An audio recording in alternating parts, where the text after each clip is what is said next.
Spellcraft, Reincarnation of a Magic Scholar. Chapter 301 The Grand Hall. The Demon Realm.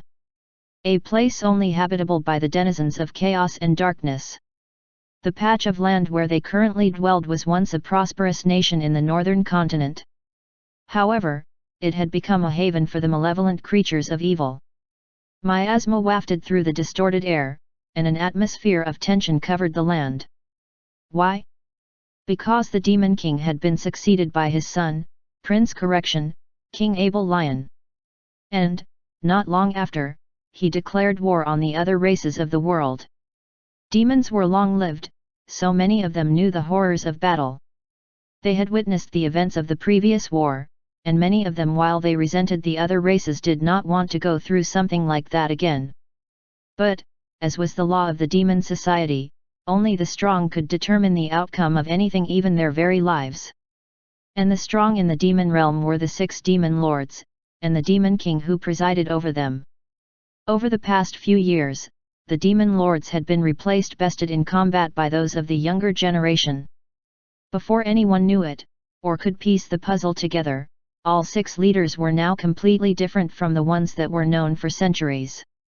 Since might made right, the losers could not object to their loss. They could only swear allegiance to the new lord or die. The weak and the strong all bowed when faced with the might of the Supreme. And so, despite their reservations, the demons began mobilizing for war. The demon castle was surrounded by 6 towering pillars and a monolith at the center. It rang ominously, but this was the height of power in the corrupt society of despondency. Within the monolith, the Demon King's palace was highly revered. Also known as the Grand Hall, the throne room was designed in such a way that the absolute seat of the supreme demon was elevated on a high pedestal, and the subjects could only lay eyes on its glory from their inferior estate. Yes, this was the very definition of demonic hierarchy. And, it was no different today. 6 demons were kneeling before the throne, reverently bowing their heads. They each had different colors, and their unique traits made it clear that they belonged to the different tribes within the demon race. Other than the royal demons, there were 6 sub-races among these beings. The whites, the blacks, the reds, the green, the blue, the yellow. These tribes were represented by the most powerful members of their respective groups, the demon lords. Blanc, Noir, Rouge, Vert, Blue, Jaune. Only the strong could claim these titles, and even among the demon lords, there were ranks. In a strictly hierarchical society, this was only natural. Each demon lord had their territory and maintained autonomy in them, subject only to the demon king.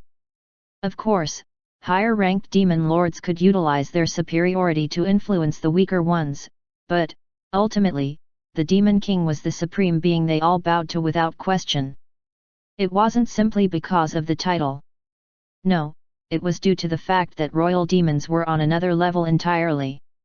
Even the current demon king Abel Lion, who sat grandly on his majestic throne, had once fought each demon lord and achieved flawless victory. There were rumors that he had even surpassed the demon kings that came before him. He was the very definition of the height of demons, which was why the lords could revere him so much. They were all older than him with the exception of Rouge, but age was meaningless before strength.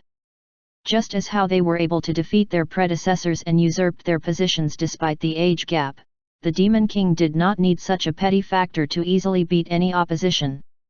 The strong was strong. The weak were weak. All hail the Demon King! The demon lords declared in the presence of their absolute leader. King Abel Lion, despite his youthful face that did not seem to fit the title of king, simply smiled at the grand praise. You may raise your heads. In response to his words, the demons swiftly did as they were told.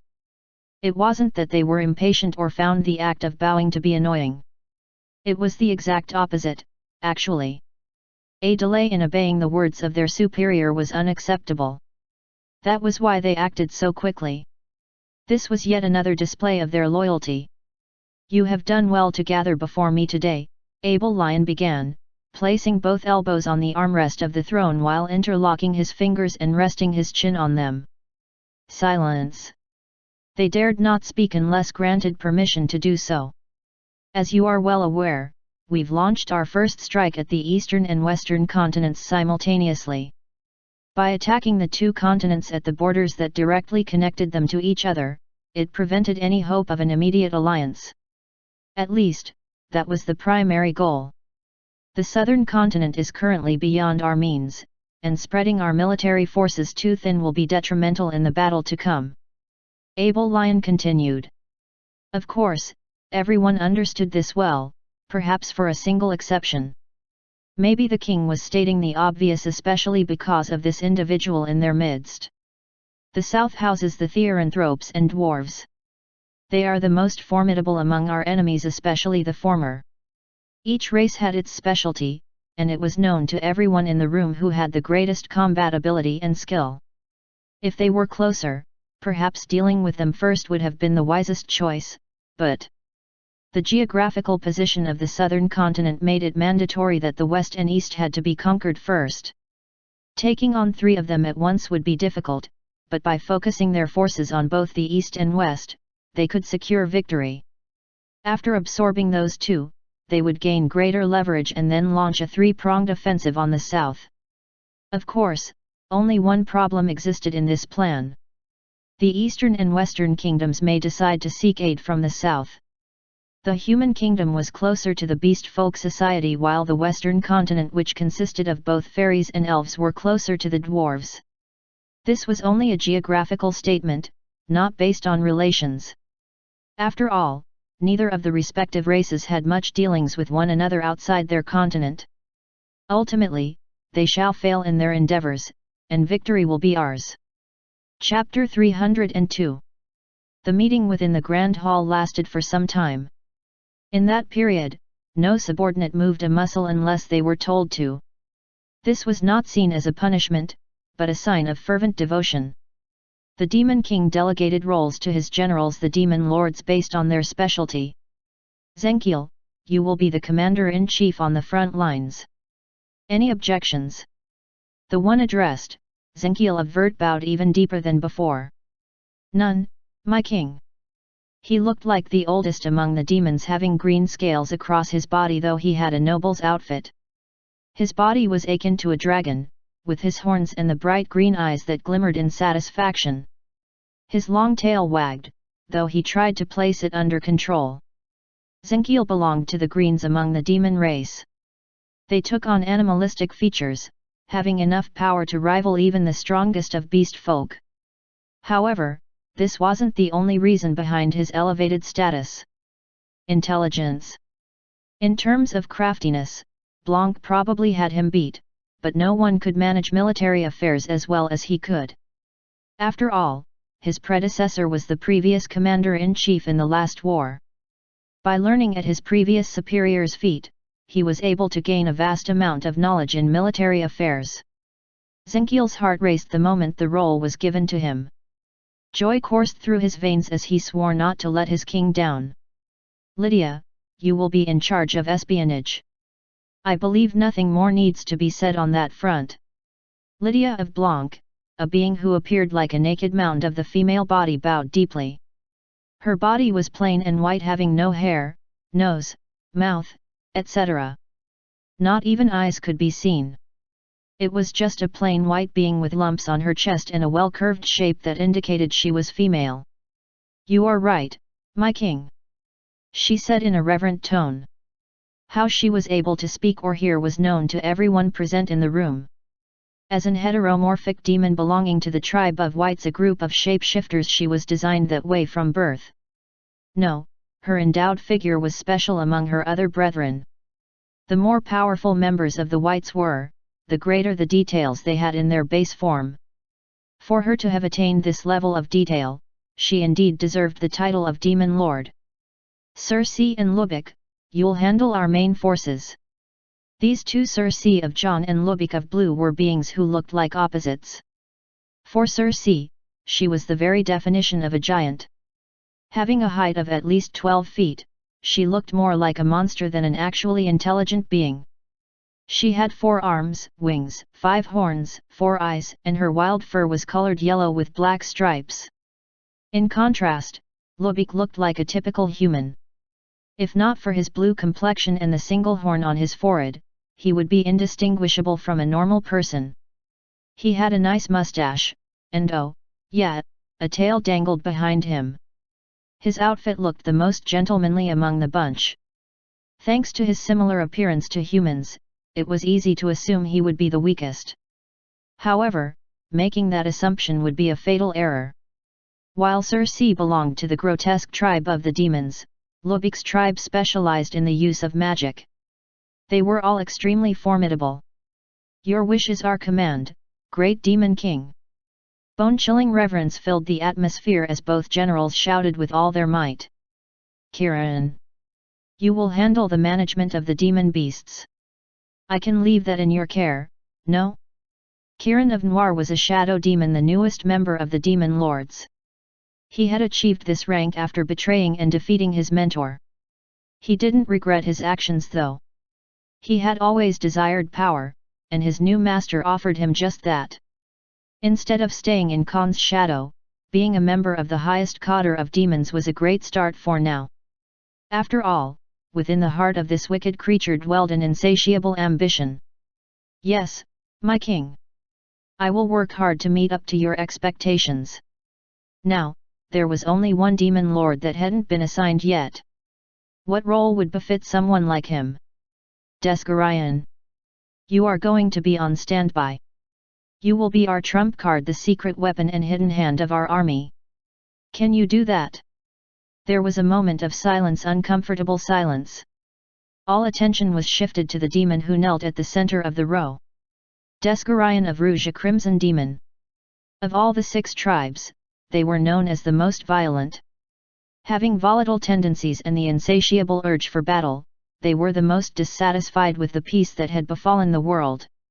While they often held gladiator tournaments in their region, it wasn't like the taste of real battle. The current Demon Lord of Rouge was the youngest to ever exist.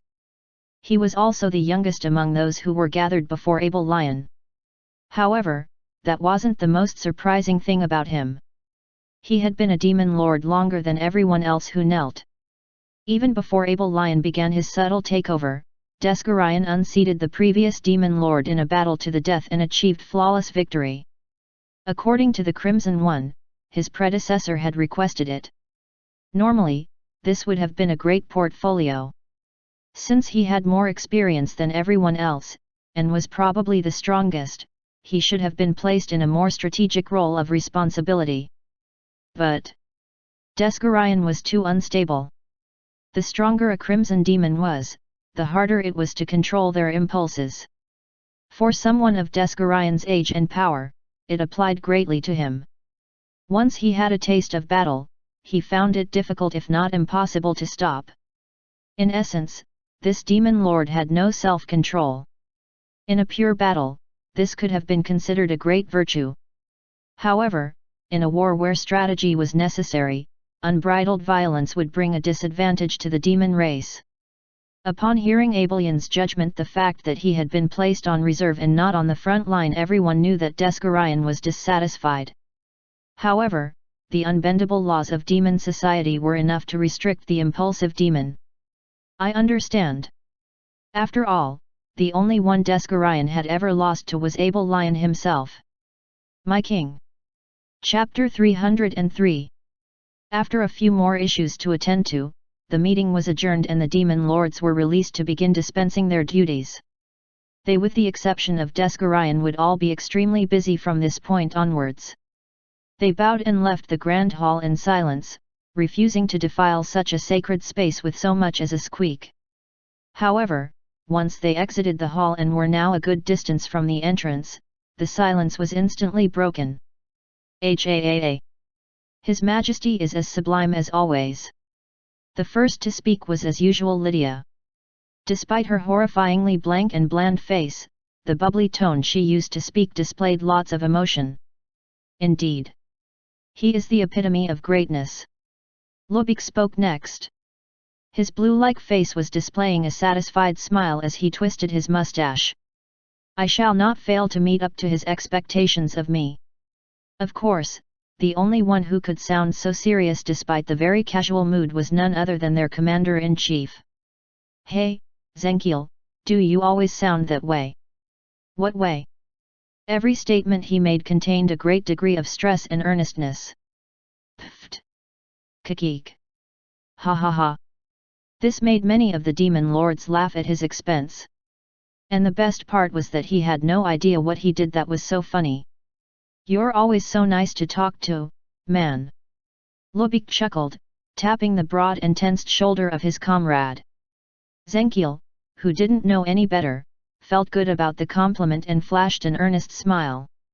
"You can count on me." This brought about even more laughter. But His Majesty, King Abel Lion, really is magnificent. I wonder when he will be ready to take a bride. Perhaps I could even offer Mej." The demon lords all froze and stared at the one who spoke. It was Circe. "Ah, I misspoke.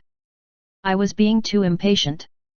But, wouldn't it be rude if I made Majesty come for me himself? Would it not be more appropriate for me to approach him instead? Or would that be too forward? I can't decide." The monstrous demon squealed, drowned in her fairy tale. It was general knowledge that demons were grotesques, so they clearly had their definition of beauty and attractiveness in their realm. For example, someone like Lydia who had a blank expression as her usual look was praised as a beauty among the demons. In fact, several envied her. Compared to Blanc, Circe of John was simply monstrous. Sure, all the members of Circe's tribe all looked like monsters, but even among them, Circe was deemed extremely hideous. Among her people, that was a good thing. She had many suitors who wanted her disgustingly monstrous body. It was the rage where she came from. Perhaps that was why she could so shamelessly dream of marrying the Demon King. However, general opinion begged to differ. Still, no one tried correcting Circe's mistaken assumption. Lydia even found it amusing except for the desire of marrying Abel Lion. After all, he and she were. Pfft! Good luck dreaming. Ha ha ha! Man, you just crack me up. Lubik, Lydia, and even the uptight Zenkiel were laughing. They simply couldn't see someone as dignified as Abel Lion settling for her, but no one said anything more. To Circe, they were simply jealous. If you guys have nothing better to do, then move out of the way. Someone's annoyed voice rang out. The demon lords kept quiet the moment they heard the irritated sound. It came from someone behind them. The owner was shorter than them, younger too. He had dark hair that swerved as he approached the clique, red skin that properly displayed his muscles, yellow eyes that glared, and sharp teeth that grated as he moved. It was Desgarion of Rouge. No demon lord spoke to him, no, they didn't dare to. When he was in this state, it was best to answer with silence. They all parted ways and allowed him to pass by their center before vanishing from the large corridor. Sheesh, what's with him? Lydia murmured in a slightly annoyed tone. SHH, what if he hears? TCH, like I care. Despite saying that, their voices were hushed. Even as they openly glared at him, none dared to be serious or defiant. Excuse me, another voice mumbled as he passed the middle of the other demon lords as well. It was Kiran of Noir. He too had remained silent during the discussions of the demon lords, though for a different reason. Moody as always, et. Welp, good luck with your duties. Ha ha ha. Make sure to raise the livestock well. It was because he didn't fit in with the rest. Was it perhaps because he joined the latest? Or was it due to the fact that he was the least ranked among them? Maybe it was both. However, Kiran himself didn't mind. He simply walked gently and gave an affirmative nod and sound before also disappearing down the passageway. Weird guy. Lubik mumbled with a shrug.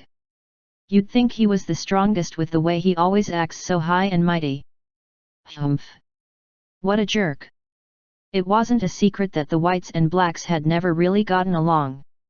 Still, everyone knew the reason for Lydia's annoyance was more than tribal discrimination. Well, he must have a lot going on in his mind. Besides, he's diligent with his duties. As we should all be. Yap. Once again, Zenkiel ruined the mood by being too earnest. Ha, I will dedicate my entire being in service of His Majesty. The love-struck idiot grinned stupidly.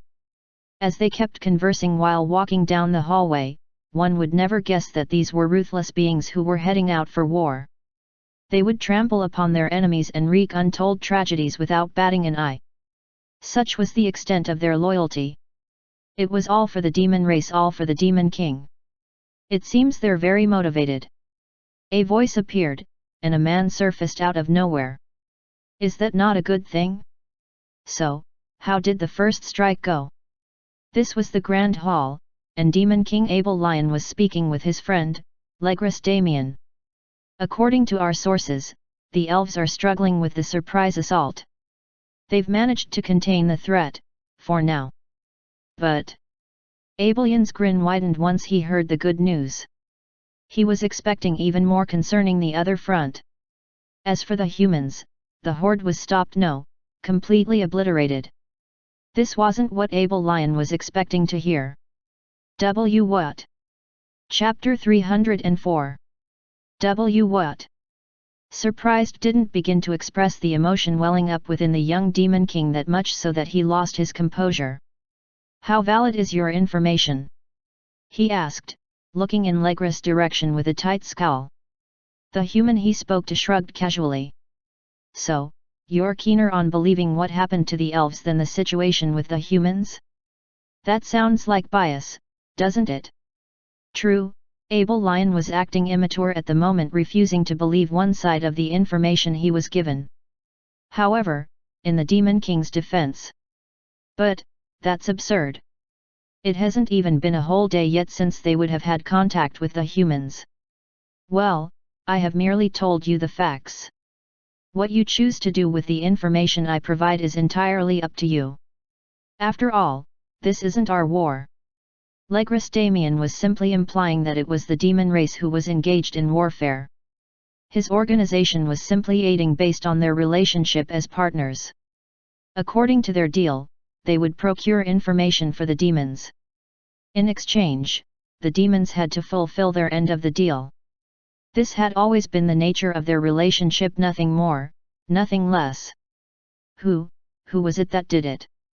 According to the intelligence they had received so far, which affected the strategy they were employing, no one formidable should have been active in the region they attacked at the time.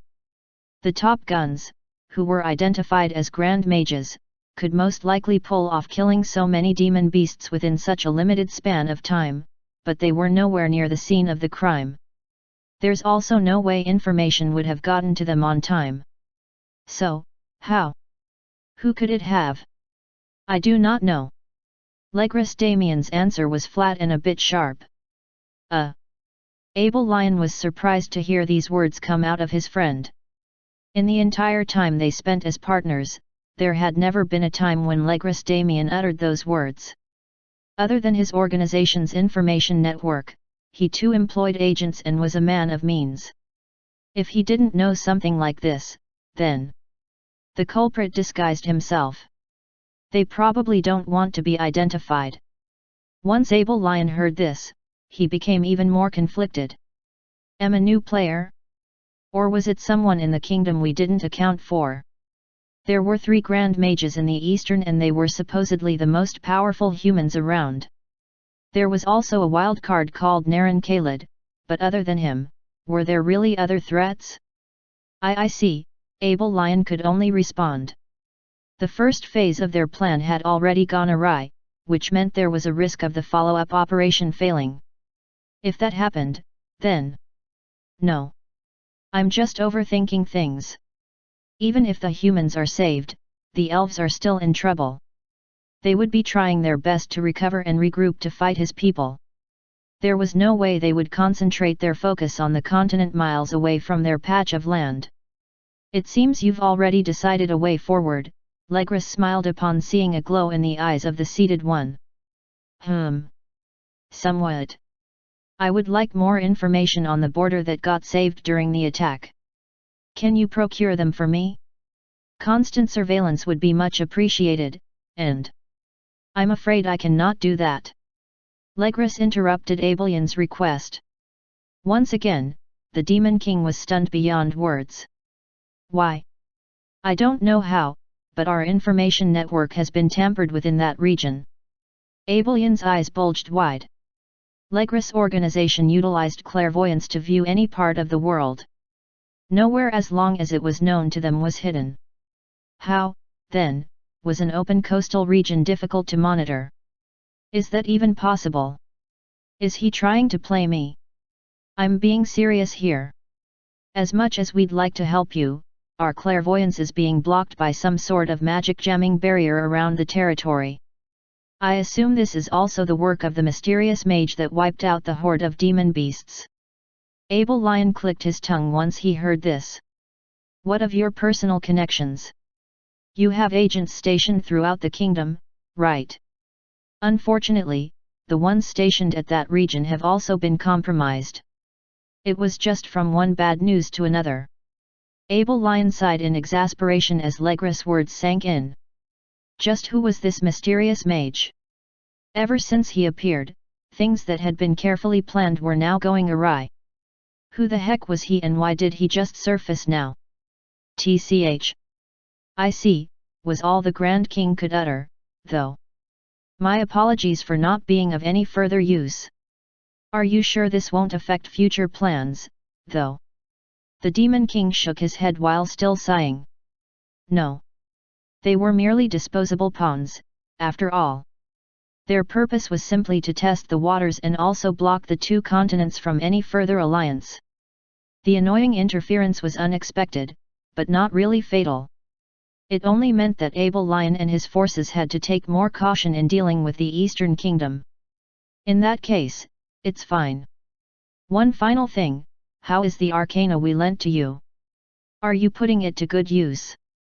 Legris' devilish smile could now be seen. The previously irritated Demon King finally broke into a smile once he heard the question. It appeared this would be the only positive thing they would be discussing today. Indeed. Thanks to it, we'll be able to further enhance our forces. At this rate, we'll be invincible. I'm glad to hear that. Then. The human bowed out of courtesy and gave a reverent smile. I will be taking my leave now. Abel Lion gave a nod that signified that he could make his exit. With that, a murky darkness surrounded him and he vanished from sight, leaving the grand hall. Once Abel Lion confirmed that his friend had gone, he broke into a bitter statement. That energy of his is unpleasant. So, you've made your move. Jared Leonard. The malevolent thought of a person leaked within a murky dark void. The swirling pool of perverse mana could be detected within the blinding darkness. This should be interesting. Chapter 305. Once I was done with the fort business, I flew straight to my next destination. Going past the speed of light or simply teleporting to the place was possible, however. Enjoying this lovely weather makes it worth it. Besides, the enemy could be using some sort of tracking magic on me, especially after that stunt I pulled back there. That was why it was best for me to limit all my actions, at least for now. The speed of sound would do fine. My speed was phenomenal, so much so that I arrived at my destination within the hour. It didn't even feel like a journey. However, considering how long it had been since I experienced this, it took way too long. With a nostalgic smile on my face, I gazed upon the large territory from my heights. The landscape was still lovely, and I could spot the denizens with my enhanced senses. Still, they were only secondary. It's been too long. My eyes were fixated on a particular manor that stood proudly at the center of the large region. It was huge even from my distance. As expected of the abode of a duke. It's good to be home. I descended from my heights, moving in the direction of the lovely mansion that stood amid a vast compound. A few things had changed since I had last been there, but none really caught my attention at the moment. There was only one person that mattered, and she was within the building.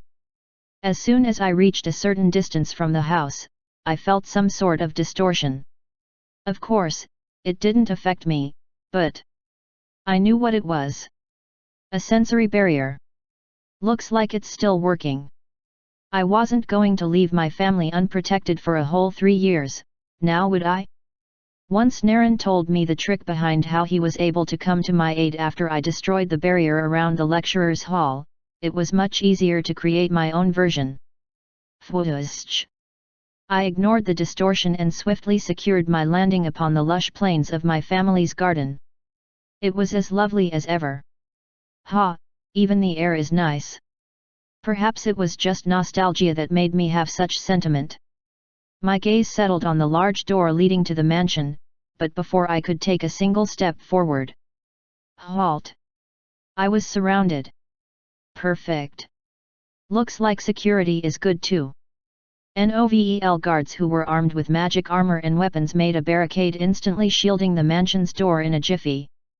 Many more surrounded me, brandishing their blades with caution and steely resolve. Not bad. They're pretty standard. I also had some automatons hiding underground in case of an intrusion, but since they must have sensed my resonance, none of them took action. There's a limit human guards can do, after all. While the automatons weren't extremely powerful, they could at least buy enough time before I arrived. That much precaution was needed due to the identity of the one hidden in the house. As long as she's safe inside, then. What's with all the racket? A voice surged forth as the front door was flung wide open. I should have known, my lips formed a wry smile. Emerging from within the mansion was a lovely woman.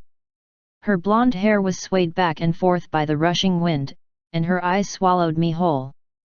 With her clear skin, lovely face, and well, its true voluptuous chest, she made her entrance. Yes. This woman was none other than Annabelle Leonard Alphonse Sarah, the Duchess of the Eastern Kingdom, as well as Mom. With a warm smile on my face, I gazed at her and she looked in my direction. Our eyes met and for a moment I felt a deep connection, like a spark. A profound meaning was exchanged between us the moment our gaze connected. "Why you?" she whispered, her body trembling. I could tell what was going on with her. With her lips quivering, her hands palpitating, and her eyes displaying a multitude of overwhelming emotions. I understood. Jared. My smile deepened and I nodded. The guards seemed to catch the hint and they loosened their guards. My mother was filled with emotion, making my heart race faster than normal. Despite all my training, I could never detach myself from her warmth. No, I didn't dream of it. That was because she was Jared. With a scream, my mom raced at me at full speed. I ignored the fact that the platform she stood on was shattered instantly. No, it was simply out of excitement.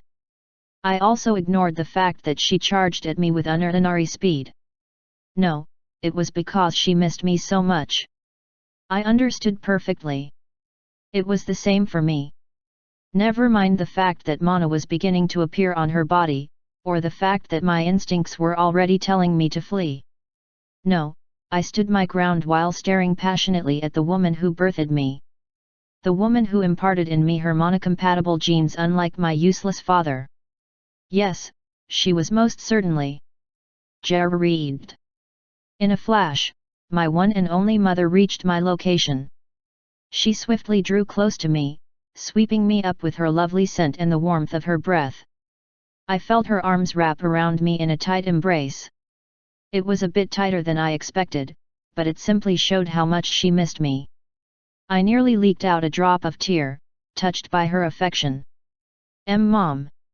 I raised my hands to return her embrace, ignoring the sting of her mana on my skin. She was probably too excited that she let go of her control over something so dangerous. Still, I wasn't taking any damage, so I didn't mind. But, the moment I raised my arms to hug her, my body was lifted. It was so sudden that I was flustered and frozen in motion. The burst of mana from my mother seemed to triple, and so did her grip strength. This seemed a bit excessive, so I tried to yo I was already a couple of feet from the ground, and my body seemed to be moving without my consent. It was at this moment that a distant memory came flashing into my mind. It was the image I burned into my memory as a kid what made me fear my mom back then. Unfortunately, it was too late to resist now. After all, Ugurk. My head was already on its way to the ground. How could I forget Annabelle's special technique? My mind trailed as I braced myself for impact. Yep, what came next was a mighty suplex. Chapter 306. Boom. The earth ruptured, and the ground shook at the deafening roar caused by the impact I made with the surface. Within the firm grasp of my mother, my head dug deep into the grand floor, breaking it apart. Mom, I nearly broke into tears. Who would have thought this day would come? Of course, I was in no pain, neither did I suffer any damage from her actions. But, somewhere within me, my heart ached. Is this how you treat your child who is just returning? As I thought, this woman Annabelle was not normal. Boom. The loud boom kept echoing, mixed in with my cries for the crazy woman to stop, as well as her tear-filled screams. Oh, my lovely baby! Look how much you've grown! My mom, the same one who committed domestic violence on me, was now hugging me so tightly that I felt like I would suffocate. She kept rubbing her voluptuous chest on me, a habit she never left ever since I was a baby. It's a miracle I didn't die back then. Tears streamed from her eyes as she kept hugging me and her voice cracked. It contained such profound emotions that I couldn't help but smile softly. Even amid the large crater caused by her actions, I hugged her and stroked her long hair. Even as her tears and snot fell on me, I didn't withdraw from her hold. It's been too long. Just how worried had she been? How did she cope with the news? Because of her status in society, I was sure she couldn't completely express her emotional state before others. Dad wouldn't always be around, especially since the Shadow Demon's invasion shook the foundations of the kingdom. He must have had so much to deal with, leaving my lonely mother to fend for herself. She only had servants to keep her company, but, even then, how reliable were they? Especially considering the betrayal of Liliana. My overprotective mom must have been devastated beyond words. Because of that very fact, I needed to allow her to vent all the pent-up emotions she kept bottled down. It was my duty as her son as well as the primary cause of her grief. You've done well holding on for this long, Annabelle. As her tight embrace continued, I dug deeper into her, never minding the two huge cushions that suffocated me. She smells nice. After the whole emotional display that lasted for a ridiculously long time, I was finally able to convince Annabelle to proceed indoors for further discussion and another round of a roller coaster of emotions. She would hit me in annoyance and then hug me in joy. She would kiss me all around my face in adoration, then spank me in chastisement. Annabelle was the very definition of weird, or could I even say absurd. Eventually, I decided to simply shut down my mental processes when dealing with her, since intellect would get me nowhere with a doting mother. Still, this place, it's as grand as I remember. My eyes looked around the house as I entered. Observing every single detail within my area of perception, I took in the warm atmosphere of wealth and family. It was good to be home, especially when my abode was very luxurious. Annabelle and I ascended the stairs, heading to a place I knew quite well. It was an area that was secluded from public use. Only relatives could utilize it. It was the family lounge. Once we settled in our family lounge area, my mom collapsed on one sofa with a heavy exhalation. It was clear that she was exhausted both physically and emotionally. After pouring all she could at me and me accepting them without resistance, her energy bar had finally been depleted. Looks like we can converse normally now. Ha, it's good to be back here. I smiled, looking around the spacious area. There were couches arranged in a circular manner with a table for tea, and perhaps, documents at the center. I sat on an opposite couch from my mom, settling into the soft furniture with a smile. The warm and pleasant fragrance of the room tickled my nose and I couldn't help feeling relaxed. Looming threat or not, I didn't plan on rushing this moment of nostalgia. Then why did you leave? My mom suddenly replied to my statement with a question. Her dried-up eyes looked at me with all attentiveness now. She's being serious. Annabelle had multiple sides, and one of them was when she was genuinely serious about a subject, though that hardly occurred. Well, I knew this moment would come. It was to be expected, after all. My mom, who hadn't seen me since I left for Inslark, must have been terribly shaken by the fact that I left so abruptly. She must have also been frightened by the fact that our campus had been invaded by shadow demons after the information was made more public. Did she think I was captured by them? Or that I was killed? In any case, it was time for answers. I simply had to. I no longer looked like the 12-year-old that she used to know, but my mom probably didn't see me that way. She still treats me like a baby, after all. Except for that suplex from earlier, everything was the same. I am 15 now, almost an adult, but not quite one yet. That meant I was still a minor. If she so desired, Annabelle was well within her rights to confine me in this place and take over all decisions concerning my well-being. Which is why I can't mess this up. How much could I tell her? How much would she be able to handle? I had already thought of these things.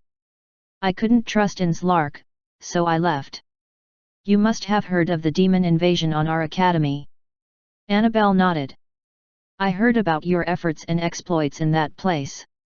You really surprised me. The look on her face as she looked at me was of wonder and curiosity. It was to be expected. I as a mere kid did many things that even adults wouldn't be able to handle. That meant that the actions that followed also had to stem from a well of reason. It's as I wrote in that letter I left behind for you. I simply wanted to explore the world. Chapter 307. Before I left Inslark Academy, I made sure to leave behind messages for those I cared about. Naren was left in charge of dispensing my words to them. That way, I was assured of the message reaching those concerned. My mom was one of the recipients of my message. I explained how the current class system of Inslark Academy was stunting my growth, as well as the level of insecurity in the school. My leave was caused by the invasion, and the fact that I needed to become even better. Of course, I gave apologies and promised my return. Still, it was left to her how she would interpret the message, and she probably didn't completely believe it. That was it. Annabelle's eyes widened. A look of surprise was written all over her face. She most likely didn't expect my reasoning to be so simple. I realized my weakness after facing the demons. If the kingdom were to ever be in trouble, I wouldn't even be able to keep myself safe, talk less of you and everyone else I cared about. No matter what words I spouted, even if it was completely rational, it wouldn't be enough to justify the fact that I abandoned everyone and everything. I was only 12, so it was going to be difficult to accept that I left in pursuit of power. But you could have. Annabelle's lips quivered as she spoke. You could have studied more under Alphonse. He is an archmage, you know? You could have grown more under his tutelage and... No. Even if it may have been somewhat rude to do so, I cut off my mom's statement before she concluded it. Alphonse is too weak. He might be strong by normal standard, but... compared to the heights I needed to attain, he was far off. I see. I could sense much sadness in Annabelle's words, but she simply needed to accept that. None of them could have aided in my growth. Thanks to exploring on my own, I was able to become strong, much stronger. I smiled. It hurt like being pierced by a million needles to see my mom's sad and deserted face. My heart was in pain. So this is what power without companionship is. Even if I had already attained so much, the mere gaze of my aggrieved mother made it all seem worthless. But it's necessary. Even if I felt such sorrow, I didn't regret a single thing. No, I couldn't. My actions were for myself and for everyone I loved. They may not have seen it yet or maybe ever, but I didn't care. If I could preserve the life and future of my mom, my friends, my family, even myself, then I was willing to do anything. That was how much I loved them all. What will you do now, Mom? There was every likelihood that she would attempt locking me at home. If she did, I would probably have to stay with her and coordinate my affairs from here. However, it would be more preferable if you still have something to do, right? My eyes widened a bit once she said this. Following that was a smile. It permeated my face as I nodded. Yes. The kingdom is in a precarious situation right now, and I need to take action.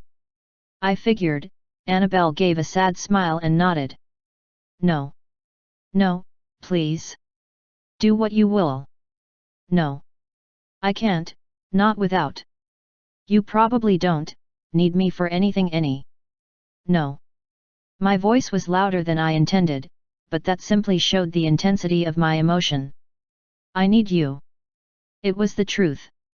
After spending so long alone, it felt so maddening that I almost lost my mind.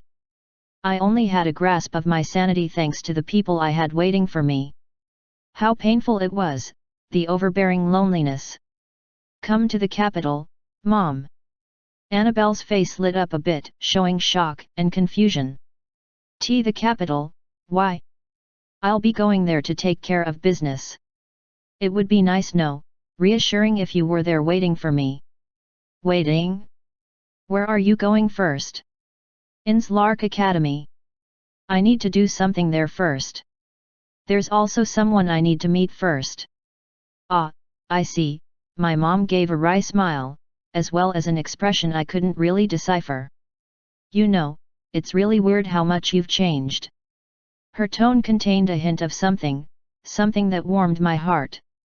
It was. You've grown to become a fine man. Pride. I still don't understand most of your actions. And I have a lot of questions. But I am just happy you're back. Mom. My insides throbbed as I received her words. No matter how much you've changed, and how different everything is now, just know how much I love you. My lips quivered. Those words. My eyes brought forth hot liquid as my body trembled. How long have I waited to hear them? I heard of all you did in the academy, and even looking at you now, how strong you've become. A moment of silence was established a mere second before I completely broke down. I'm proud of you, Jared. So proud. Thank you for being alive. I'm happy you're back. I missed you so much. Hick. I didn't know when tears fell from my face and my face became flushed with emotions. Feelings that had been bottled up for over 100 years of solitude came gushing out. Mom. Jared. I jumped the table that separated us and dived into her bosom. She received me wholeheartedly and hugged me tightly. This time, both of us wept together and remained that way. How shameless was it of me to show such emotion. It was disgraceful for a man my age to stoop this low. However, I didn't care. I simply wanted someone, and she was right in front of me. I missed you too, I said while sinking deeper into my mom's embrace. I rubbed my face on her breasts, not minding how they jiggled, inhaling the sweet fragrance of her perfume. Satisfaction and long due rest caused me to let go of all my defenses as I uttered the most profound words a person could ever say to another. I love you too. Chapter 308. Once the emotional outbursts were finished, Annabelle and I began conversing normally. We discussed at length, talking about my adventures during the 3 years I was absent, as well as how she coped in my absence. I intentionally omitted certain parts of my adventure, especially my stay in the hideout I made with my friends back in the day. That's the most important part of my journey, but she doesn't need to know about it. Annabelle listened to my stories with amazement, especially hearing how many amazing beasts I encountered as well as a great deal of the world I explored. Based on her reactions, it was obvious that she was never able to travel the world since she was restricted by her noble status and responsibility. Despite her wild personality, Annabelle is actually an epitome of nobility. At least, to the public. During our conversations, though, she never filtered her speech. Occasionally, words like, "You're just like your father," or, "I was so lonely. Is this how you'll treat your woman once you have one?" came up. Of course, I indulged the woman's wrath, laughing heartily as she spoke.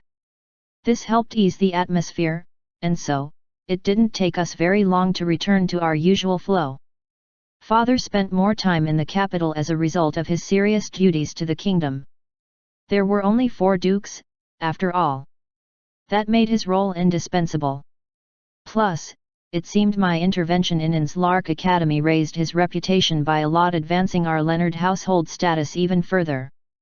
Since my mom did a bit of investigating after I vanished, and even kept close tabs on Inslark Academy after I left, I was able to get some information from her. One of the things that stood out was the departure of specific students from Inslark. Apparently, a while after I left, in intervals 2 other students dropped out of the institute. Initially, I didn't think that was strange. After all, many parents would want to withdraw their wards from the school after the demonic disturbance was made public. However, Annabelle further explained that the ones who left weren't taken away by their parents. Since she was pretty high up in nobility, her connections wouldn't lie. It was strange that 2 students simply left the institute and were still at large. I was even more surprised once I heard their names. Stefan Netherlore, and Cusan Midas. Just what could have caused those 2 to leave? I'll find out once I get to the academy. There were a few things I wanted to learn and achieve, so this was simply going into the list. We furthered our conversation, had lunch, and then enjoyed a walk in the garden together. As we engaged in these seemingly meaningless activities, my rational side chided me. Thoughts like, "This is a waste of time. The situation is urgent. Can't you do this later?" afflicted me. However, I didn't give in to any of them. This was something I didn't plan on rushing. I've done more than enough, and I plan on doing even more. This amount of selfishness is permitted. Annabelle seemed surprised that I was spending so long with her, but since she didn't complain, I took it that she was enjoying the company. She raised the issue of Liliana, and how they discovered her identity after a magical autopsy. I raised the issue of Alphonse, and how his territory was under attack. Of course, the part where I saved everyone was carefully accentuated. We laughed. We spoke. We even danced. I enjoyed every moment of our time together. Evening came, and we had a light dinner and mild tea. We enjoyed the fresh breeze on the veranda. More talks followed. It felt so blissful, like I was in a fantasy. War and carnage were going to follow soon enough, but even this wasn't too bad. Right? Every second spent with the one you love is bliss. That was something I seemed to have forgotten ever since I reincarnated. After all, I too had people whom I cherished in my past life. I had comrades. I had a family. And I had that special woman who stole my heart. I wonder. Nostalgic memories rushed in as the day neared its end. It was clear that I would be spending the night in the manor. I was ecstatic about the fact. After so long, I'll be sleeping in a proper bed, Drunk on happiness, I couldn't wait to be shown my room. If only things were that simple. Sleep with me tonight? Yep, that's right. My mother wanted me, a 15-year-old boy, to share her bed. I know loneliness is terrible, but isn't there a limit to everything? However, I should have known that logic wouldn't work when dealing with this woman. In her innocence, she was asking someone who was already over 200 years old if I calculated all the time I spent in the world to sleep beside her, on the same bed. My mother was very attractive, hardly looking her age for some reason. Perhaps it was thanks to the noble cosmetics and treatment she received, or her sheltered life. She was simply fair to behold. And then she had those 2 melons on her chest. I had only filial thoughts toward Annabelle, but it was still very uncomfortable to do something like this. It almost felt like desecration. To cut the long story short, I ended up doing as she wanted. To think my perfect day would be ruined by such a night. As I feared, she squeezed me like a body pillow when we slept, probably ensuring I wouldn't slip away when she wasn't aware. Once more, Annabelle's insane grip amazed me. My teenage body's hormones ran wild, but the miracles of magic worked wonders. I was able to keep my body in check until the next day. Fortunately, my mantra, "Think of it as training.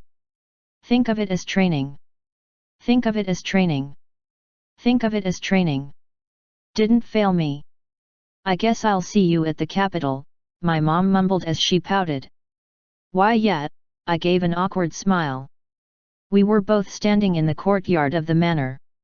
Once dawn had arrived, I quickly sprang into action and prepared for my departure. It seemed Annabelle wanted to spend more time with me, but I couldn't help it any longer. This woman is out of control. It seemed she got the hint and finally decided to let me go. Yet, "You better make it there within 3 days, else you might not be able to see me." Wait, that wasn't the agreement. Looking at my mom's flustered face was such a treat, the perfect picture before I departed. Latier. With those words, I ascended to the air and flew off in a hurry. Hi.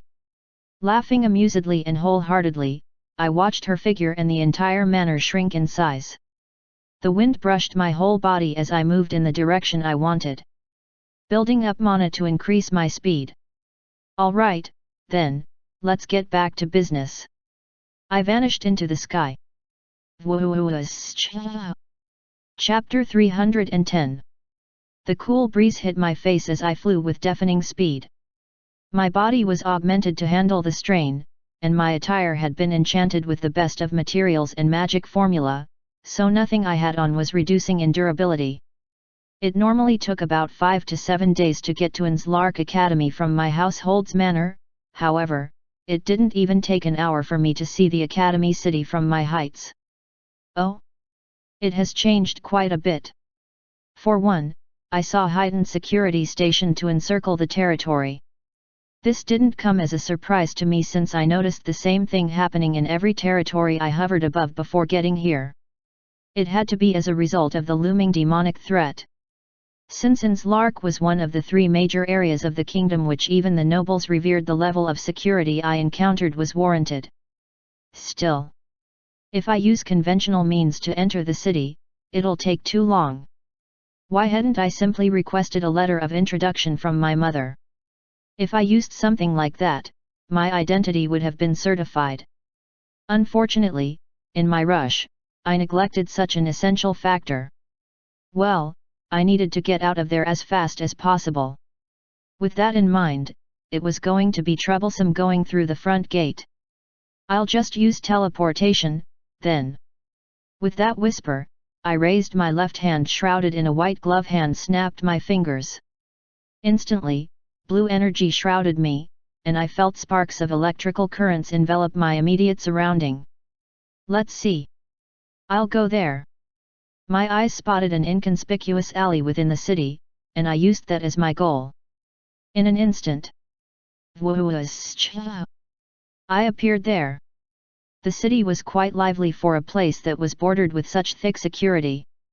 The general populace doesn't know about the looming threat, after all. Only the nobility and guardians in charge of their wards within Enslark were told of the incident. Plus, they were bound by magic not to reveal whatever information they had received to a third party. As a result, the common people were without a clue about the demons. Even if rumors were to spread, most folks believed demons to be myths. At the most, it would serve as a good bedtime story to tell the little ones. A threat of such massive scale in the past has been reduced to this. How pleasant! Their obliviousness was the cause of an arcana called the Fool, which dealt with the minds of people. My friends and I had to use this power to rid everyone of their fear of demons, even if they could not completely be erased from memory. As time went on, the remaining vestiges that were left in the hearts of people turned into myths and legends. That arcana. I had no idea where it was. Unlike the ones I found in our base, the Fool was hidden from all of us. It was necessary so that none of us would break the agreement we made, or use the arcana to once again manipulate the minds of everyone. Whew! That's enough sightseeing. I removed my concentration from the innocent smiles and frowns of the denizens of the city, and looked at my goal. A large wall and a grand gate stood at the end of the busy street.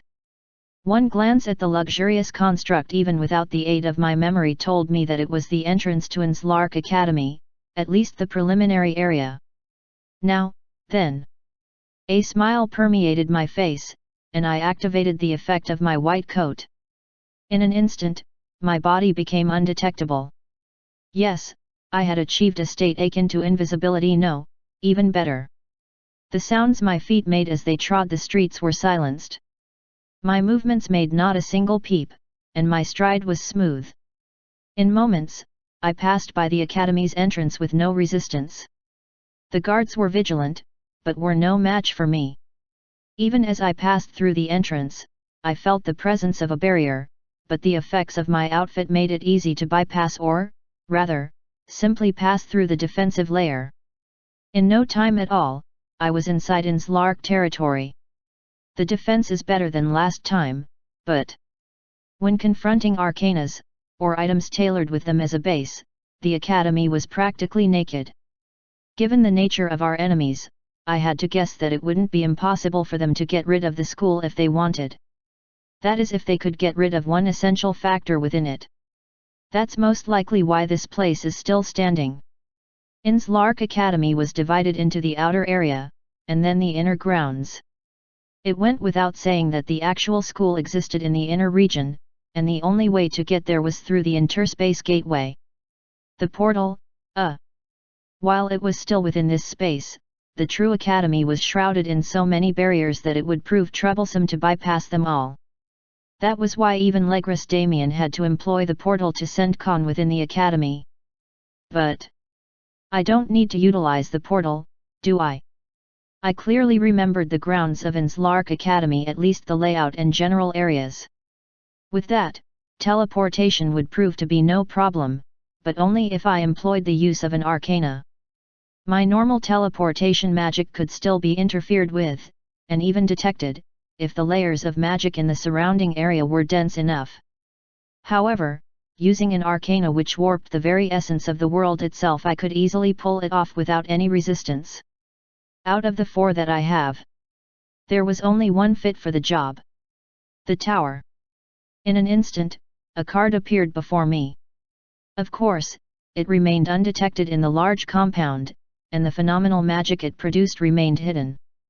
Its blue and white light surrounded me, and I felt the very space around me warp. My entire body was being shifted from the current place I stood, to another location that belonged to memory. The effects would be instant. The risks would be null. That was the power of an arcana. Chapter 311. In our entire lifetime, my friends and I only found 6 out of the 22 arcanas. Of the 6, the Fool was lost to our memory. The Devil was given to the demons. And the remaining 4 were kept in our base, which existed in the Forgotten Lands. I spent the last 3 years, which were extended to over 100, within the base. I learned of their nature, studied the powers they had, and made them my own. Of course, those weren't the only things I focused on.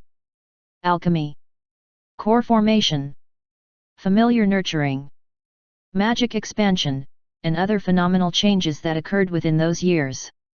I made progress by leaps and bounds. Still, since my attention was spread to several areas, I couldn't completely make the arcanas my own. In essence, to utilize the full capabilities of these miraculous items, I needed to use them directly. Arcanas had nigh infinite durability. They contained phenomenal magic that could change the world and its concepts.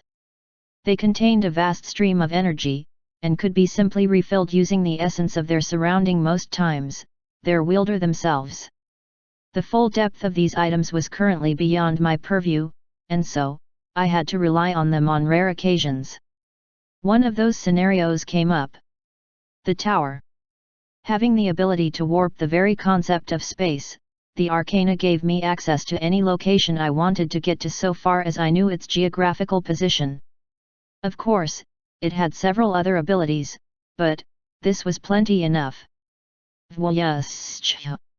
In a flash, I left the regular place I stood, and found myself at my desired destination.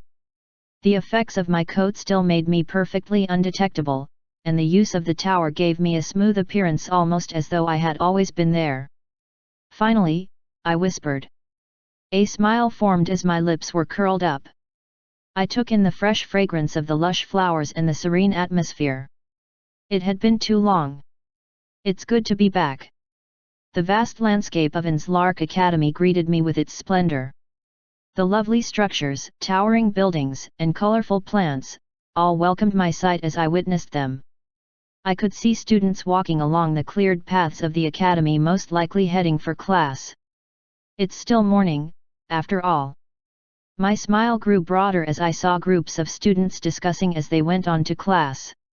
It wasn't just their faces that I focused on but their cores as well. Of the 5 who walked to class, 2 had amazing mana cores, the yellow core grade, almost at the blue stage. Their white uniforms indicated that they were still first years, causing me to marvel at their talent. The remaining 3 of the 5 had average mana cores, yet all 5 conversed normally and were heading in the same direction.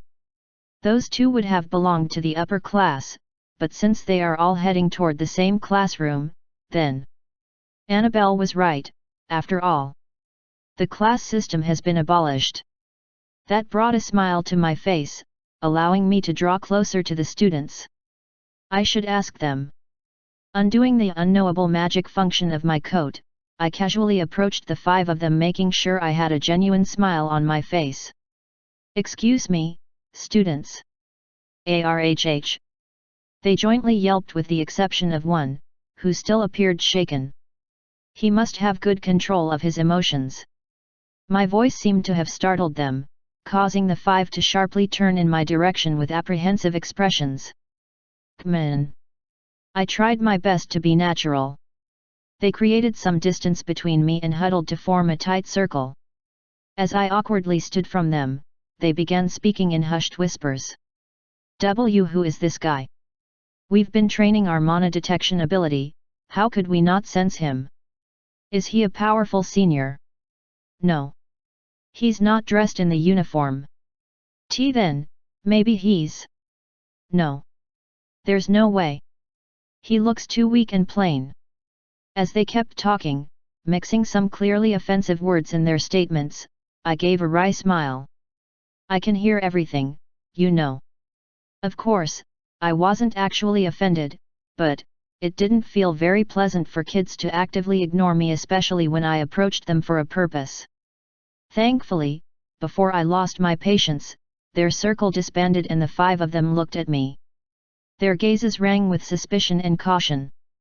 Who are you? The one who seemed to be the leader spoke up. He was the most powerful, based on his mana core quality, though I knew, more than anyone, that it was dangerous to assume strength based on only that factor. The group of students awaited my answer, staring at me with interest. There's nothing really spectacular about me, though. Sure, I had a very handsome face, and my clothing was made up of only the best materials. My hair also had a regal quality to it, but I made sure not to stand out too much. Yet. I'm an acquaintance of one of your lecturers here. I came to visit him. That was good enough, right? As expected, the guards of the students dropped, and they slowly began to loosen their tense muscles, at least from what I observed. Oh. We're sorry for our rude actions. Sorry. The others chimed in after the leader spoke. Even though the class system has been banned, the strongest will be recognized as superior. That hasn't changed. It wasn't necessarily bad, though. That was simply the way of the world. Even the previously suspecting students had a change of attitude because I mentioned my connection to someone superior to them. Since I must have passed the layers of security that existed before entering the academy, and I also knew a lecturer, they must have assumed that I wasn't a threat to them, though the latter proved I was someone deserving of respect. It's been a while since I last stepped foot in Inslark Academy, so I would like to ask of his whereabouts from you. Please tell us their name. We'll guide you accordingly, they said with enthusiasm. Now, that's more like it. He goes by the name of Naren Khalid. Immediately after I said this, the students appeared shocked and then confused. Have I missed the mark? Or is Naren no longer here? After a short moment of hesitation, the leader finally mumbled something that shattered my expectations. Professor Naren Khalid is actually. Chapter 312. I was dumbfounded. Of all the things that could happen, I wasn't expecting this. You mean Naren Khalid is? Yes. He is the current headmaster of our academy. Headmaster Naren. It was almost unbelievable for me, but I had to control my emotions. Annabelle didn't tell me anything about this. What exactly happened after I left? I see, was all I could mutter at the students. They began looking at me oddly. It seemed their suspicion was returning, but I couldn't care at this point. All right. I don't suppose you could tell me where I could find him. I knew where the headmaster's office was, but I hadn't been there before. Plus, with all the changes that had occurred here, it was possible that the office had been swapped too. Well, it's at the Towering Hall, same as before. Ah, I see, I mumbled. Looks like it's still the same place. Thanks for your help. Making sure it was a pure one, I gave the 5 students a genuine smile. What they had done was nothing special, but perhaps their very existence made me happy within. So much so that an idea, no, more like a question, popped into my head. Why did you come to study at Inslark Academy? Surely you heard of the incident that occurred here a few years ago.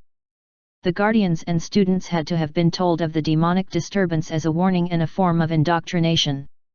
Knowing Inslark Academy, that much was guaranteed. 4 of the 5 of them were a bit hesitant to answer, most likely because they didn't have a choice in the matter. Their parents must have still made the decision for them, so none of them could have refused, anyway. Because of the stories I heard. The only confident one spoke. Oh. So, not only is he powerful, he also has charisma, I smiled, staring at the kid before me. What stories? During the disturbance, all the students overcame the assault with their own power. Even when the lecturers were useless, they alone took care of the mess. I smiled slightly. These students, did you know them? And no, they graduated before I arrived here, but... A sparkle appeared in his eyes, giving me a good idea of how much he idolized the characters in the stories he heard. The top contributors in that incident became the 9 rankers and the top honored graduates of Inslark Academy. Their names are recorded in the Inslark Hall of Remembrance. The title of top honored graduates belonged to the 10 most outstanding students recorded since the school's inception. If a student surpassed the achievement of a past student, they would be placed in the Inslark Hall of Remembrance. Really? What are their names? At this point, the other silent students burst with life. This was a topic that interested them all, so it seemed. Sierra Eppelson, Annabelle Frederick, Edward Carl Leon, Maria Helmsworth, Jerry Keller. These 5 names belonged to those in the generation of those who were involved in the demonic disturbance. As expected, Stefan and Kuzan aren't there. Even my name wasn't mentioned. None of us graduated, after all. So, who holds the top rank among the top honored graduates? I asked with an amused smile. His name is a mix of uncertain letters. It's in code. Ah, that, so it still hasn't changed. I was also initially curious about the name when I first enrolled in the academy.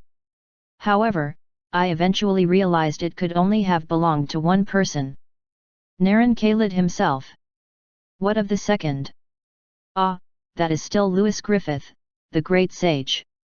Ah, I see. So, no one had upturned my achievements yet. I didn't know whether to be disappointed or relieved. Welp, at least my name is on the list, right? But I believe there is someone who deserves to make the list. His name wasn't just put there simply because he didn't graduate. That was a surprising remark. Oh? Really? What do you mean? The 5 students grew restless and their faces were brimming with excitement, almost like they were sharing a rumor with me. He's the unofficial ranker of Inslark Academy. Yes.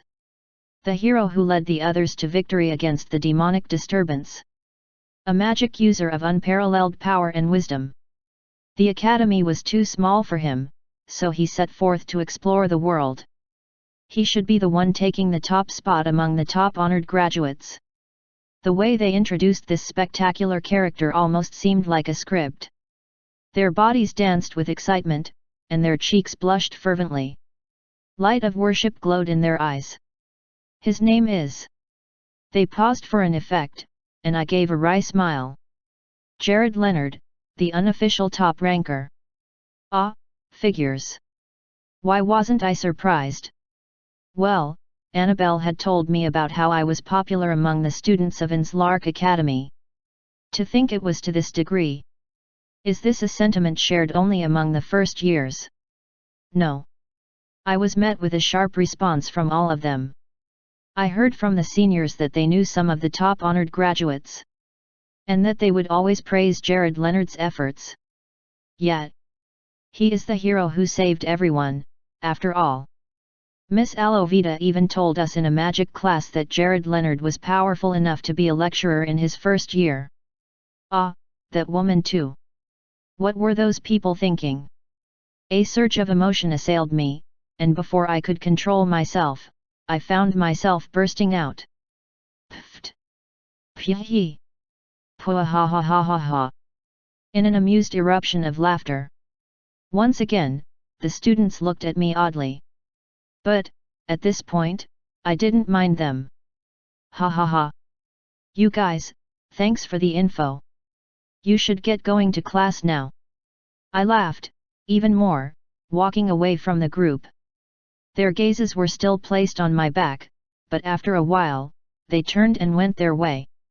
I kept laughing even as I heard their departing footsteps looking toward the towering hall that stood at the center of the academy. So, you're there, Naren. It had been ages since we had last spoken, and so much had changed. Still, I could find a vast amount of excitement and anticipation well up within me. There were 2 major things I was looking forward to in our meeting. One was seeing how much progress my mentor had made. And the second? Let me show you how much I've grown too. Chapter 313. Naren Khalid sighed as he sat behind his desk. His dark hair firmly sat atop his handsome, pale face. He had a perfect facade, but the look he gave made it seem like he was on the verge of breaking down. Of course, this wasn't physical exhaustion. Naren's body was tailored by his magic, making sure he was always in top state. This loop ensured that concepts like hunger, thirst, or tiredness, even pain, were foreign to him. The cause for his pained expression stemmed from another problem, though. Ah, this is boring, his mind wondered as he stared blankly at the completed paperwork in front of him. Even though he had made sure to take his time when handling all of them, it still didn't take him very long to complete everything. Now that he was done with his task, the man wondered what to use the rest of his time for. Should I take a walk again? Lately, that had been all he was doing. He was even so bored to the point of somehow desiring company, at least to enjoy himself. Training would have been a good way to pass away time, but he was currently undergoing internal training, yet he sought something more stimulating. Sigh, even that troublesome woman would do right now, Naren grumbled. The lady in his thoughts was none other than Sarah Crimson, his childhood friend and supposed rival. She had some issues to attend to in the capital last he heard, so she wouldn't even have his time. Even though it was shameful to admit it, Naren had to spell out the truth for himself. I'm bored. No incident had occurred ever since the demonic disturbance. He had suddenly been promoted to provisional headmaster considering his level of power, and his contributions to Enslark Academy during the tragic incident. Such a troublesome task was put within his grasp, and he would have refused. However, upon considering the highly influential position he had been put in, Naren finally decided to concede. He had used his newfound connections and political power to weave himself into so many factions and even got himself the identity of several spies and suspicious personnel within their ranks. Taking them out would be easy, but that would simply alert the true culprit. In that case, he simply had to bid his time perfectly. After all, time was the one thing he had in surplus. Should I just take some time off? The black-haired man mumbled underneath his breath. Doing so would certainly prove to be something healthy for his current state. However, Naren remembered the last time he took some time away from Enslark Academy. The casualties and destruction that followed were something he had to avoid at all costs. As headmaster, he was responsible for the lives of everyone presently residing in the institute. While he wouldn't make any silly errors in his administration of the school, he often fretted over his wards. We have highly skilled students in this generation, but compared to the previous graduates, especially those of the previous sets and the one before them, they had a long way to go. Naren knew it was unfair to compare their levels of growth. After all, the previous students had a critical element that these new ones didn't possess. The person called Jared Leonard. That kid. Naren gave a wry smile as he rested well on his chair. Closing his eyes and inhaling deeply, his lips curled up even more. The man seemed pleased for some reason. An image appeared in his mind. I wonder how he's doing now. Who are you thinking about, I wonder? Naren's eyes popped wide open, and then his back bounced off the chair, making him sit straight in a jiffy. Nice reflexes. A passing comment echoed across the empty room, and a being suddenly manifested. He had a long white lab coat, with a black shirt and black pants. His shoes were white laced with gold and black designs, and his flowing blonde hair fluttered a bit. His golden eyes and charming smile were fully captured by Naren's black pupils, causing the man's expression to morph as soon as his brain connected the dots. Why, you are? The teenager's smile became larger and his lips parted to bring forth words. It's been a while. Naren. Naren, the usually stoic man, jumped to his feet and gave a surprised gasp. His boredom had finally been shattered. He could see a bright light of salvation standing before him. That was enough for him to break into a smile, and leak out the words of his one and only protégé. Jared. You're back. I made sure to use my unknowable while entering Naren's office, and also the Tower Arcana to warp into his office. The Arcana allowed me to transport to a destination I hadn't been to before, as long as it was close by. Since all I had to do was bypass Naren's door, it wasn't difficult to enter his office. I watched him for a short moment, waiting for the perfect time to make my entrance. As expected, I picked up the perfect moment, making a perfect appearance. Naren looks happy. It seems he's happy to see me. Well, the feeling is mutual. Yeah, I'm back. You look the same, I commented, smiling at the rough-looking outfit of my previous lecturer. Nothing about him had changed except the smile planted on his face. Yet, I suppose. He shrugged, moving away from behind the desk where he was standing. Before I knew it, he was slowly approaching me at a steady pace. The obsessive smile on his face began to unnerve me a bit. Naren. Was he mad that I just popped into his office? If so, then. You're not an illusion, are you? His voice was low, but it contained great weight. Naren's intense gaze told me he required a prompt answer, rather, he demanded it. No. It's actually me. Are you okay? Now, I was getting slightly concerned. This wasn't how I envisioned our first meeting in years to turn out. Kukukukuku, a short, deep chuckle escaped his lips. Kwahahahahaha. This had to be the first time I heard my mentor laugh so loudly. Ah, I feel so much better now. It really is you, Jared. A big smile formed as he doused his chuckle. Yab. Yab. Is this really Naren? Chapter 314. Fortunately, Naren's surprising behavior didn't last very long. After welcoming me and embracing me, which was extremely awkward, he returned to his seat as though nothing had ever happened. Once he sat, closed his eyes, heaved a deep sigh, and looked at me for the umpteenth time. He finally returned to normal. Weirdo! How long were you standing there? I'm amazed. I couldn't even detect you, Naren remarked. We were both seated, demarcated by Naren's large headmaster table. Trade secret.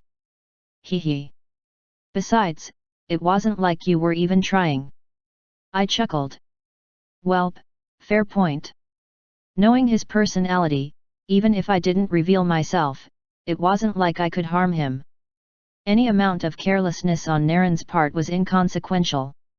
While we're on that topic, I see there's no form of defensive measure in your office. Why? I thought it was strange. The whole academy was saturated with protective magic, yet Naren's domain was completely bare. Why was that? Welp, I figured that would invite trouble. No one would want to target a very fortified place, right? So, if I make it easily accessible, I can have more trespassers. He explained. In essence, you're just bored. I nearly rolled my eyes in amusement.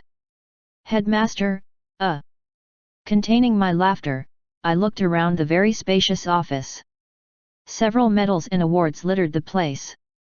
A mini library occupied the left corner of the room, while the right had a shelf dedicated to some pretty neat magic tools and special awards. The office was nicely furnished as expected of Inslark Academy's top brass, and it had an air of ease. Please, don't bother with that. Naren sighed, resting his back on his chair. It's been very boring and uneventful as the head. His complaint couldn't exactly be taken at face value. I'm certain many would argue with that logic. Naren only considered the job to be stale because of the kind of person he was. Being the headmaster of such a large-scale area meant a great deal of responsibility and pressure. However, Naren was smart to a fault. His intelligence was miles ahead of his age, which was also deceiving. His management ability and innovations were capable of keeping the administrative affairs of Inslark Academy in order. His magic skills and teaching capabilities also made him the perfect fit for the role. From the nature of his magic, he also never experienced exhaustion and several other limiting factors. Since he could also employ the use of thousands of familiars, Naren could keep a constant watch over Inslark. No task was difficult or time-consuming for him, so he probably thought of everything as monotonous. I know, because I would feel the same way. Naren was similar to me in many departments. Three of the greatest factors that tied us both were our thirst for knowledge, our love for magic, and the unconventional methods used in our endeavors. Which was why of all the people in the kingdom there was no one I trusted and respected more than him. Now that you're here, I'm sure I can relieve myself of boredom a little. Naren gave a slight smile. I recognized the glint in his eyes. It was the same one that found expression in mine. Curiosity. How strong have you gotten? Our voices overlapped as we asked the same question. Both of us smiled the moment the question was raised. There was only one way to accurately find out. Resonance. Instantly, we infused our energy and connected ourselves to each other. It's time to see for myself. I closed my eyes, and then opened them to witness a new world, the reality within Naren's inner self. My eyes bulged in complete shock. I was flabbergasted beyond belief. It was an impossible sight. This is. Before my eyes were several hundreds of thousands of monocores, all white and occupying the vast expanse that surrounded me. That wasn't the most surprising aspect, though. As I watched, with the interval of some seconds, new mana cores were forming. And no, this can't. They burst into life like blooming flowers, or surging stars. It became meaningless to count them. Then, if these are the cores, how about? My heart felt like it couldn't handle any more, but I had to see. How many subcaries does he have in each of them? Just what kind of monster have I created? Within each mana core, at least the ones I had time to explore, were at least 500,000 subcaries. They littered the mana core space like stars in the night sky. It was unbelievable. Compared to the Naren of the past, this being was completely in a different league. He has attained a realm that was beyond my expectations. He's... Naren was shocked nearly to the point of being frightened.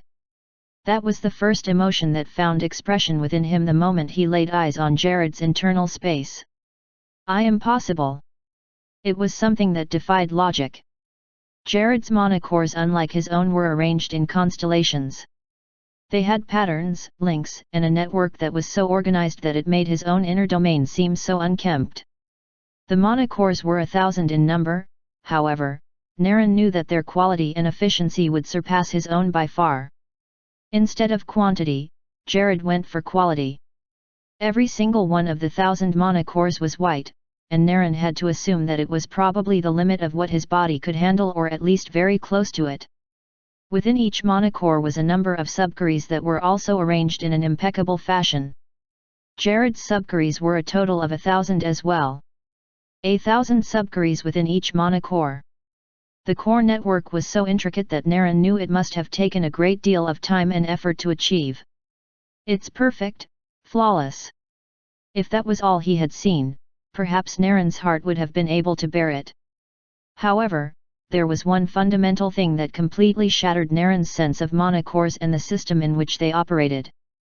This can't be. Naren said this, but his eyes and every sense of his astral body were experiencing the phenomenal sight of pure magnificence. It started from Jared's primary mana core, if it could be called that at this point. The spherical cluster of energy was cleanly divided into two parts. An equal half was white. And the other side was completely black. The energy that poured out of the black side attracted Naren's attention, however, the moment he drew closer to it, he got pushed away. Instantly, the shocked man could feel the resonance breaking apart. However, before he completely vanished from Jared's inner domain, he could tell what manner of energy the black substance was. Miasma. Jared has already. Something that even he had thought to be impossible was achieved by his protégé. The boy Jared Leonard had finally fused mana and miasma to form something else, something beyond his current understanding. Amazing! Chapter 315. Naren felt himself get expelled from Jared's inner space. Thanks to the black stuff's interference, their resonance had been grossly affected, causing Naren's presence to be treated as a foreign entity that had to be removed. Before long, everything became a blur, and he returned to his physical body. His eyes opened, and he gazed longingly at Jared, who was also groggily opening his own. Both of them stared at each other with amazement and more respect toward the other.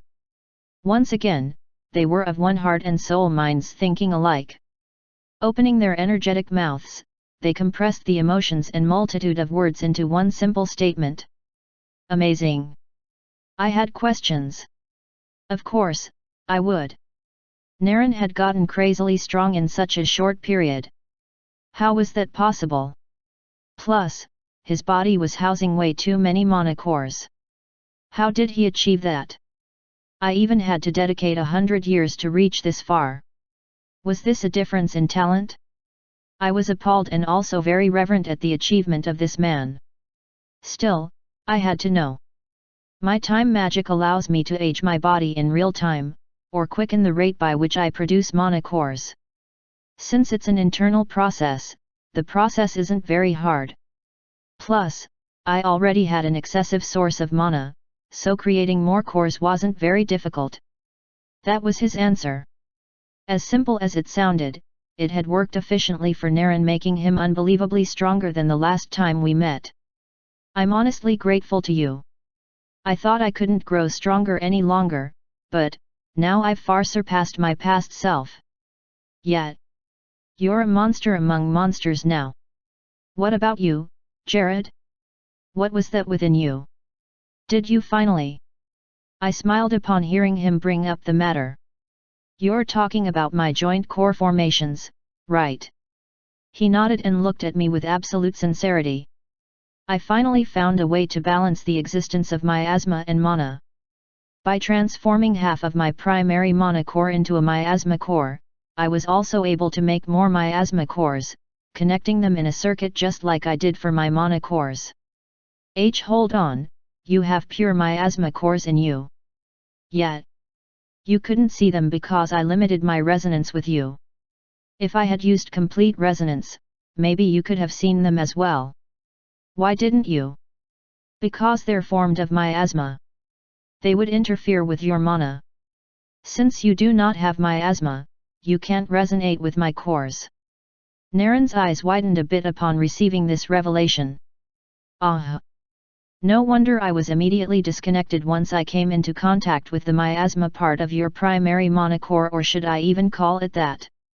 He was probably referring to the fact that my core couldn't possibly be named as a mana entity since it also had miasma forming half of it. I call it a fusion core. So far, I have 1,000 white mana cores, 1,000 miasma cores, and 500 fusion cores excluding the primary one. They're all connected by a system of intricacy, making the flow organized. If I didn't carefully arrange the energy flow, then the opposing energies would ultimately clash with each other. I also needed my cores to be pure white, so all the previously colored mana cores were swallowed by white cores, transforming them into subcores. So, you can use both miasma and magic? That's incredible. Yet, I opened the palms of both my hands, generating mana on my right, and miasma on the left side. They both flickered like flames and danced atop my palms. But that isn't all. Squeezing my palms, the dark and light flames vanished. I created a new form of energy. Something that's neither miasma nor mana. The effects gave me a breakthrough that I have always wanted to have. I smiled. Naren seemed very interested in my explanation, drawing closer with each statement I made. It was nice to see another magic enthusiast like me. It's called an. Wham! Before I could complete my statement, the door to Naren's office was flung open, and a person rushed inside. She wore a flowing lab coat pure white, and the rest of her formal attire was also white. Having some sort of enchanted glasses in her eyes, her stern face was somehow filled with worry. The blonde hair that sat atop her head fluttered as she ran into the office. Something about her was familiar. She looked much younger than I was. Her flat chest spoke volumes of her immature growth, and the flushed expression on her face resembled a child, talkless of her short height. She's cute. Her bright blue eyes sharply turned in Naren's direction, and she quickly spoke before the sudden atmosphere died out. Headmaster, Naren. It's about Professor Morrow. He had another accident in the research center. Once I heard the girl's voice, I was almost done piecing everything together. An image formed in my head. The girl from my memories was so similar to the young lady before me. They're both small, delicate, and flat. So, it's really. Ha, what did he do now? Naren interrupted my thought with a heavy grumble. He tinkered with the wrong magic items again and caused an explosion. Lots of properties and infrastructure have been damaged, and even he is heavily injured. Inslark has specialized staff who can use healing magic. Why bother reporting this so frantically to Naren? And you need me to reverse all the damage and the negative effects of the accidents. Again, Naren remarked tiredly. Ah, so that's it. Yes, sir. The blonde-haired lady, who seemed more like a younger girl, spoke with a far more mature tone than one would expect from someone like her. Ha! I see. Got it. You guys in the research department are the only ones who give me a headache. Naren stood from his seat. Apologies for that, sir. Since you always complain that you're bored, I thought you'd want some work to do. Pfft. For a child, she sure had nerve. Even Naren froze once she said that. He looked at me with a bashful smile and rubbed his dark hair rigorously. Ha ha ha ha. How hilarious. Even after all these years, some things never changed. My friend was the exact same.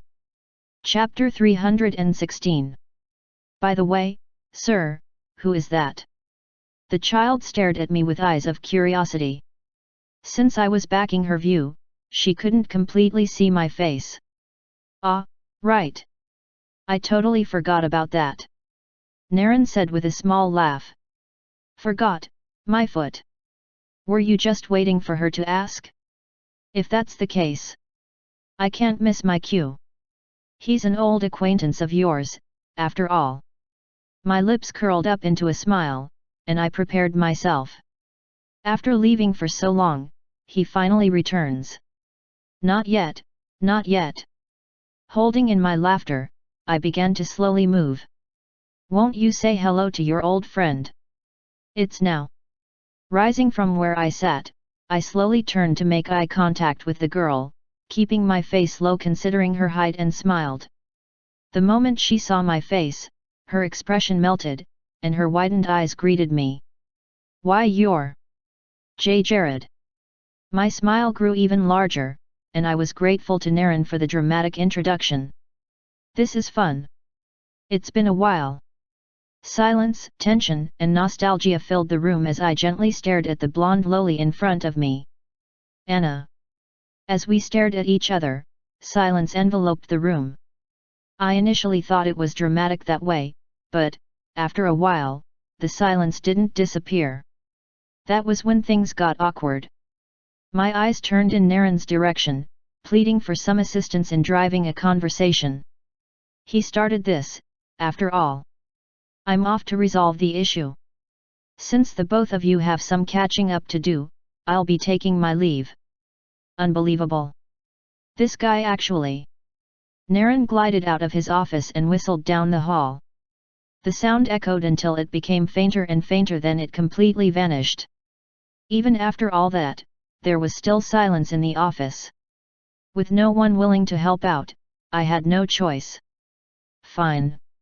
I'll do it myself. With a determined expression, I took a leap of faith and spoke to the girl who seemed too shocked to move. Anna, it's been a while. My voice seemed to snap her out of her daze, and she finally budged from her position. Yet. Another awkward silence enveloped the room. How have you been? It had been over 100 years since I interacted with people normally. The only reason I was so free with Annabelle and Naren was that they were weirdos. I addressed the men at Alphonse's territory as their superior. This matter is completely different. Anna seemed like she had a lot to say, but was probably stuck in the same mental place I found myself. What should I say? Perhaps I was overthinking it. Just as before, why couldn't I just talk casually to her? Yet. Let's do that. You haven't changed in the slightest, Anna. You've changed quite a bit, Jared. Our voices overlapped, and our words mixed with one another. Looks like she was thinking the same thing. This was the worst. There were so many things I wanted to talk to her about, but my communication skills had deteriorated so badly over the past years. Or was that just an excuse I was giving myself? Hey, do you want to take a walk? My eyes widened, and I looked at the girl who suggested it. A smile was on her face, and her expression was already calm and collected. The bright twinkle in her eyes returned, though hidden behind the lens she used. Sure. Perfect. Let's head out, then. Surprisingly, as we started walking, it didn't take very long for us to begin conversing normally. I had been overthinking things. So, you're interning at the research facility of Inslark Academy? That's amazing. Well, I did score the highest in the scholars exam. My project also caught the eyes of the superiors that they recommended me to the Enslark Research Institute. I was amazed, no, impressed by Anna's achievements. It's a good place. I'm given enough autonomy to engage in my own projects, though I'm sometimes dragged into group experiments. It was so great that she was enjoying her internship. Another look at her, though, and I finally noticed growth in her. She's taller by a millimeter, I think. How about the others? I asked with a curious smile. I had intended to ask Naren this question, but we somehow delved into the subject of magic and were lost in it. Ah, Anna's face clouded up a bit. I wonder why. Before I tell you about everyone else, there's something I need to tell you first. She suddenly stopped walking and looked at me with a determined expression.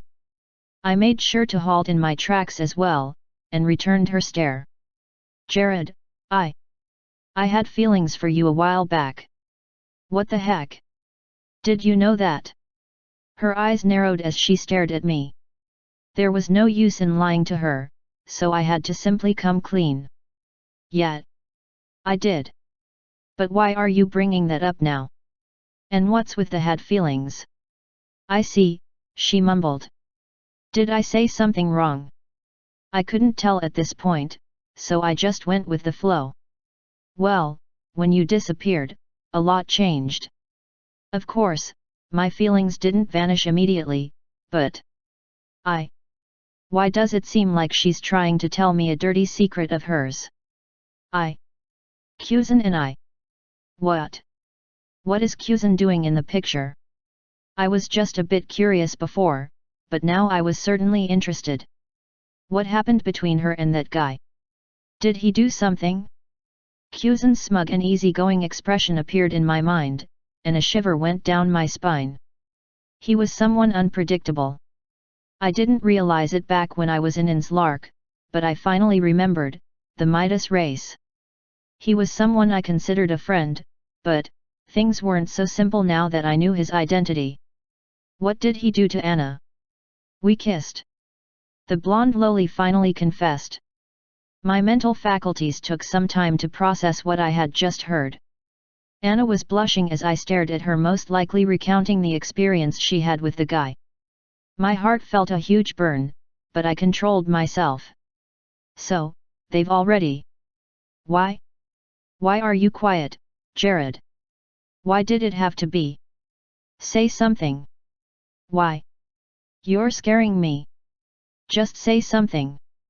With clenched teeth, I finally let out the emotion that was swirling deep within me. Unacceptable. Chapter 317. Why is Jared acting like this? Anna thought to herself. Her emotions were still a mix, and she was very unsure of how she really felt. The boy before her was her first love, someone who had saved her from her childish delusions. She owed a great deal to him, and even her emotions were tied too tightly to his person. However, he abandoned her. Jared didn't know how distraught she had been once he left. His decision impacted many people who were close to him, but did any suffer as much as she did? She had feelings for him, after all. Though he had left behind instructions and means to carry them out, Anna didn't have any strength to do anything without him around. Edward wholly concentrated on making himself more powerful, and her other friends suddenly got too busy. She had never felt so alone amid company.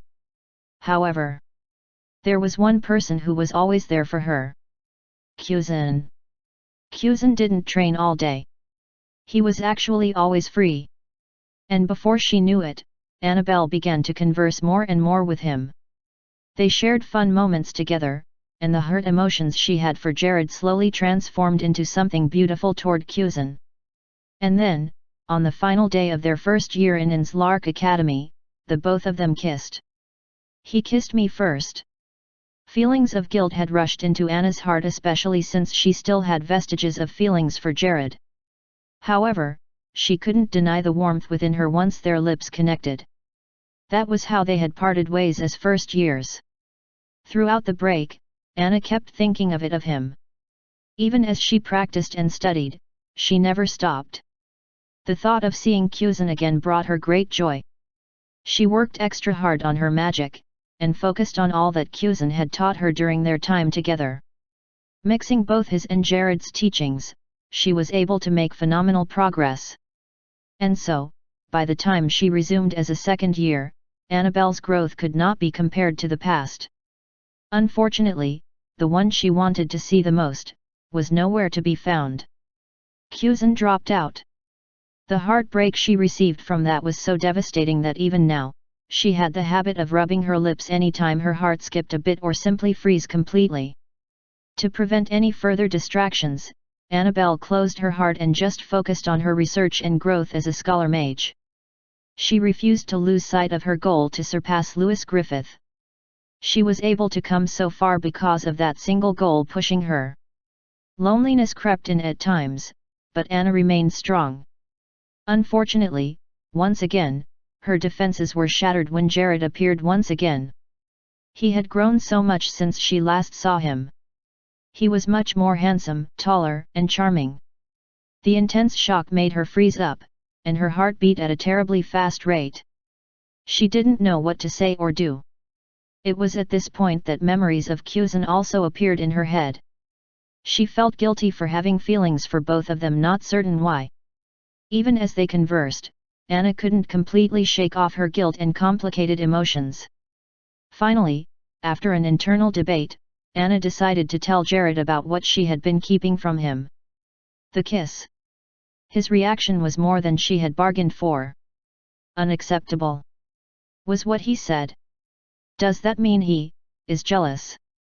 Unsure of how to best interpret his obvious disapproval, Anna settled for that thought. Does that mean he likes me? Should I ask him? No. She shook her head. Fear of rejection, or even worse acceptance, surged through her.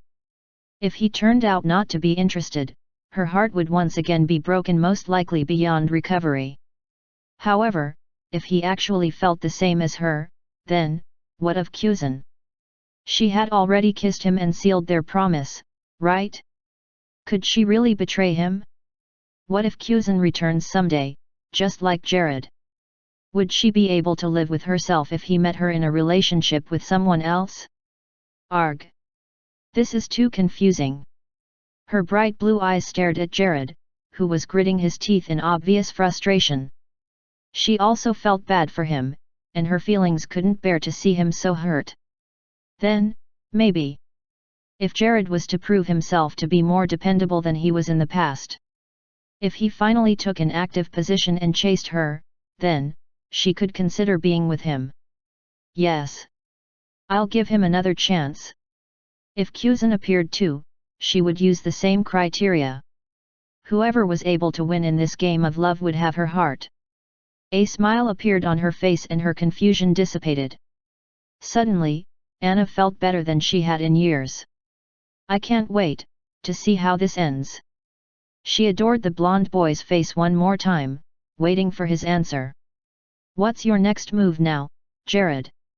I can't believe this. While I was busting my ass practicing and training for the greater good, this girl and even Kuzan were busy goofing off in romance. That was unacceptable. How dare these little ones begin kissing at such an early age? Did they have no common sense? War was looming, and I gave them specific instructions to get stronger before I returned. Yet, they were busy doing childish nonsense? Well, I suppose it's normal for their age. Anna was only just 15. Teenage romance and petty feelings were bound to pop up eventually. That Kuzan bastard, he should have known better. The worst part about this whole thing was that Kuzan abandoned Inslark Academy and didn't take full responsibility for his actions. Why were the Midas denizens such scumbags? Or was he a player? I had so many thoughts of dissatisfaction, almost as a father would have when his daughter was goofing off with the wrong boy at a premature age. I have been nurturing this girl, no one can take her until she's ready. Fuming as I made these thoughts, I grabbed Anna by the shoulder and drew close to her. Eeb! I heard a sound come from her. I'll take that incident as a mistake. It's a good thing Anna fessed up. At least she knows what she did was wrong. Please don't do it again. Anna's face was red, most likely due to her guilt. She nodded while staring into my eyes, showing me that she had learned her lesson. Whew! That went well. With this, my little Anna would be focused on the more important things. Chapter 318. So, where did everybody else go? After the whole awkward exchange between the both of us, we delved into the topic of our classmates and friends. As you know, Kuzan and Stefan dropped out. While Kuzan didn't resume his second year, Stefan left after the first half of the same year. I could never fully tell what was going on in Kuzan's head, but I knew it was only a matter of time before he left Inslark. In fact, it was better if he did so. While the academy was impressive in many ways, it was incomparably too ill-equipped to properly groom people like Kuzan, even me. We were too powerful to be placed among regular students. Our existence would dwindle the abilities of geniuses like Stefan and Maria, and their existence would also slow us down. I can understand if it's Kuzan, but... Still hung up on that, Anna said with a smirk. Is she talking about how I lost to him? Geez, I blushed a little, scratching my head. That was indeed one of my lowest points. But, considering my opponent was an integral member of the Midas race, it was only natural that I would lose. His eye and hair color, alongside his phenomenal affinity for mana. Kuzan is most definitely a royal. Just get over it. It's fine. You have a chance now. Anna spoke with a blushing face. She's right. I have a chance now. I had studied and trained hard for a very long time. Surely, our next fight would turn out differently. Thanks, Anna. I needed that. The girl giggled, and then nodded as we kept walking. Before long, we returned to the topic of discussion. Why did Stefan leave, though? Anna shrugged slightly. I don't know. It came as a surprise to all of us. And he just happened to defeat Maria the day before he disappeared. Stefan beat Maria. Wow! My eyes widened. Just how much did he train? No, could the gap between them have been covered by mere training? Strange. What of the others? I asked. Well, most of us made it to the Inslark Hall of Remembrance, Anna spoke, trying to sound casual, most likely to hide her pride. Yeah, I heard. Good job. I smiled, patting her small head. Hey. I'm not a kid, you know? You keep patting my head. You look like a kid, though. So cute. I mused, looking at the girl's pouting face. Why yeah, well, with no one distracting me, I was able to get a spot in the top honored graduates. The one who scored higher than all of us in our grade was Ed. Edward, I wonder how he is now. What of Sierra Epelson and Jerry Keller? Oh, them, Anna seemed surprised that I mentioned those two. They were valuable assets, after all. Especially Sierra. Sierra got 4th place in the ranking. Jerry got 10th. That's impressive. Tell me more. And so, she did. Based on what she said, the top honored graduates list pretty much went like this. 1 nil name Naren Khalid, obviously. 2 Lewis Griffith me. 3 Sarah Crimson, 1 chick I don't know. 4 Sierra Epelson the crazy genius. 5 Edward Carl Leon, I'm so proud of this. 6 Annabelle Frederick, she scored directly below. Sweet. 7 Maria Helmsworth as expected. 8 Reed Sterling, previous headmaster of Inslark. 9 Damien Lawcroft, isn't this a surprise? This annoying guy is still on the list. 10 Jerry Keller, he managed to squeak in. That's good. It made me glad that the people of the past generations had been overshadowed by new individuals. I was certain that they would be proud as well. It's good, Anna. You've grown considerably since our last encounter. In just 2 years, this girl had already achieved a silver mana core. Her talent was phenomenal, and since she practiced with the aid of magic stones and artificial magic cores, her growth was that much increased. Where have the others scattered off to, by the way? Anna was interning at Anne's Lark Academy, but everyone else had been posted to various areas within the kingdom. I was curious. Maria got a position at the capital. Last I heard, Sierra was interning at the northern borders same as Jerry. Yvonne went to the western borders. Oh, yeah. I encountered him. What of Edward? Anna smiled faintly, but her gaze seemed to be distant. He refused internship. He said he wanted to travel on a journey of solitude and that he would return once he was satisfied with the result. Why wasn't I surprised? Martial artists never change, I grinned, remembering a certain someone's personality. The fact that Edward was able to surpass Gawain's record in the academy showed just how powerful he had become. Yet, that strength wasn't nearly enough for him. I see, it's understandable. The martial god techniques in Edward's possession got extremely more complicated and destructive in the advanced stage. It was clear that he needed some time of solitude to master them. I can't wait to see how he becomes once he returns. What about you? Did you find what you were looking for? Anna asked. I nodded with a smile. Yes. At least, with this much. I should be able to protect everyone I care about.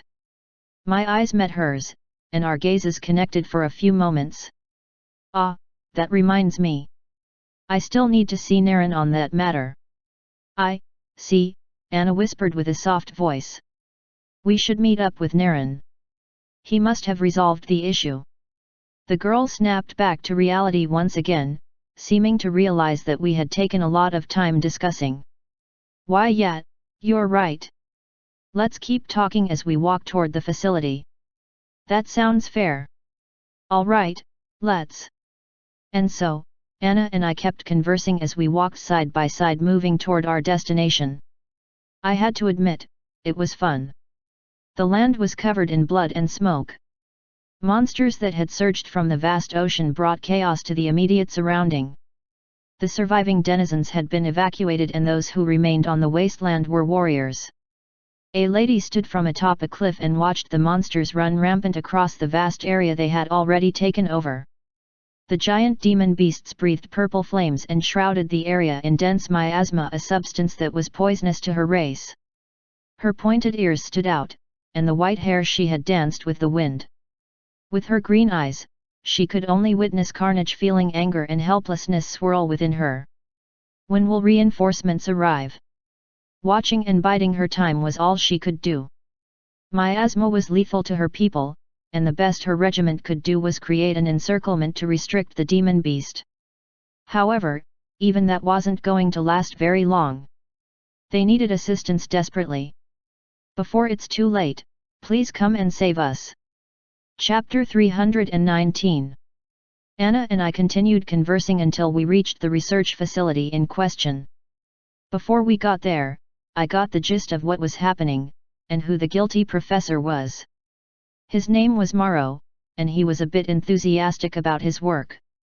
While he was known to be incredibly brilliant, and was also a source of motivation for Anna, he was a recipe for disaster, especially thanks to his undying curiosity. It was thanks to his achievements and deep love for magic technology that he was chosen to give a presentation to the students this day. Too bad he messed up again. Not that it would make a difference, since Naren could just reverse everything. We soon arrived at our destination, a tall building layered by several cadres of fortification magic. I could also sense the effects of Naren's magic as I drew closer. Looking at the research center now, it looked as good as new. Looks like Professor Mayro's mess has been cleaned up. I smiled. Anna chuckled slightly, and we both entered the center. I didn't have any clearance to proceed, but it appeared her ID was enough to allow both of us entry. Plus, once she mentioned that I was a guest of Naren, things went even smoother. Headmaster Naren should be on the 4th floor for magic engineering. I'm sure he's chastising Professor Morrow as we speak. Anna spoke as we ascended the stairs. There were teleportation conduits placed within the structure, but the fact that Anna used this means meant that she wanted us to converse a little more. When will he be done? You have business with him? Yet. I mean, this whole thing interrupted our conversation, so. Ah, that's true. We both laughed, talking more until we reached our target floor. All right. We're here. Anna spoke, opening the door to the massive room. I was welcomed by the brightness that existed within the enormous place, taking in the sight of a room filled with all sorts of innovations. Not bad. The area was split into several compartments, and a good deal of magic tools and technology could be seen. Automatons, magic items, golems, etc. Like what you see. I'll show you my compartment later. My lips curled up to form a grin. That would be nice. But first, let's get you to see Naren. Morrow, you nearly died this time, you know? I can't reverse death. And all for what? Why did you push yourself so hard once again? I mean, if you were the only one to get hurt, that would be fine. But, you dragged others to it. I'm sorry. I could hear those sounds from my distance before I entered the office of the head researcher of this area, Professor Morrow. Naren sounds quite serious right now. Should I just wait until later? No, there's no time left. I had spent more than I bargained for. Based on my calculations, I was supposed to be on my way to the capital now. Let's go, I said to my partner, opening the door. Yet. Her hesitation meant she was probably also reconsidering barging in on Naren's reprimand of Morrow. However, at this point, it was of little importance. Creak. The door opened once I got close enough to it without having me twist a knob. I smiled at the good engineering and stepped inside the office, meeting Naren and the guilty Morrow in a conversation. One sat comfortably on a chair while the other was kneeling, head bent downward. Is that Naren? It seemed he was a different person when dealing with others as a superior. As for the man Morrow, he was a lot younger than I expected. He's in his early 30s, maybe. The fact that he led a whole floor in the field of magic engineering was something that amazed me. Based on all Anna said, he was a brilliant person too. The last administration would never have allowed this.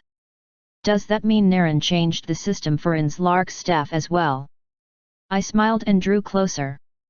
So, you're the infamous Professor Morrow, I spoke, interrupting the unstopping back and forth between Naren and the man in question.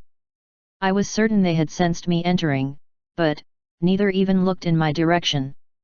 Ah, Jared, you're back from your walk, Naren finally turned in my direction. Morrow followed his lead, and I finally saw his face more clearly. He had ragged red hair, as well as a shanty cluster of short beards all over his chin. The bags under his eyes told me very much about his level of stress. And who might you be? He murmured. Well, he's my friend and honored guest, Jared Leonard. Naren interrupted and spilled out my name. The moment he did so, Morrow's eyes bulged open. You mean, you're the one who, the Jared who was? He's referring to the demonic disturbance, Morrow suddenly left Naren's front and rushed at me with maddening speed.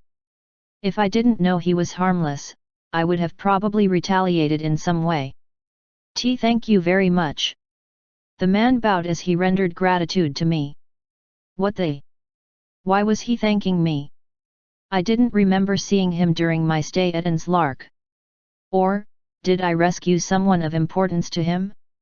I heard from Yvonne just how amazing you are. I'm his big brother, see? I see. They looked nothing alike. Other than the same red hair they both shared, Yvonne and this Morrow character were polar opposites. Yvonne told me, what you did.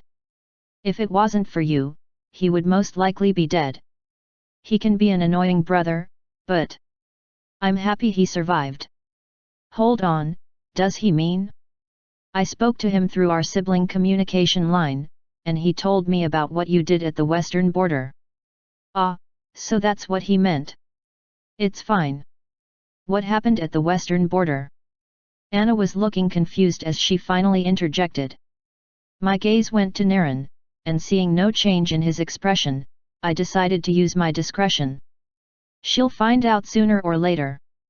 The demons have begun their invasion. Chapter 320. Whoa, that's really bad news. Anna sat, recoiling from shock caused by knowing the imminent threat approaching the Eastern Kingdom. We had all taken our seats in Mayro's office, even the offender himself. I would be hesitant to discuss issues like this with a stranger like him around, but since Naren vouched for his credibility, I decided to give him the benefit of the doubt. Is that tied to the reason you're here? Naren asked me. Not entirely. I actually came to see you concerning a separate issue. Afterward, I'm going to the capital to finalize matters. The capital? You mean? Anna exclaimed. Yes. I'm going to see the king and his court.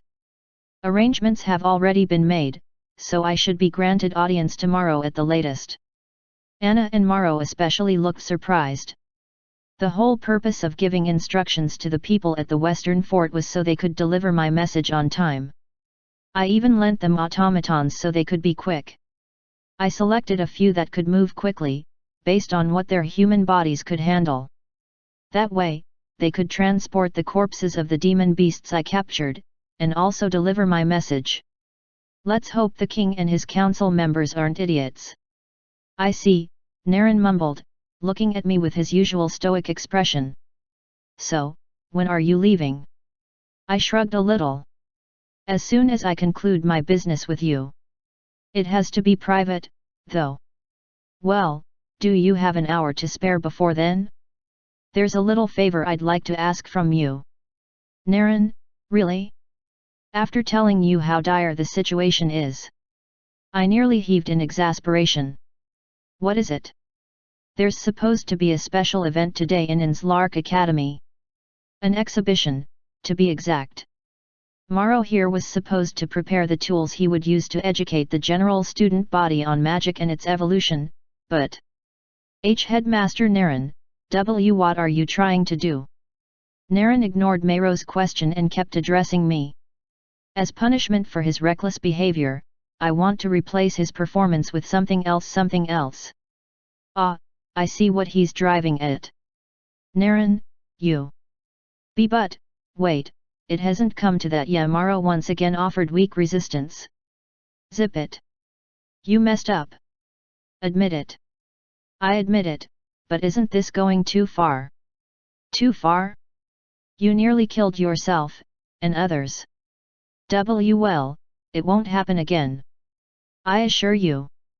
This is the 175th time you will spout that lie. Geez, I winced. Anna chuckled at the sight as well, blessing me with her innocent demeanor. Though I could tell that worry was hidden deep in her eyes. The demon invasion must be getting to her. In any case, Jared, I want you to organize something for the kids, an exhibition of some sort. Think you can handle it? I was well within my rights to refuse, but Naren knew I wouldn't. Why? I was curious. What kind of students has Inslark Academy produced? With a war at hand, it was to be expected that one would assess the military strength of even students. All our assets required examination.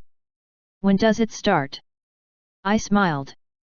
The sly bastard gave a grin, breaking his stoic expression. 10 minutes. My grin became wider. Fine, then. Anna, think you can give me a tour of your section in 10 minutes? I don't want to be late for the exhibition. I turned to my adorably flustered friend. What? You don't need to prepare. I tried my best to hold back any form of laughter. Anna was only asking out of innocence, so I was just going to let it slide. I don't. Ha ha ha ha. As expected of you, Jared.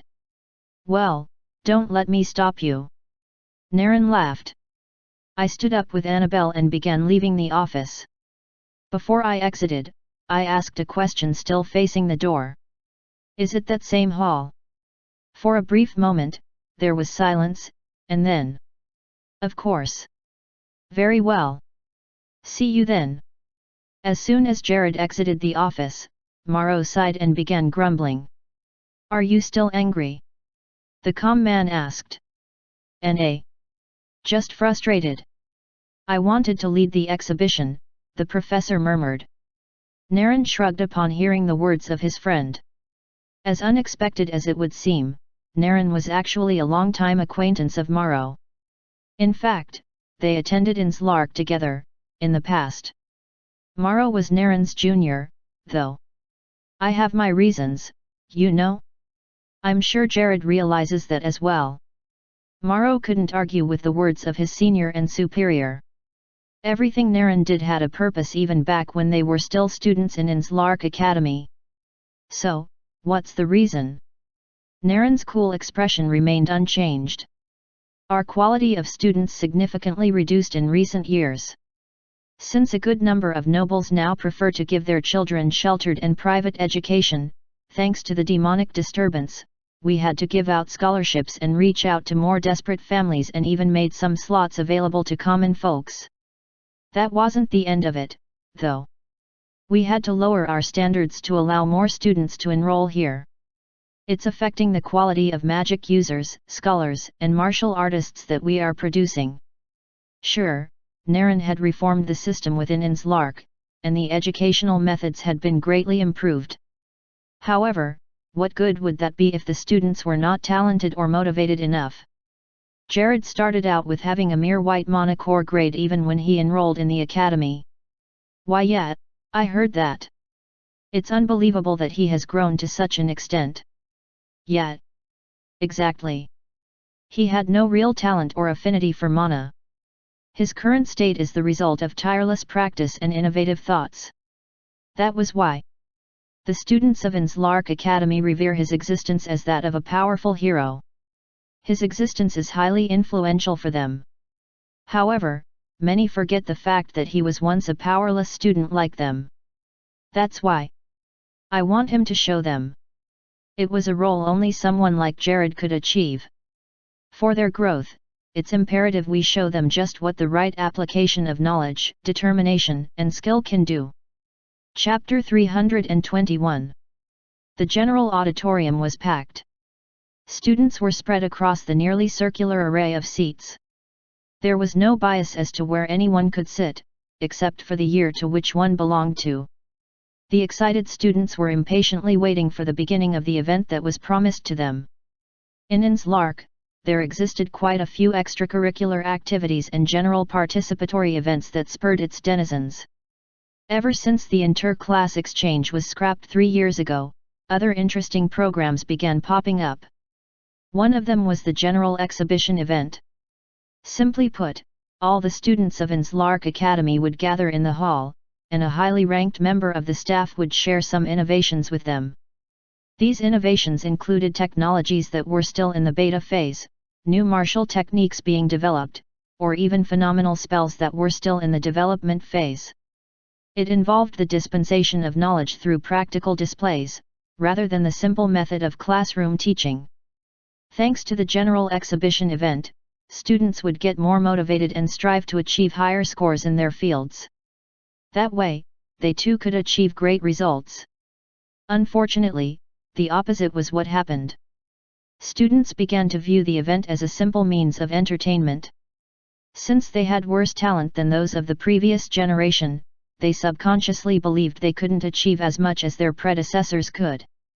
So, they only saw the exhibitions displayed with eyes of amazement and amusement, with only a few of them feeling inspired to work hard so they could meet up to the bar set for them. With their eyes lit with passion, expecting another interesting event, the students cheered for the woman who climbed the stage. The lady was none other than a magic professor they knew quite well.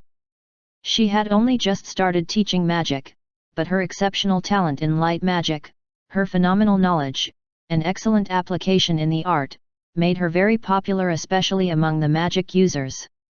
Adding to her popularity was the fact that she was a very beautiful and fun woman, young too. This made the boys go crazy, and the girls slightly jealous. The moderator for this event was none other than Professor Alovita. Cheers rang mostly from the boys as they witnessed their host smile at them all. "Welcome, students, to the general exhibition event." More deafening voices burst out. Even from the stage where she stood, Alovita was laughing uncomfortably at the wild cries of the wards she had been entrusted with. "I'll never get used to this." Still, her job demanded this much from her. After being given a second chance at life, she wasn't going to be lax in any way. That was why, when she received news that her savior had left something behind for her before leaving, she was so grateful and determined not to let him down. So far, she had done well for herself. Other than advancing to the gold monocore grade, she had also learned quite a number of advanced magic. Her ability was so great that Naren Khalid as headmaster made her a professor of magic. She readily accepted the position, hoping she would be able to see a hidden gem like Jared Leonard among them. Unfortunately, none even came close. Still, Alo wasn't giving up. "It bestowed me this gift from him for a reason. I won't betray his expectations." As the moderator for the general exhibition event, she had been given the order of programs.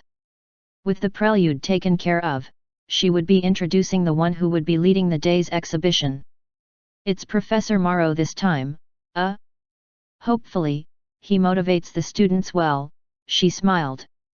As time stood, the man had to be within the premises, so all she had to do was call for him and he would appear. "I didn't see any materials to be used for the exhibition, though. Are they still in transit? Is he not ready yet?" Alo began to consider stalling for time until she was certain about the arrival and complete preparation of their lead exhibitor. The impatient cries of all the students convinced her otherwise. "I'll just do my part. Let us welcome today's exhibitor. Get ready to get your mind blown. He is..." As she was about to call out Mayro's name, a mental link became established between her and someone else. "Miss Alo, change of plans." Her eyes bulged. The one speaking to her through thought was none other than Naren Khalid. Without wasting much time, she replied telepathically. "I'll be attending this event, along with the vice head and senior lecturers." "Announce that." "Why, you will, sir." That's a great honor. I'm sure the students will be pleased." Alo's response was swift, full of shock. The general exhibition event was primarily meant for the students. Most lecturers didn't even bother attending since they were already quite experienced in their field. It would be a waste of time attending an event to watch something displayed and explained when one practically knew of it beforehand. Does that mean what will be exhibited is something even the higher UPS are interested in? Alo's inner thoughts raced. As she began to get excited, the lady couldn't have predicted the next words that came. "Also, the exhibitor for this event has changed. It's no longer Professor Morrow." "Oh? Who, then?" Alo already knew it had to be someone of great interest since Naren and the upper cadres of Anslark Academy were going to show up. "It's Jared Leonard. Introduce him well." With that, the connection was cut. Yet, Alovita's mind nearly broke. Did she hear wrongly? Was she dreaming? Did Naren Khalid just say the name of the man she most respected? We're waiting." The loud voices of all the students poured out, snapping Alo from her myriads of thoughts. My apologies." Her body was already trembling at this point.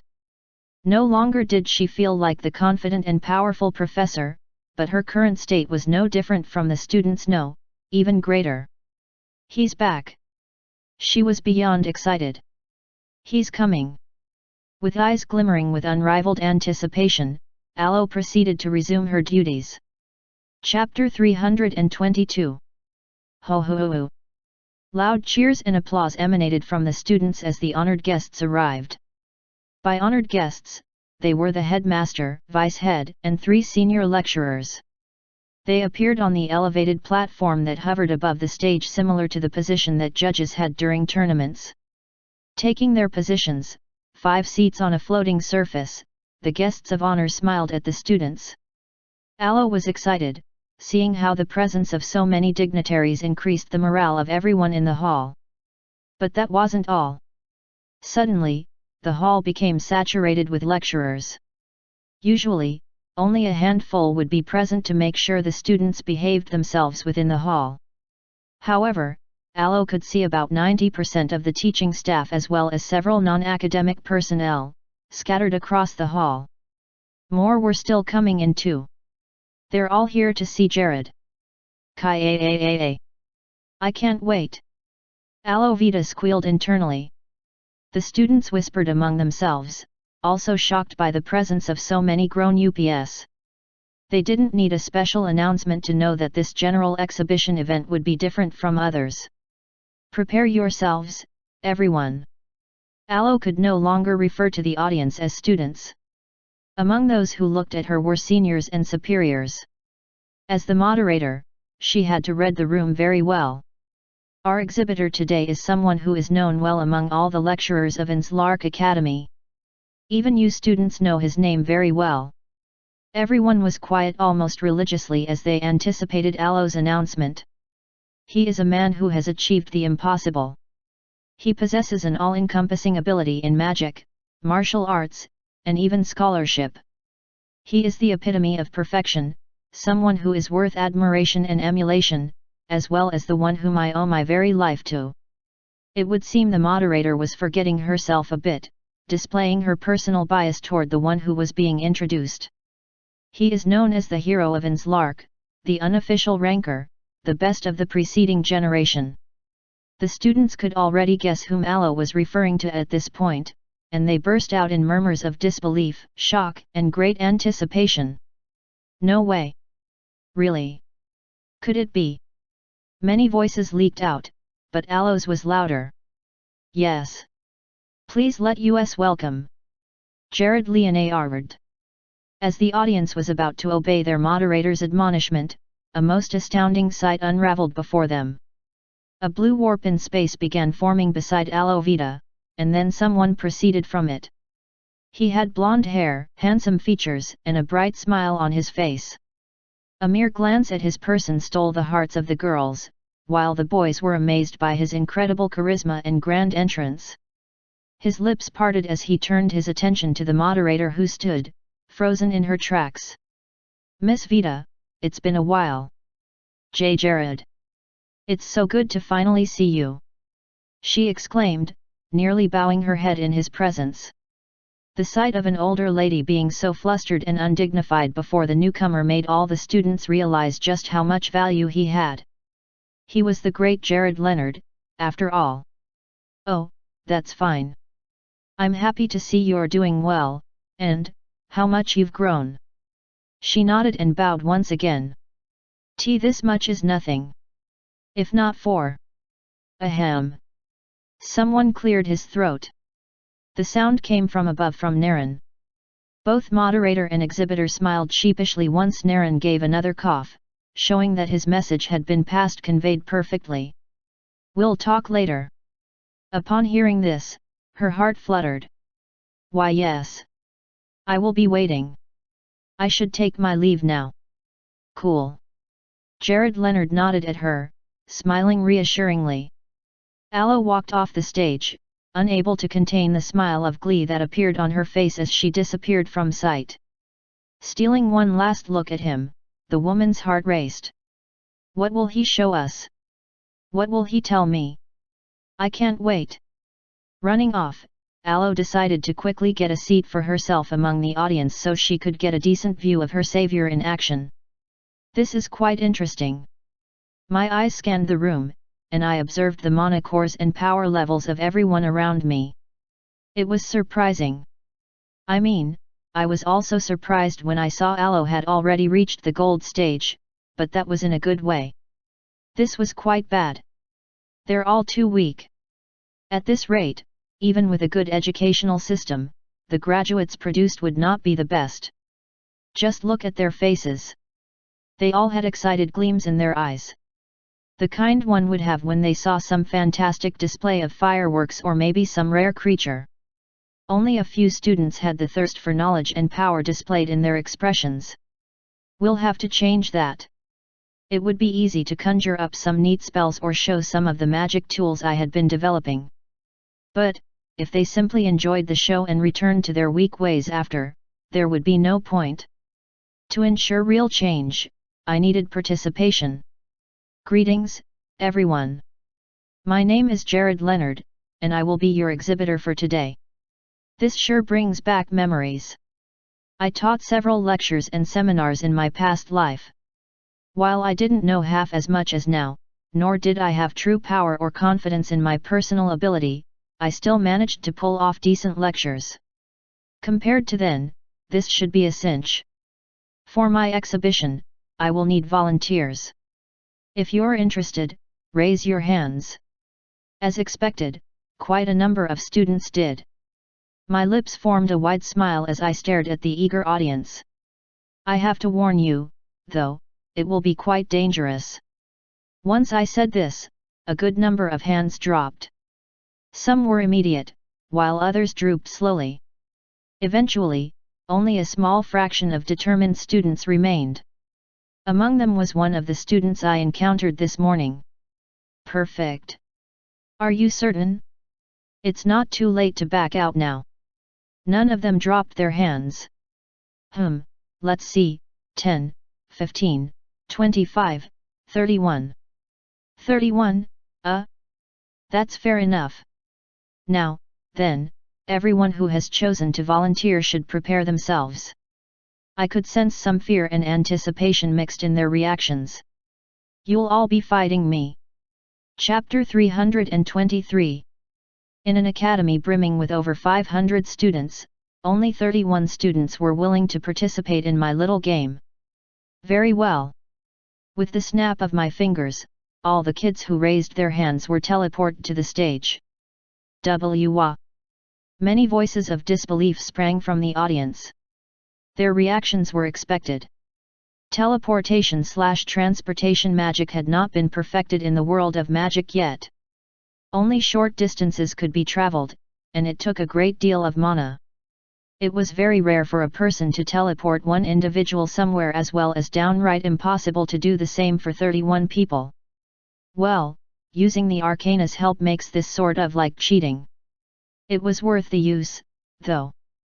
After all, even if I didn't have the attention of some of them before, my actions had drawn them all to me. You will all be fighting me. I smiled at the students who were lined up before me, on the stage. Their flustered and utterly surprised reactions were priceless. We can't do that. We don't stand a chance.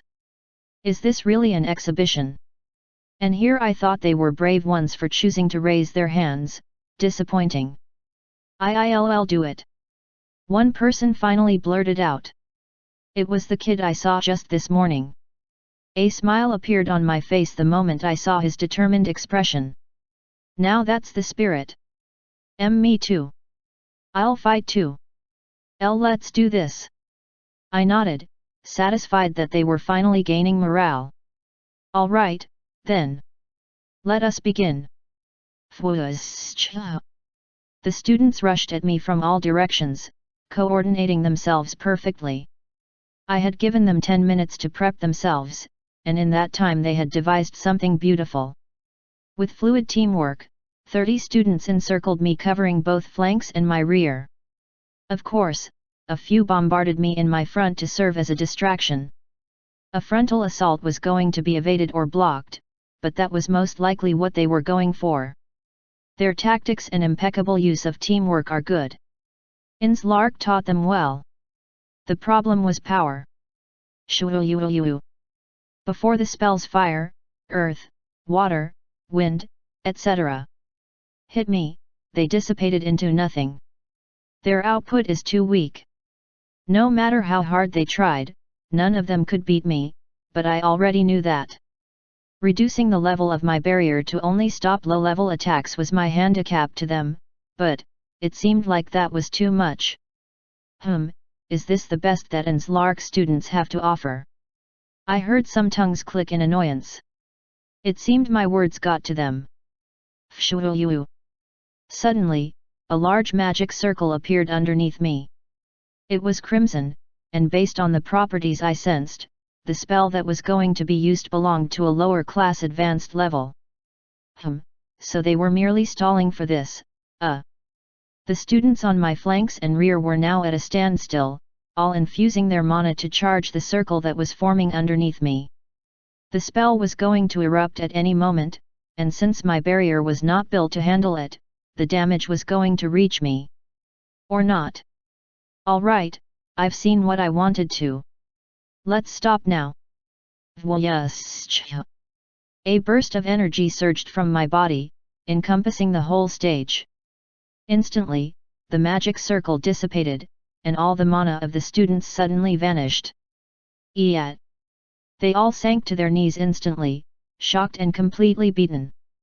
That's the end of that. You all lost. With the snap of my fingers, they all vanished and returned to their respective seats. As expected, all of them were magic users. What about martial artists? The audience was staring at me, dumbfounded. They were anticipating an explanation. Sorry to disappoint, but anyone else wants to try? Maybe martial artists this time. No one responded. Well, that's unfortunate. I was thinking of telling you the secret of that special stuff I used if there was anyone who would be able to at least reach me, but... For a moment, the audience went uneasy and gave in to complaint. Isn't that impossible? This is meant to be an exhibition. Yet. You should just show and teach us. Isn't he being too unreasonable? I'm curious, though. What spell did he use to completely stop them? Dumbass, we're all curious. I smiled, watching the uncooperative students look at me with slight annoyance. It was certain that they simply wanted me to show them something amazing, and then explain everything to them. That was all what the ones before me had ever done. And that's why they're in this state. Since they were simply watching from afar off, there would have been very little emotional attachment to the topic.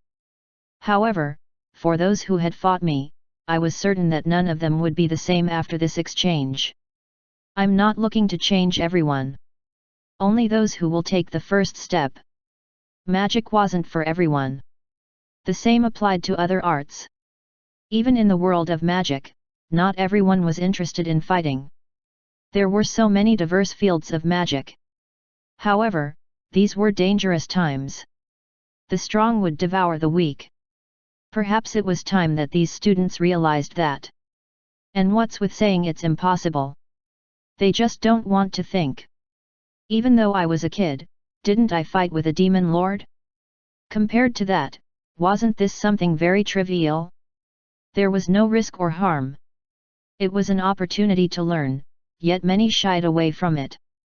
With the way they are now, they won't ever match up to the previous generation. And that was something I refused to accept. Society was meant to be progressive. Magic, martial arts, innovations, everything was supposed to improve with the passage of time.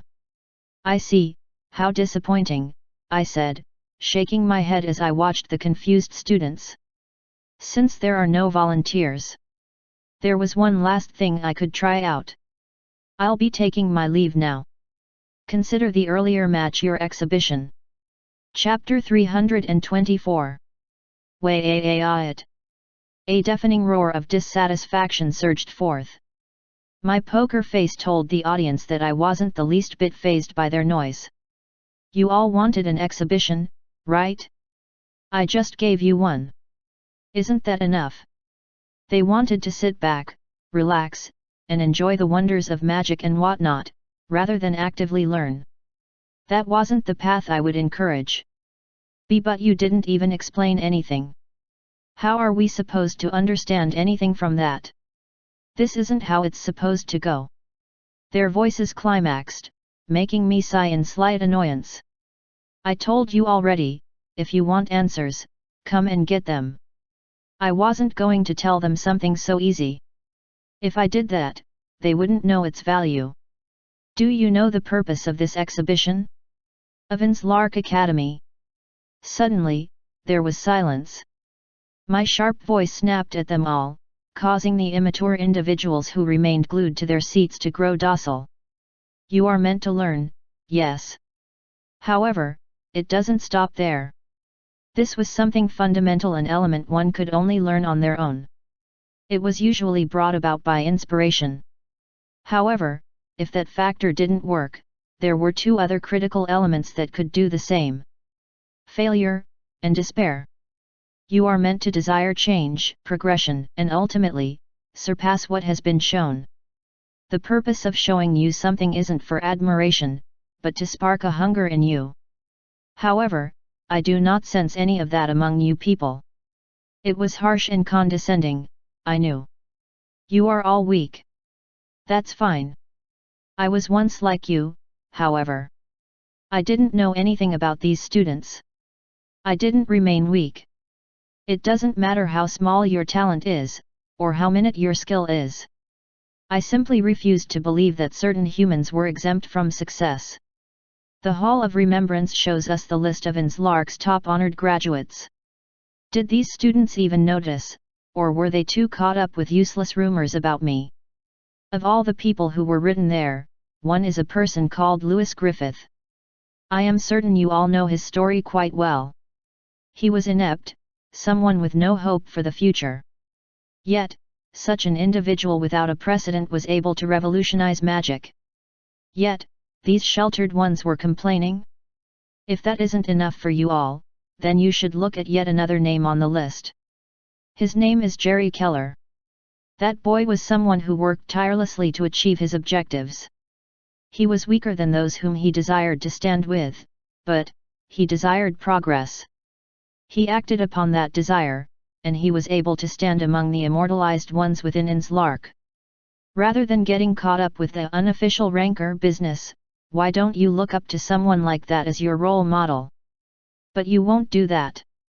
Do you know why? The answer was simple. You all love greatness, but would do nothing to achieve it. The allure of someone who was able to be overpowered at such a young age inspires you, and you remain stagnant in a delusion that perhaps only talent determines success. Even if the class system had been banished, it seemed like people didn't change so easily. I was a lower class student.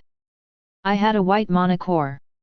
I knew it was unfair to compare myself to these students, but I didn't stop thinking. I thought outside the box. I didn't follow the path carved out by many. You will never achieve distinction and progress by going mainstream. I simply chose to use all I had learned to become innovative. And I still am. Now, I was certain many would begin to resist my logic, however. Is it impossible, really? Mass teleportation. World expansion.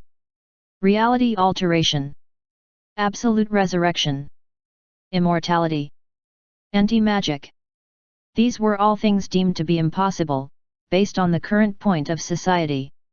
However, this seems like common sense, but it seems no one ever thinks about it. Nothing is impossible in this world. The fact that it had been conceived in the mind meant that it had the possibility of coming to fruition. Magic makes the impossible a reality. Isn't that the whole point? Something so simple had eluded so many. However, I wasn't going to be biased. For the martial artists and scholars, do not believe that magic users are superior to you in the slightest. Those weren't empty words.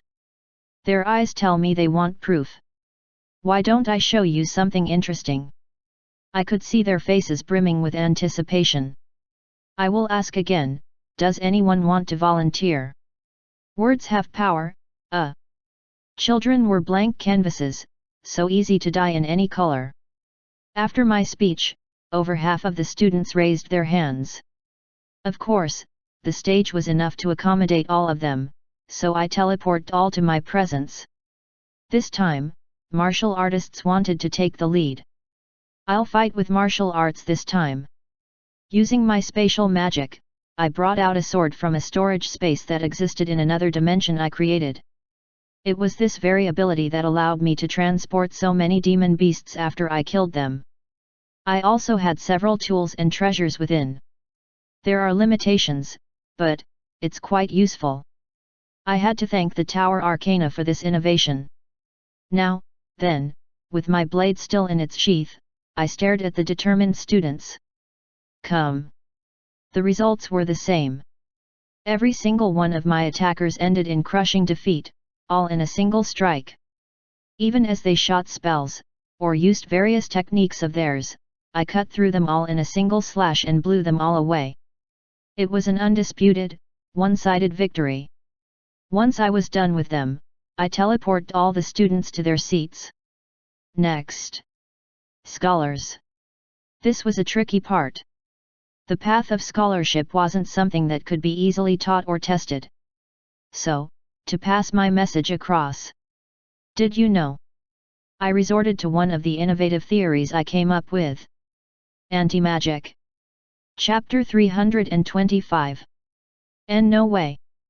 The scholars began gawking. Of course, the theory I gave wasn't exactly functional, but the very concept of it was alluring. That was what mattered. Do you all realize it now?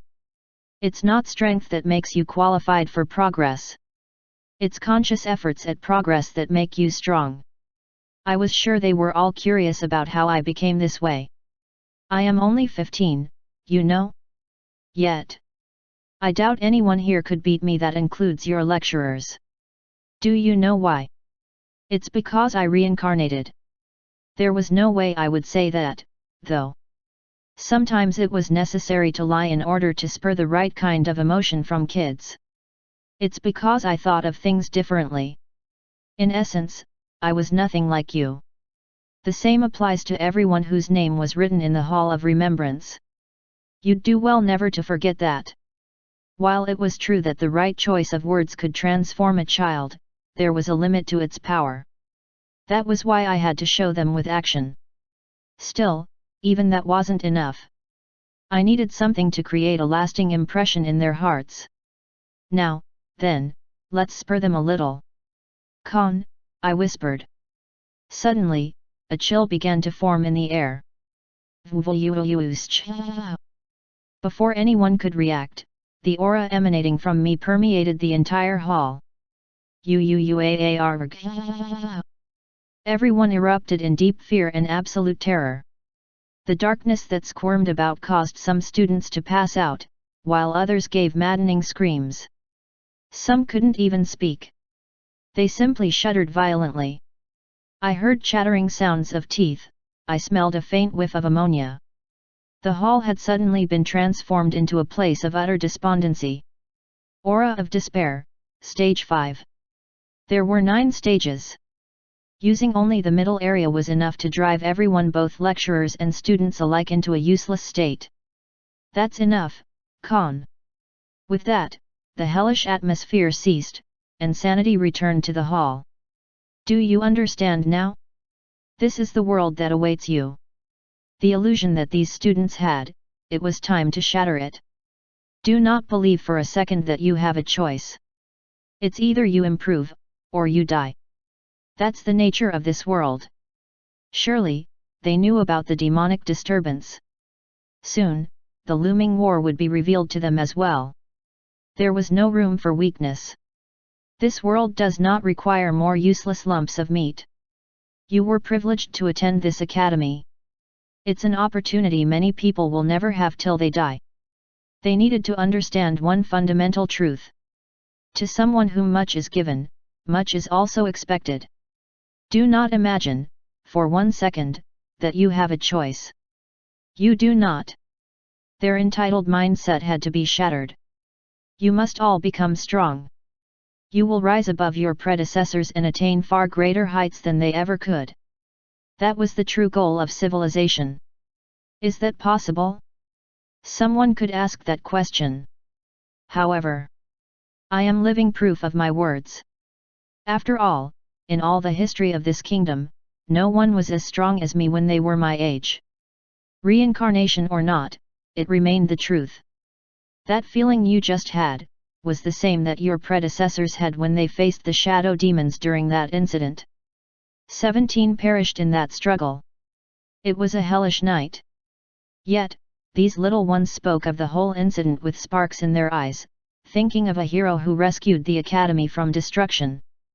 I, too, was scared. I wanted to run away. It hurt like hell. It was overwhelming. But, do you know why we all fought? Why we all won? It was one simple fact. We had no choice. And that was my lesson to these people. Now, then, do we have any volunteer who still wants to try? Silence. Of course. This was it. The lowest point. No sane student would raise their hand. I didn't expect any to. Right now, they were all supposed to reflect. They had to wallow in despair. Only by achieving failure and hitting rock bottom would they be capable of generating enough propelling force to rise. Why don't I give it a go? A voice came from above me. What? Suddenly, someone came descending upon the stage. Why are you? My body throbbed a little as I stared at the confident man who was standing before me. Headmaster Naren. The students were just as surprised. What are you trying to do? I asked, raising my brows. It was a bit baffling. Why would he interrupt my education process? Surely, he must have told me to exhibit while knowing what kind of person I was. Was he offended that I took things a bit too far? I can't hold myself back any longer. After that aura you unleashed earlier. Ah, so he's upset. I just can't contain my urge to fight you. For a moment, I paused, letting Naren's words completely sink in. Of course. What was I expecting? So, Jared, what do you say? I raised my hand, and you didn't specify that only students could volunteer. Well, he wasn't wrong about that. Should I just take him on? As tempting as it was, I had to consider things carefully. I wanted to fight Naren as badly as he did, but we had to consider several factors. Don't worry. Nothing will happen to. If you're thinking of holding back, then forget it. There was no point in fighting Naren when he was holding back. But, wouldn't you also be holding back? TCH. Fair point. There were many cards I couldn't play at the moment. Now that I think about this, our fight could be instructive for the students. Naren probably sees that too, right? One glance at the excited look in his eyes told me that he was simply concerned about our battle, nothing more. Phew, very well. I had nothing to lose, and quite a few things to gain. I suppose it's time I showed you a little something I've been working on. There was a reason I had fusion cores, a mix of mana and miasma. Showing it to Naren, and the rest of the audience, would be nice. Chapter 326. Silence pervaded the atmosphere, but it was hardly stale. Students and lecturers watched the stage fervently, with bated breaths. Their eyes were locked on the two individuals who stood opposite themselves, smiling at each other with pure confidence. The hero and unofficial ranker of Lark. And the headmaster of the same institution. Gulps and tense breaths spread across the audience. Their thoughts all rang of the same thing. Who is going to win? How ignorant! I couldn't blame most of the people who were witnessing this, though. None of them had ever seen Naren at full strength, which was why they could entertain the thought that I had a chance. Well, maybe I could turn the tides with my arcanas. But, I wasn't going to be using those in this match. Based on what little information I knew about Naren, he surpassed me in mana quantity, and even bested me in overall quality since he had too much. I could close the gap with spellcraft, but the second factor also came into play. Experience. Naren was as shrewd as me. Even without reincarnating, he figured out so many things at such an age. The fact that he had more familiars than I had ever seen in my entire 2 lifetimes proved that he had lots of experience in the magic department. I bet he's older than he looks. Then there was his pesky original magic. Who knows what else he's hiding? Out of 10, I could only see myself winning once, and that was being generous. Still, since I had just preached about making the impossible possible through magic, I intended to lead by example. I won't know unless I try. Let's set some ground rules for the match, first, I retorted, smiling at the grinning man. How shameless could he be? Openly showing his excitement like this. Firstly, there will be no use of any magic items. Secondly, there will be no use of original magic. Thirdly, we'll limit the use of magic to the highest tier for advanced magic. I'm afraid this place won't be able to handle anything higher. We could use a barrier to shield the place. That way, no one gets hurt. Naren interjected. TCH. Sly guy. Very well. We can use peak level magic, but not transcendental. Magic spells had counters, and usually, the highest one could achieve as a mage was the peak level. Even then, only a few ever arrived at this juncture. However, one realm existed above it. The transcendental level. Spells that defied logic and even bent the laws of nature were classified under this. Naren's original magic could be classified under this. The arcanas were also transcendental. In essence, this realm was so dangerous that even barriers would not be enough to contain their power. I was certain Naren understood that. That's fine, he murmured. Good. If it's like this, then I can manage. I had long given up on fighting Naren at full strength at least, not unless I was ready to go all out. But, I wasn't in a position to do that just yet. Since we're done with setting the rules, shall we begin? Naren and I both erected respective barriers to encompass the stage. Two translucent veils covered the stage, nearly transparent in nature. This should work. The stage was large enough for even 1,000 people to stand on with room to spare. Certainly, it would be large enough to contain us, right? Then, let us begin. Naren and I stared at each other with excited expressions. Now. The entire platform we stood on shattered instantly. An explosive gust of wind spread across the stage as we sharply lunged at each other. My body had radically transformed, coated in a dense amount of mana. Several lights danced around me, all condensed forms of mana. They served as my support, and each had enough power to rival an experienced mage. In a fight with Naren, they would be next to useless, but they were better than nothing. I have familiars stored in them, so they'll be in control of the respective orbs. I swung a blade that I manifested from a condensed quality of mana. Ching! It crashed upon a dense barrier made by Naren, breaking the weapon instantly. Come on, Jared! Naren said, lunging at me with a highly volatile punch. His attack pattern was simple, but I could feel the amount of force behind it. TCH. Huam! I dodged his offensive maneuver, sending a bunch of orbs charging at Naren. They jointly cast a rain of highly destructive lightning, decimating the area. If the barrier hadn't existed, I was certain that the entire hall would have been blown apart. Ha ha ha ha! That's more like it!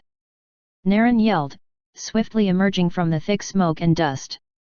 His body had changed, shrouded in multiple colors and special features. He's using Grand Fusion mode already. I could notice at least 1,000 distinct features from Naren's body alone, and even several more mana qualities that differed from one another. He's using that many, As I was still in thought, Naren appeared in front of me. Wah! And then he was behind me. Tisk tisk! Before I could respond to his taunt, a bright blast of multiple mixed energies shot at me with immense speed. I was thrust to the ground, but quickly regained composure and took to the sky. Thanks to my little spheres that automatically went into defense, I would have been in quite the pickle. He's faster than me now. With a grin, I decided to elevate my form, utilizing the power of a dozen familiars, all wisps. Voyage! Energy swirled around me, and I achieved a glowing state, brimming with fiery energy and power. As the brilliant display of a rainbow, I floated in the air. The orbs around me had increased in size and number, granting me more versatility and efficiency in combat. In my current grand fusion state, I could keep up for now. However, this was only a prelude. The actual show is yet to come. Chapter 327. You've grown, Jared. Those 12 familiars are quite strong. They're individually stronger than the 3000 I'm currently using. This monster, I nearly coughed. Even if I pushed myself, I couldn't use over 100 at a time. Just how did Naren become this kind of person?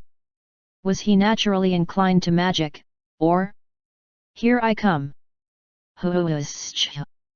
Once again, he vanished from his position and moved to my right flank. Unlike last time, however, I could see his movements. A feint. Using pure speed, I dodged his attack and swiftly changed positions. He chased me nearly immediately, devastating the area even more. At this point, there was no longer anything around us that was intact. I would have used teleportation, but that's against the rules. Using my 12 wisps, I entered into Elemental Chamber, coating myself in 12 distinct elemental properties. Other than the 5 basic ones I initially developed, additional attributes like metal, acid, ice, etc. were implemented, granting me greater offensive capabilities. Grand Harmonious Storm. With a sleight of hand, I sent a mix of 12 attributes charging at Naren in a highly concentrated blast.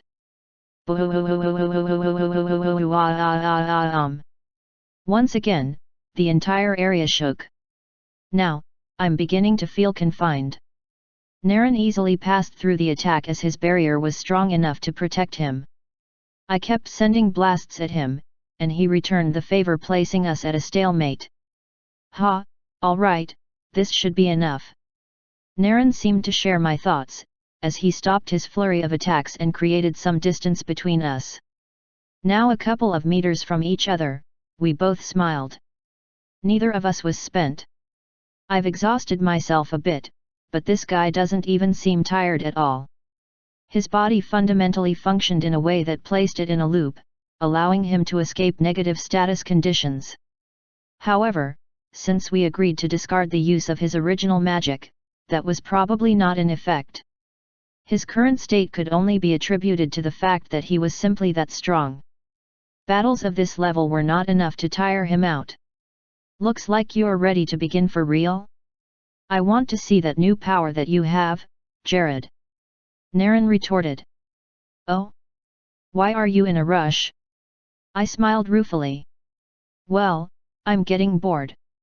Plus, we had better end this quickly, right? Well, he wasn't wrong.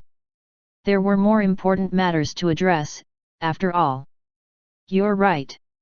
We better end this soon, for their sakes too, I stated, looking at the ones who were watching the show.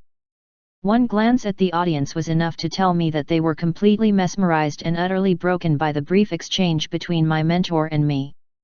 Just how will they react to what's to come?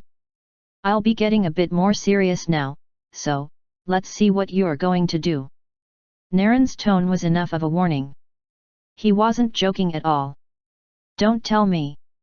The energy within him swelled, and I felt Naren's mana climb to an unbelievable state.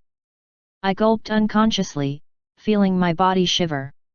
In my current state, I was not going to stand a chance. That's enough, you've all done well.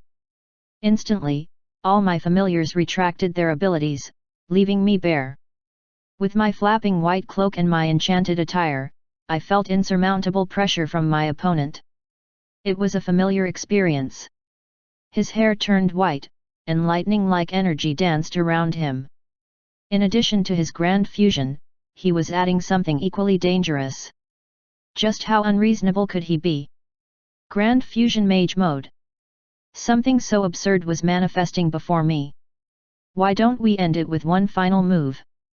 He grinned, already raising his hand to gather an unbelievable amount of energy. Sure, let's do that. Just as expected. Now that it had come to this, it was time to reveal my hand. Con, let's do this. My mana cores starting from my primary one brimmed with energy, and I was coated with a phenomenal amount of power. Unlike previously, the nature of the energies that were surging from me was of two conflicting natures. Mana, and miasma. Black flashes of light lashed around, dancing with their white counterpart. At the center of these two opposites, I floated with absolute confidence.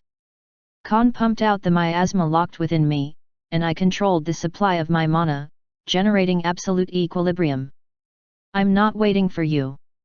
Naren grinned, already done with his preparation. Sitting atop his palm was a massive ball that shone with multiple colors. It was coated with Naren's white mana, but the multiple attributes of his numerous familiars squirmed within the huge orb. It was as gigantic as 1,000 human heads combined, brimming with enough power to easily destroy an Slark Academy and even beyond. This guy, so that's why he was against the ban of peak-level magic. Still, at this point, it was useless. Take my Grand Nova! Naren excitedly declared, sending the massive orb of destruction my way. My face was unfazed as I looked at the looming blast. I was currently not using any magic to enhance or defend myself. I couldn't.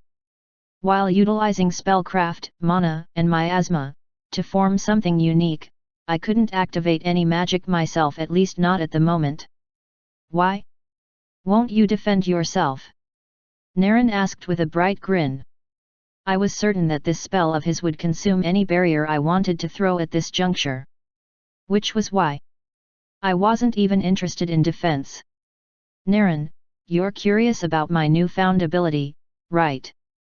My eyes went in the direction of my watchers for one last time, observing their confused, fearful, and overwhelmed expressions.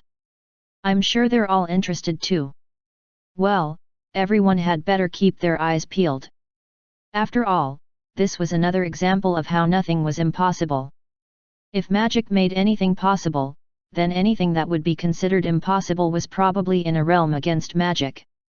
There was only one word to describe such a concept.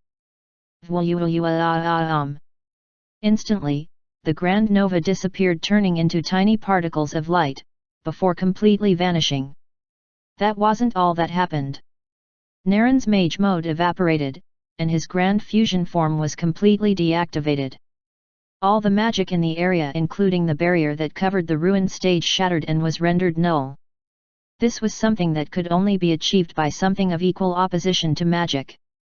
You look surprised, Naren. Are you satisfied now?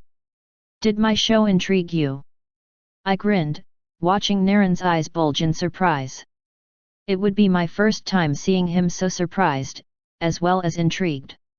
It seems you understand it now. The power I obtained from the sublime fusion of mana and miasma. Anti-magic. Chapter 328. What would happen when two contrasting elements collide? Usually, they would simply conflict, and it would cause an imbalance, friction between the opposing parties. However, what if one managed to find the perfect way to merge the two? If that was possible, then the product of such would be something completely different from the two initial sources. Anti-magic, a concept that stemmed from the equal merge between mana and miasma. Joining equal properties, quality and quantity of the two elements into one, would create a null effect. In essence, both would cancel each other out. By utilizing this properly, infusing it with my spellcraft ability, I could spread the null effect through a wide distance, completely eradicating the use of magic within my vicinity. That was the new source of power I had developed from the union between mana and miasma, a feat that had been deemed impossible by all. Looks like I win, Naren. My mentor gave a slight nod as we fell to the ground, having the effects of our magic wear off. I could control the area of influence of anti-magic, but on a wide scale, it was simply easier for me to affect everything in my surroundings, me included. It would seem so, Naren gave a calm answer, touching the ground with his feet. At least he wasn't a sore loser. My, look at the devastation we caused. The barrier shielding the students had long perished, thanks to the corroding effect of my last move. With the veil completely removed, the students' expressions became clearer to me. I'll handle this mess. You should complete your address to them. Naren smiled, activating his original magic on the spot. His hair sparked white, and a surge of energy burst forth from within him. The mana he exuded enveloped the destroyed area, and suddenly, time began to reverse at least for what had been wrecked. As expected. I can't get used to it. The fact that he could do this much without the aid of an arcana showed just how immensely powerful Naren was. Would I be able to get to his level someday? Pfft! What a useless question, I laughed at myself. It wasn't even worth asking. My eyes scoured the seated audience, lecturers and teachers alike, and I addressed them with great vigor. Do you understand now? There was a gap they had to fill. I was certain that many of them felt awfully weak and lacking after watching the exchange between the both of us. They felt so overwhelmed that it was easier to convince themselves that it was an impossible feat. That they could not achieve it. However, magic is meant to evolve. If you cannot make it progress, then why do you study it? What's the point of walking in the footsteps of others for the rest of your lives? Original magic teaches every mage one thing: personal identity. Their unease reduced. You all have the potential to become good at something. It may not be combat, but alchemy, or even engineering. However the case may be, all of you have something you can excel in and push forward. That was enough motivation for anyone. So, why don't you get to it? I want to see the names of all those who are in that hall, completely erased. New names. New people. Fresh blood. That was what the world needed. Whether in the realm of magic, martial arts, or scholarship. Eventually, we were all walking toward the same goal. Become the best. With that finally said, I teleported away from the stage, catching a glimpse of many students, some weeping, and some steeling their faces in resolve. I was certain that a lot of them would revert to their old state within a short while. But, among the ones who witnessed the show, I was assured that a few would emerge and carry on the torch of excellence. I look forward to that. With Jared Leonard gone, the hall fell into a deathly silence. For a moment, no one said anything. They simply stared emptily at the place where Jared had previously stood. The repair of the stage was complete, and Naren now climbed the platform to address the students. The smile on his face was uncharacteristic of the usual lull headmaster. I certainly hope you got something from the exhibition. I know I did. The students had to admit it. Even though his methods were unconventional, he passed his message across to everyone. Aloe, from her seat, trembled in delight and excitement. Even with Jared gone, she couldn't get rid of how severe the experience was for her. As expected of the one who saved her from death. The senior lecturers and vice head, who had been watching everything, were also amazed and completely overwhelmed by Jared's entire display. From his mass teleportation, to his aura of despair, and the match with Naren, it was clear that Jared had reached a height that far outclassed any of them. In merely 3 years, the mere student of Inslark had become a magic user beyond the archmage level. What manner of monster was he? Even with everyone's awe for Jared, there was one thing that lurked in their mind, soiling their image of him. You know. A fundamental error the boy had made. He never explained anything to us. Anti-magic. Mass teleportation. Martial arts skills. In-depth knowledge of magic theories. Jared Leonard never explained a single thing. All they gained from the exhibition was an experience they would never forget. How a 15-year-old boy could attain the heights of masters. So, this is how much you've grown, a petite girl smiled to herself as she viewed the whole incident from a screen. Annabelle couldn't make it to the exhibition, but she had observed the entire event. It wasn't an understatement to say that she was completely bewildered by the display Jared gave everyone. Just when I thought I had improved greatly. A saddened smile crept upon her face, but it didn't last very long. Soon after, Anna's bright demeanor returned. Inside the office when she sat, she smiled widely and focused her gaze on the screen. In the background, several automatons flew about and crept around. They were busy with several things, building something for Anna. She ignored them and simply focused on the boy at the center of the screen. I'll also be trying my best, Jared. Until I can stand by your side, until I can surpass Lewis Griffith himself. Unknown to the clueless girl, her two rivals were one and the same. Chapter 329. How did you do it? Naren was looking at me intently. The excitement in his pitch-black eyes was nearly swallowing me whole as I stared into the endless abyss. We were back at his office, seated opposite each other. After the exhibition, I teleported here and waited for him. Once he was done on his end, he sharply arrived as well. The moment our eyes met, that was the first question he asked. Well, I'm glad he's interested. My lips curled up in a grin and I explained the concept. Mana and miasma were contradicting elements that could never be completely fused. That was why the next best thing was to create a phenomenon by cancelling them.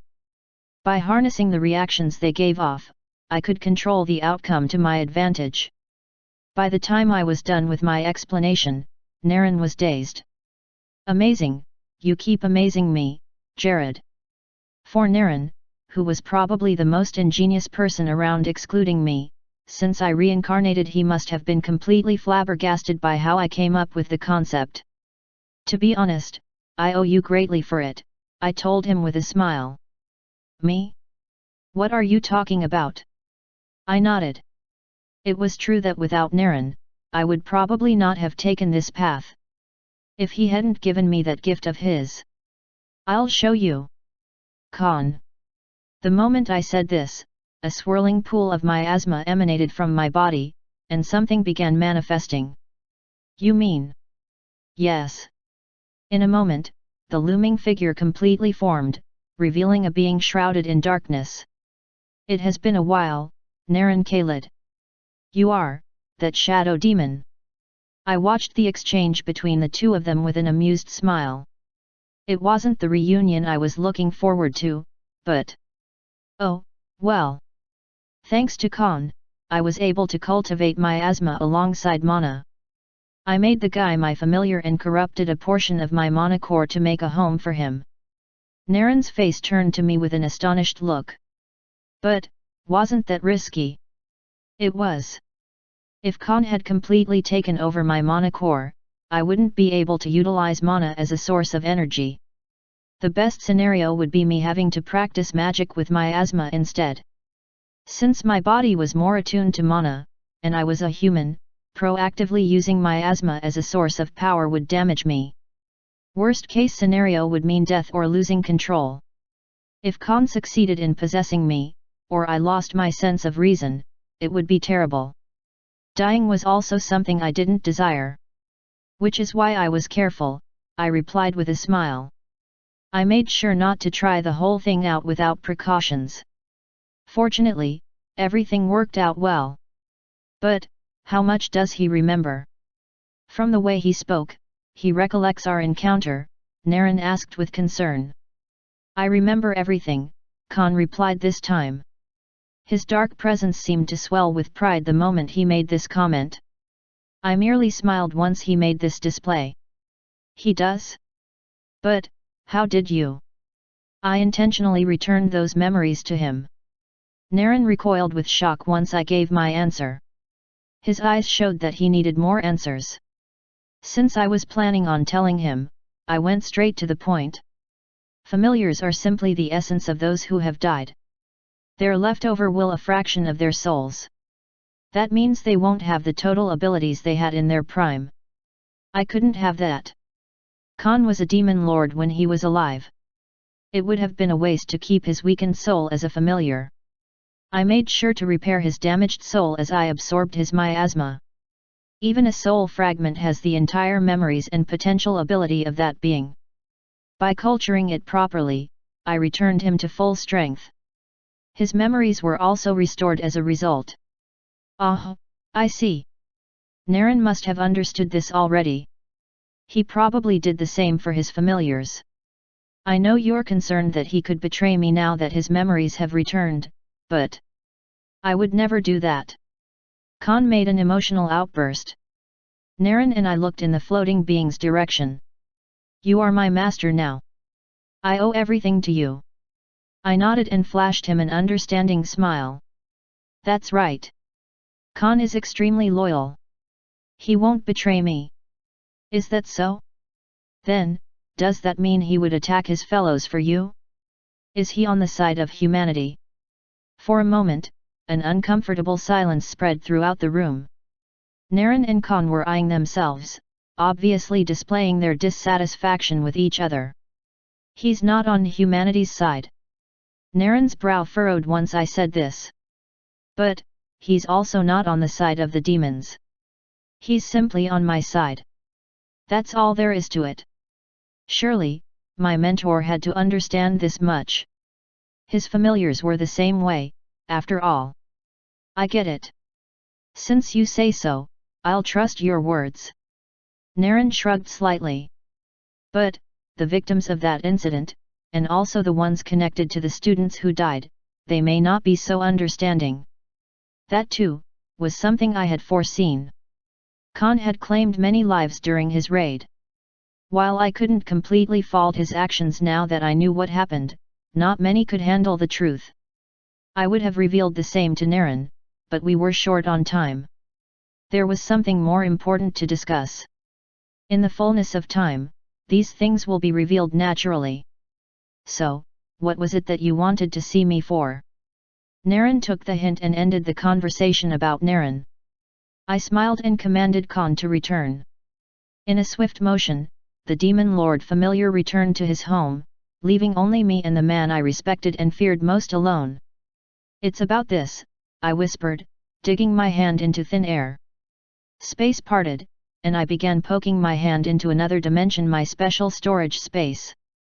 Naren's expression was back to normal, stoic and calm. He must have been expecting something spectacular, so he was steeling himself. I began drawing my hand out of the warped space the moment I got what I wanted, bringing something from the other dimension. Right here. Chapter 330. A card was locked between my two fingers, and it shone with golden brilliance. That is. Naren's calm outlook broke apart. That's right, my grin grew wider. It was a present that I was going to give this man, something only he could utilize to its full potential. An arcana. Not just any arcana. It was one of the most difficult to use. It was also most instrumental in my 3 years of training. The Hermit Arcana. During my time at the base made by my friends and me in my past life, I was able to spend at least over 100 years in training and research. It felt like time was moving so slowly that the world was still. I defied the laws of nature and exceeded my limits as a result of the extensive period I was granted.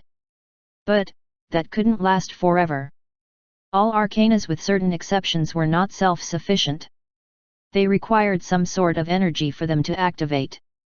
Without energy, they were simply cards with vast potential and dormant magic circuits. The Tower Arcana in my possession required the simple charge of mana, making it easy for me to use. The Devil Arcana of the demon race simply multiplied the surrounding miasma it fed on, creating a self-sufficient atmosphere full of negative energy. Unfortunately, the Hermit Arcana consumed something that had a steep cost. Mana cores. It consumed too many mana cores per use. While its powers were well worth it, I couldn't sustain the use of the Arcana. The 100 years I spent in the base was only possible due to the Arcana's passive ability to store mana over the years. Over 500 years of storing mana only lasted me 3 years of use, and everything ran dry. I also had to support the effects of the Arcana with several artificial mana cores and spellcraft. If I hadn't, it may not have lasted a year. Once I came to the realization of its greedy nature, the decision to give it away became much easier to make.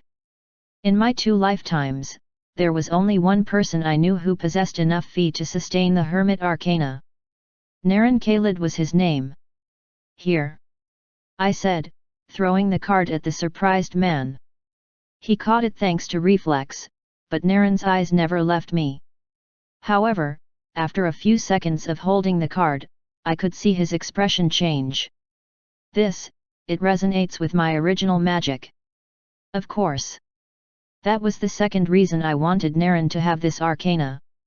It utilizes time magic. But, unlike Naren's magic which was restricted in many ways, the arcana interfered with the world itself. In essence, if he could completely control it, he could once again attain a higher realm. Jared, you're giving this to me? Why? Naren's body quivered as he spoke. Because I'm stuck. Stuck. Yet I can't use that thing. So, when you figure out the kinks and everything, I'll ask you to teach me how you did it. Even I had my limits. I couldn't dedicate my entire time to learning something too complex. Since Naren is more specialized in that field, it'll be easier if he figures it out and tells me. Once that happened, I could make the hermit's magic my own. Ho ho. He he he he. Keek keek. My lips parted as I watched Naren chuckle in excitement. Well then, Jared, I accept this gift. I nodded. That's 1 out of 4.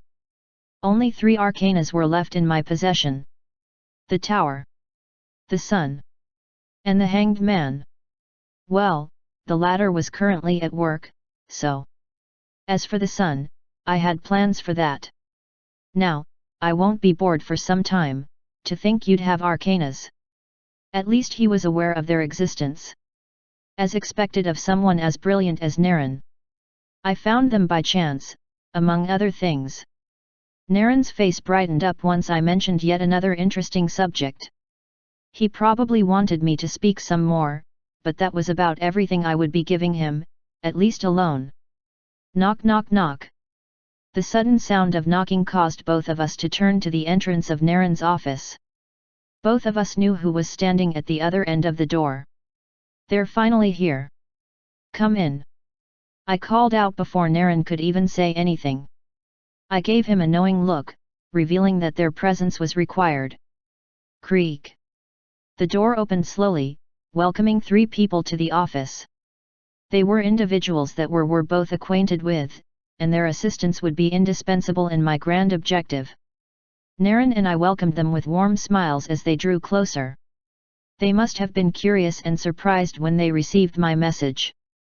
It was a last-minute decision to gather these 3, but, based on all that I had observed, they would be perfect for the job. Anna, Miss Vita, and Mr. Morrow, welcome. It took a while to get everyone settled.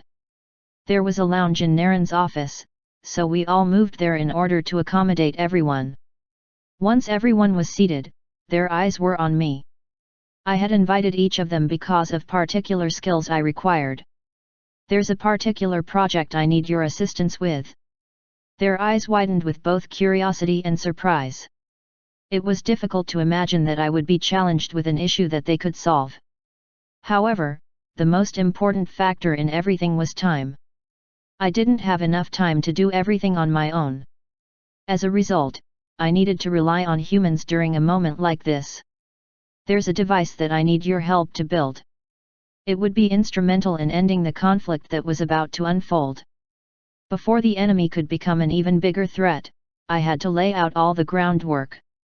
Once I was done here, I would be leaving for the capital to finalize my plans.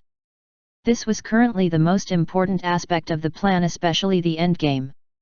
I have the blueprint and a few core materials you will need to construct it, but it'll take a great deal of time and energy. The fate of the kingdom, no, the whole world was resting on the success and failure of the construct they were to create. Will you help me? Chapter 331. What do you plan to make? Before anyone spoke, Morrow raised his voice in inquisition.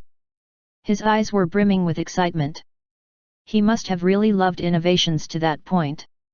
Or, perhaps he saw my match with Naren and figured that whatever I wanted to invent would be just as exhilarating. Well, he's not wrong. What it entails is top secret. It must be kept under wraps, and must not escape this circle of 5. Everyone stared at one another as I said this. They all had various expressions on their faces, but they all looked cooperative. I understand. Understood. I agree. The 3 of them readily accepted my condition, causing me to smile in relief. I had a backup plan in case I couldn't use them, but things were easier this way. Besides, I did not doubt that they would accept. That's just how they are. All right, then, I mumbled, bringing out a sheet from my special storage space. It was wrapped in a long roll, about 9 inches in height alone. This was the special paper wherein I wrote and drew the plan for construction. I need your assistance, to build this. This is. Once again, Morrow burst out first. His eyes bulged like a madman, and it seemed like he was drooling. The other 2, Alovita and Anna, were still appearing calm. For Anna, she had to have been controlling herself, but Miss Vita was probably confused. Jared. I don't mean to insult your intelligence, but I don't understand why you called me here. My field isn't related to magic engineering, the lecturer finally spoke up. As expected, she was feeling left out. I chose you for your skill in magic, as well as your large mana pool. Aloe didn't know the details, but, after resurrecting her, it seemed I unintentionally tied her to the mana of the surrounding area. In essence, she was constantly taking in the surrounding magic and increasing her capacity. So far, she was at the gold core grade, the highest a person could attain. Her mana quantity was also higher than most that I knew. You'll understand more once the project begins. Besides, there are aspects of magic that are necessary for construction. Even if you aren't directly building, you can transport and easily provide the necessary materials. Ultimately, I wanted to keep the circle small, which was why I included her in the fold. Even after all these years, she was still quite dedicated to me. Utilizing that emotion was the best course of action. Anna and Morrow can't do it alone, which is why I included someone else that I trust. Upon hearing my words, especially the last part, Aloe's cheeks turned slightly pink and she nodded. I understand. I'll try my best. All right. Perfect. The team was perfect. Morrow was an expert in magic engineering. Anna was a magic scholar, someone who specialized in both alchemy and engineering. Aloe was a pure magic user, and her skills were also useful. Naren would remain Eden's Lark, so he could provide a space for them to engage in the project and also supervise its production. The only question was, when do you need it? Anna blurted out. Her gaze behind the glasses she wore pierced my eyes. As expected of a scholar, she was feeling challenged and raring to go. 2 weeks. What? Morrow and Aloe jointly exclaimed. That's too short. Jared, are you sure? This is looking a bit complex and difficult. Concerns from my comrades rang out. They seemed pretty convinced that I was being unreasonable, except one. Fine. 2 weeks it is. Anna interrupted the protest with a confident grin. Oh? You're sounding pretty confident. I smiled back. Well, you wouldn't set an impossible deadline, in the first place. That means the time is completely feasible. That's right. As expected of you. Correct. It would be cutting it close, but if you're dedicated, it should be done in exactly 2 weeks. So, can I count on you? The 3 individuals still looked like they had some concerns, especially Morrow. I expected the most resistance from him, after all. Jared, would you be frank with me? What exactly do you plan on using this stuff for? I expected this question. Unlike Aloe and Anna, who wholeheartedly trusted me, Morrow and I only met today. He was also insightful enough to decipher the true nature of my device. No. I don't plan on telling you that. My eyes displayed serious resolve. If Morrow was going to push further than he already had, then perhaps. Ah, I see. My bad. Well, I understand. Good call. So, I'll ask again, will you help me? I stretched my hands and waited for an answer. Their positive smiles already told me all I needed to know, but hearing it would certainly make me feel more assured. Yes, we will. They jointly said. The plan was perfect, but there was one major issue for concern. We'll need something extremely powerful to be able to charge a device this large and consuming, Morrow mumbled. I had already anticipated this, so I told them not to worry.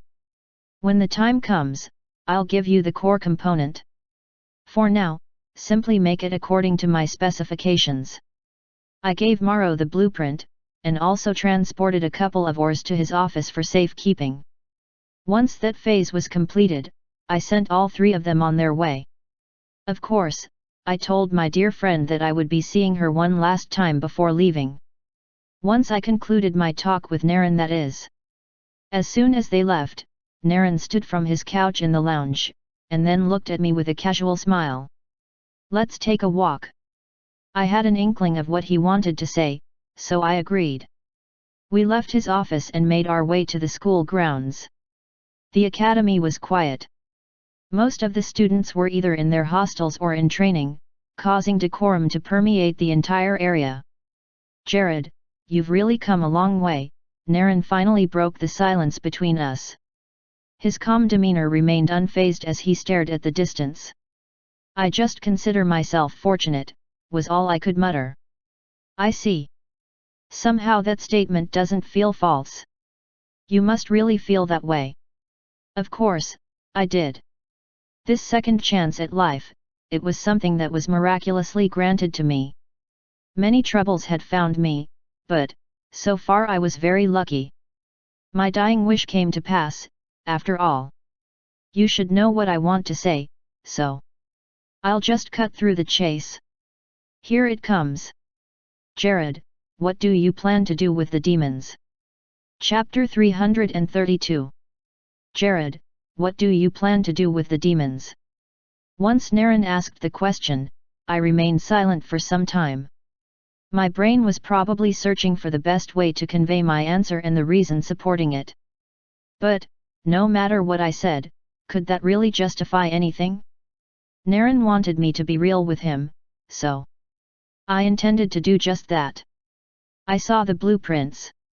I'm no scholar, but I know the consequences of such mechanics. Plus, the core element required is too immense. What do you plan on using it for? When Morrow asked a simpler version of this question, I refused. However, when it came to the man in front of me, I had to speak up. He could be my greatest supporter, or my worst enemy depending on the situation. With this in mind, I stared at his dark eyes and opened my lips. As my mouth moved, words came out. They were barely audible, but I conveyed my message perfectly. Naren's eyes slightly widened upon hearing my goal. The look of surprise on his face matched the weight of my decision, and I began wondering what his stance on the whole thing would be. That's the right choice, Jared. Don't let it weigh too heavily on you. Had he sensed my hesitation and burdened emotions? Perhaps so. Naren was always so perceptive. Still, the fact that he said that made me feel slightly relieved. I'll be getting very busy soon. You won't see me for a while, probably until the whole issue is settled. I smiled. I doubt that. Naren shrugged. He was probably up to something again. Since you're headed for the capital, I'd like to give you one word of warning. He furthered. What warning? There are 3 Grand Mages of the Eastern Kingdom. One was the previous headmaster of Inslark, who is now missing. The other 2 are located in the capital. Oh? You want me to be wary of them? I asked. No. Just one of them. Her name is Sarah Crimson. I may or may not have bragged to her about you, so, just be careful around her. Naren's speech contained quite a bit of dissonance when he was talking about her. His pale face was also slightly pink. It was the first time I had ever seen him act this way. Is she that big a deal? These grand mages, are they stronger than you? To my knowledge, Naren had no official title. It was hard to compare him to the highest-ranking mages around, even though I knew he was crazy strong. I'm not sure. He mumbled, as though still deep in thought. Are they that strong? If so, then I was stronger than them the last time, but I can't say the same about now.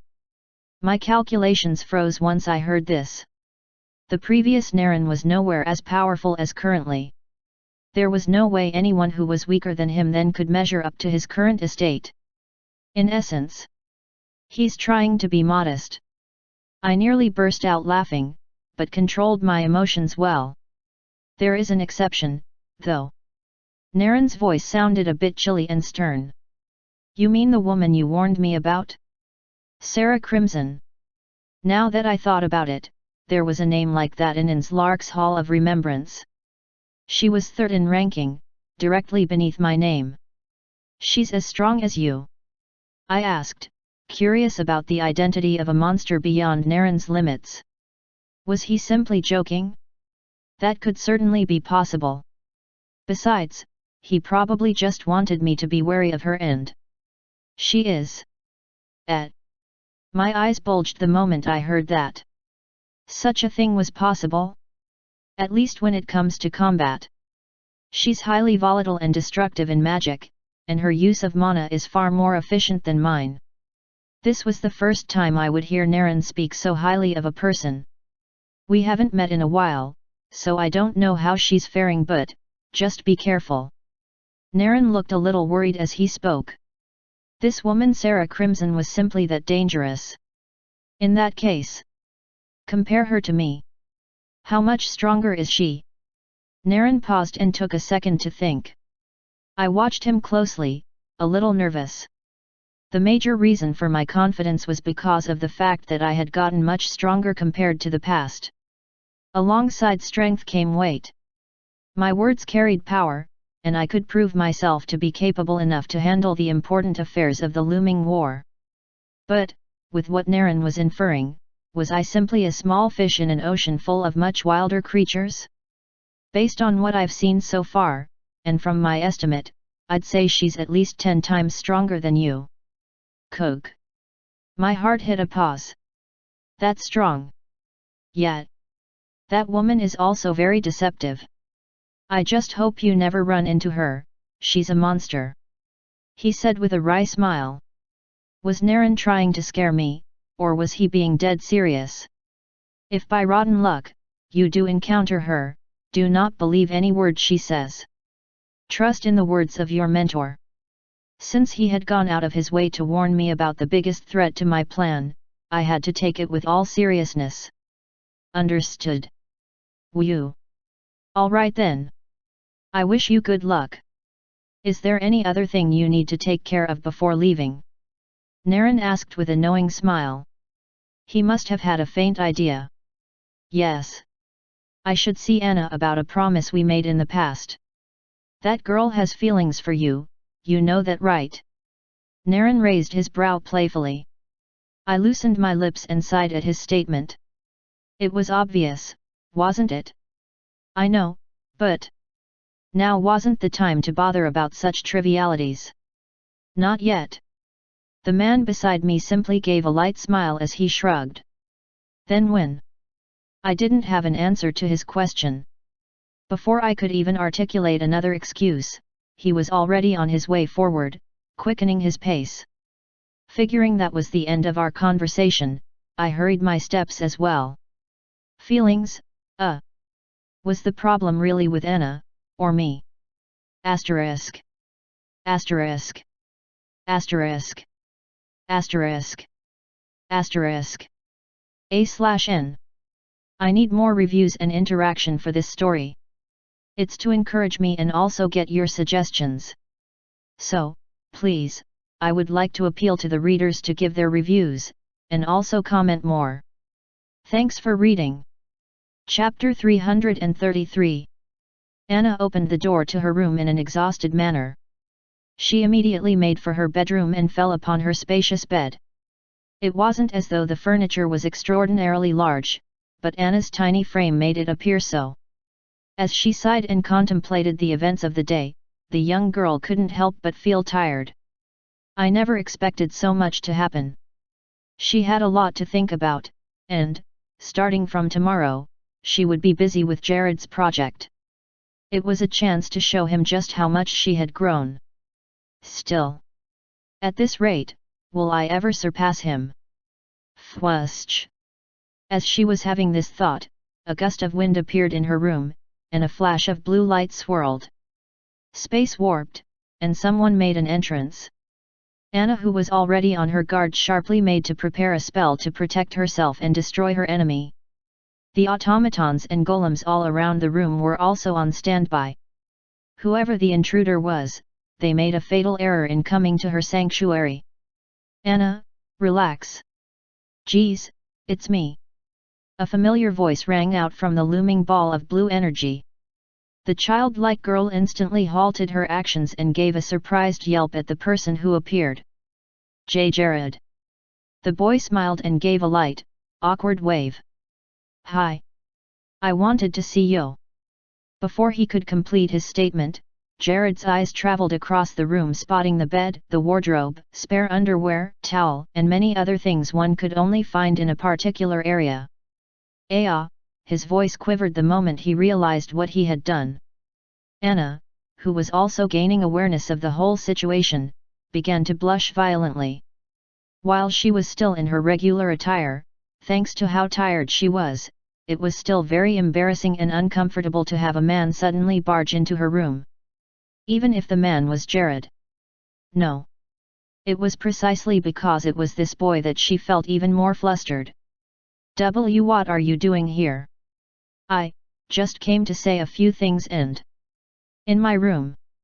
I simply sensed you here and teleported inside. I didn't really. The back and forth went on for quite some time, with both parties looking flustered and defensive. Finally, after a moment, their energies simmered out. Once that happened, both friends stared at each other with simply awkward and tired expressions. Huffs escaped from their lips as they have heavy breaths. Why, are you here? Anna finally asked, taking a deep breath and having a seat atop her bed. She beat the surface of the large mattress, signaling Jared to have a spot beside her. The girl was already tired of arguing, and rest was what preoccupied her mind. Well, that wasn't all. Thank you, Jared said, moving swiftly to sit beside the young lady. Their bodies brushed by each other as he sat atop her bed. His taller body sank a bit as his buttocks met the fluffy surface of Anna's resting space. As much as she was trying not to steal a glance at him, Anna noticed those little details. I'm sorry for interrupting your rest. You must have had a very busy day, Jared began by saying. He wasn't wrong about that fact. All she had wanted was to simply relax and let go of everything. That was before Jared showed up. With him around, her mind was in shambles, and it took every ounce of her self-control to keep from gushing out in emotion. I'll be leaving in Slark this evening, in a couple of minutes, and I simply didn't want to go without saying goodbye. Oh? Okay, how long will you be gone? 2 weeks. I'll be back for the device once it's complete. Anna felt a little sting in her heart. Somehow she felt that he was only going to come back to see the device she would be making, and not her. While she felt more motivated to work harder, Anna felt a void within that Jared wasn't seeing her as she wanted him to. And also, I came to give you these. A sudden warp in space appeared, and from the portals came at least a dozen books, packaged in 2 neat piles all arranged on the bed. The books looked old-fashioned, but properly preserved by magic.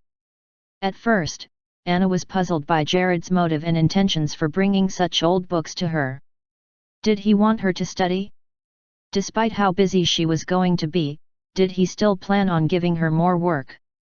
What kind of guy was he?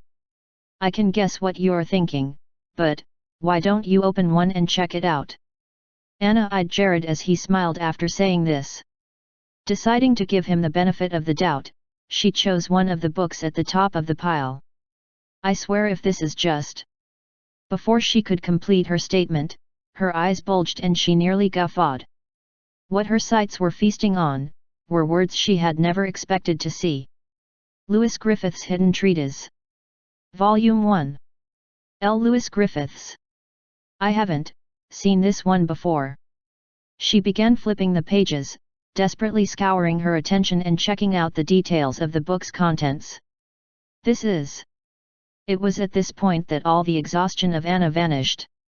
She had been met with an unexpected surprise: the stockpile of Lewis Griffith's hidden treasures. I'm happy she's excited about this, I smiled, watching Anna pick each book from the pile, going through them like a crazed maniac. Those were my secret books, knowledge I never shared in my past life. Of course, the details of spellcraft among a few others weren't there, but this much was plenty enough for her. I noticed Anna's growth had reached a precipice, and it would be unfair of me not to grant her more materials to increase her capabilities. For a scholar like Anna, Lewis Griffith was the biggest gift I could grant her. Chapter 334. Glad to see you like them. They're books I found on my journey. I've gone through them already, so I'm lending them to you now. I'm sure they'll be. Before I concluded my statement, Anna jumped into my arms and hugged me tightly. It was unexpected, and my body slightly tilted backward as she rested her weight on me. She's so light. I could smell a faint whiff of her. She smelled good, though a bit sweaty. Still. So sorry for being so forward, Anna snapped after a few seconds of being locked in my embrace. As she began drawing away, I pulled her back and smiled. No, it's fine. It's my fault for not hugging her back. Even though we were friends, why was I being too formal? No more. If I didn't give her enough emotional support, Anna could end up kissing another guy. If this was what I needed to do for her, then I wasn't going to hold back. I brought her close to my chest and hugged her too. Anna's head rubbed upon my shoulders, and I felt her hair tickle my face. Anna, wait for me, okay? Once I was done with the demons. And when I had completely eradicated the threat my enemies posed to me, I'll finally have an answer for you. Till then, this was the best I could do. Anna kept thanking me profusely, grabbing all the books excitedly. It was as though she was never tired. With this, she'll understand that Lewis Griffith's theories are complete. With that, she'll be able to build upon it and achieve greater heights. Both in magic and engineering. Then, she was also delving into alchemy. Her long range of talents and skills never ceased to amaze me. Once all the excitement died down for a bit, I bid my farewell to her. She was initially hesitant to see me go. However, after we spoke for a while, and shared some words, the girl finally agreed to part ways. When we next meet, I would have grown even better than this, she declared brazenly. My lips curled up in a smile and I nodded. I expect nothing less. Rising from her bed, I gave one last farewell, and activated the Tower Arcana.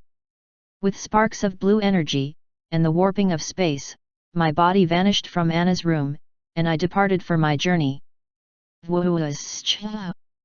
My body flew in the night sky, witnessing the brilliant glow of the moon descend upon the world. As I traversed the clouds, my eyes witnessed thousands of houses and structures beneath me while I moved at ultra speed. The cold wind of the night brushed my face, and I felt the pervaded darkness around me. Now, one final thing. The royal capital was my last goal. Once I resolved matters there, things would go much more smoothly for me. The problem was the woman that Naren mentioned. Sarah Crimson, et. My mother had to be close to the capital by now, since she would be using magic for transportation, not just a carriage. According to Naren, there were a few other acquaintances that I would get to meet. One of the names had me in a bit of excitement. Maria Helmsworth. I wonder how she has been.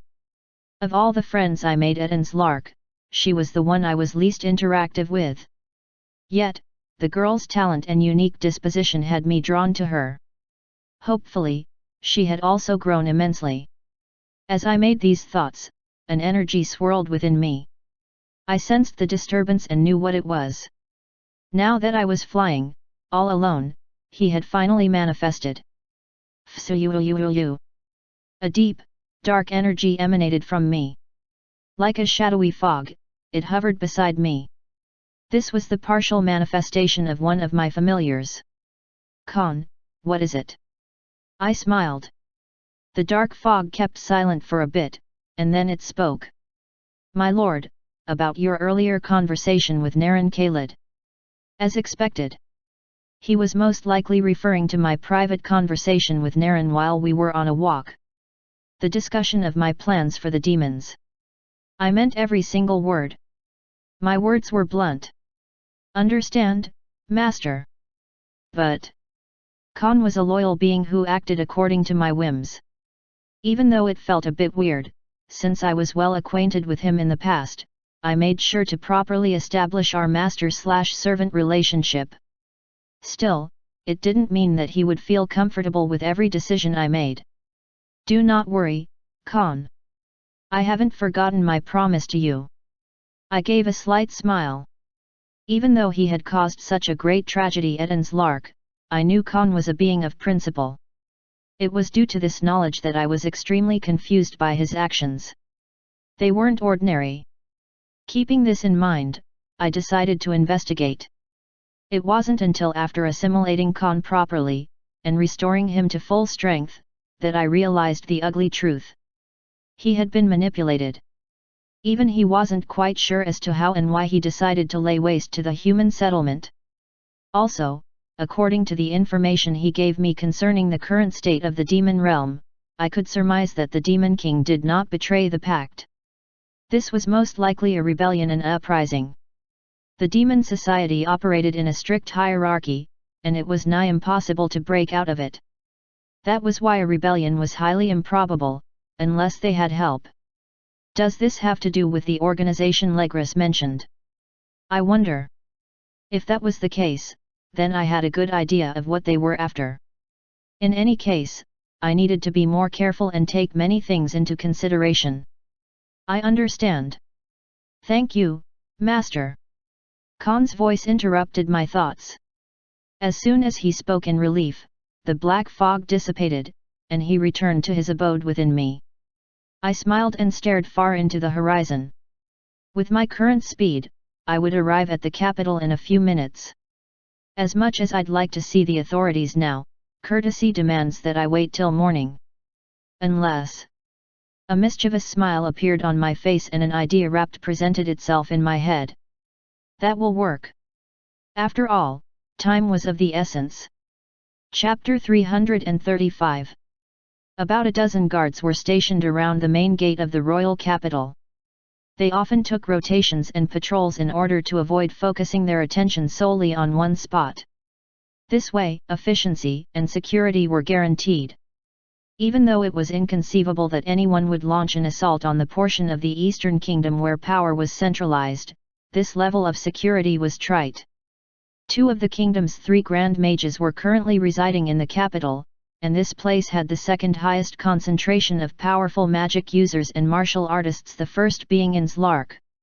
As a result, even the 6 guards who currently manned the main gate while their comrades went on patrol had nothing to do.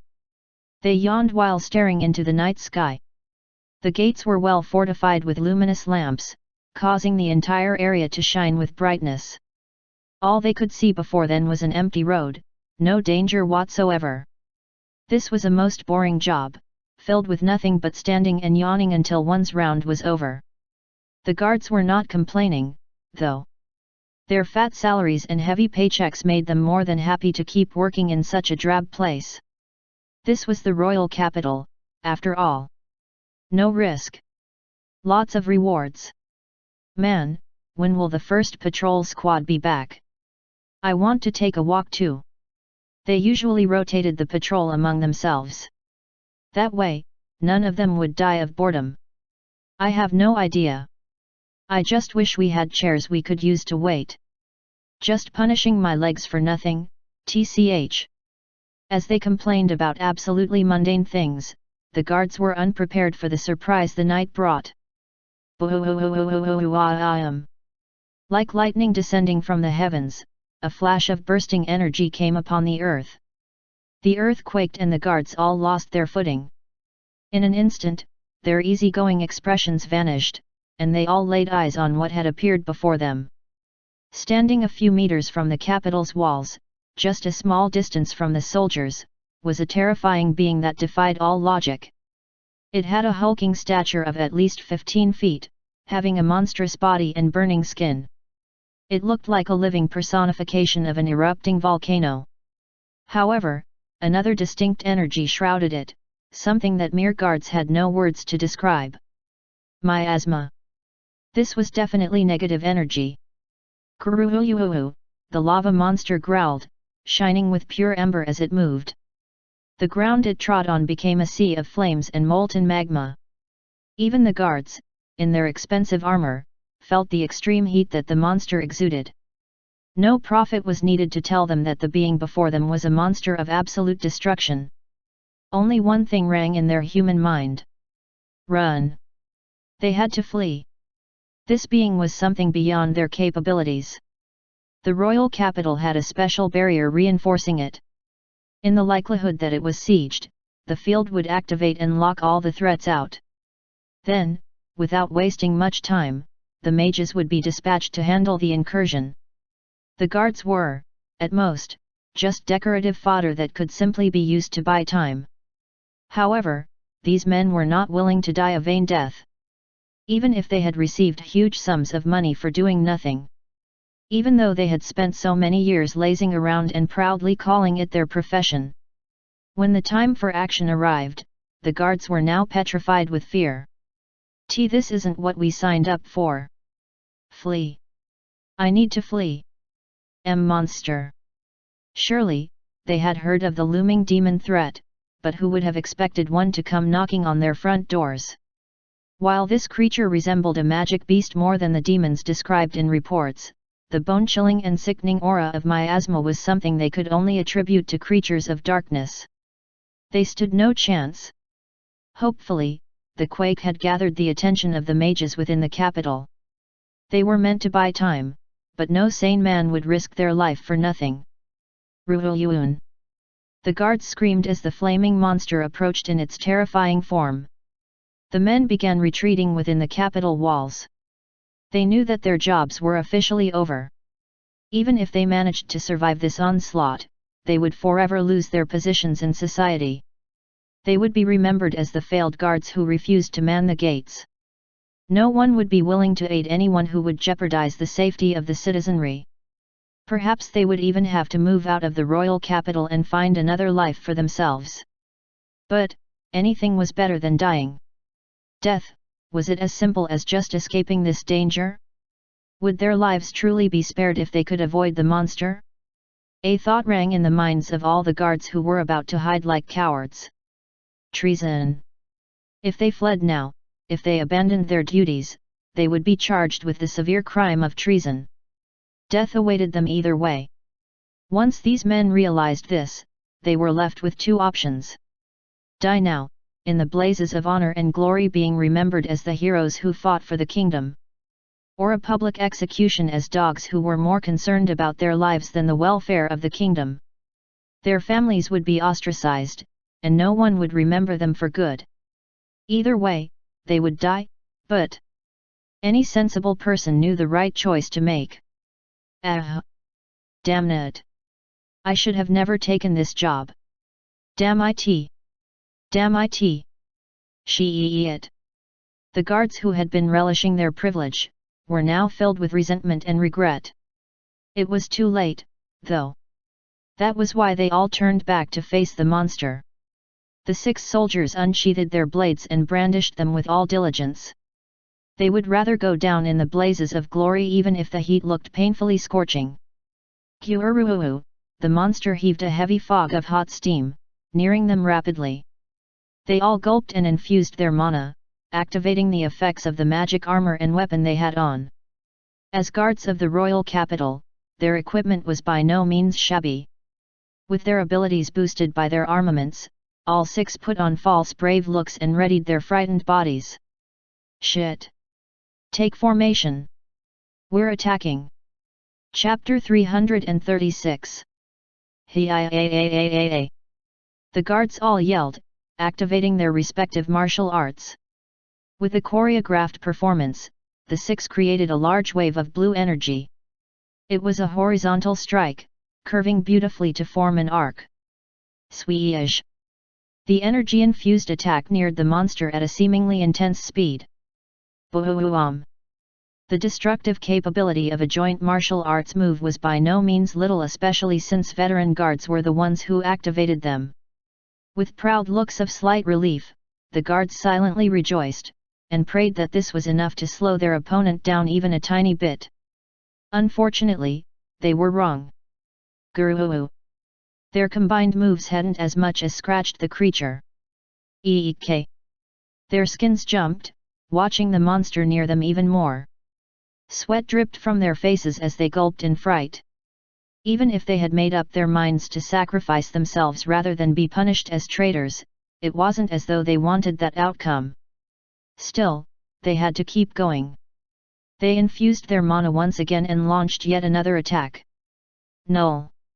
They used another special combo. Futile! The guards tried their best combined assault. Not a scratch. Now huffing and puffing, the men realized just how weak they were. Compared to one monster, they were nothing but insects. Upon realizing their limits and impending doom, the guards could only heave out in exhaustion. Their hands trembled as they struggled to keep a grip on their blades. Swallowing their saliva, they glared at the approaching monster. They had long given up on putting up a decent fight. Only one path to salvation remained open. Backup. When will backup come? Their thoughts were muddled, but if help arrived soon, then perhaps they could live. Go roads! A loud voice boomed, causing all the men to look above them. Sure enough, there were a dozen mages who were on floating boards. Backup is here. They all had their cloaks and special wands activated.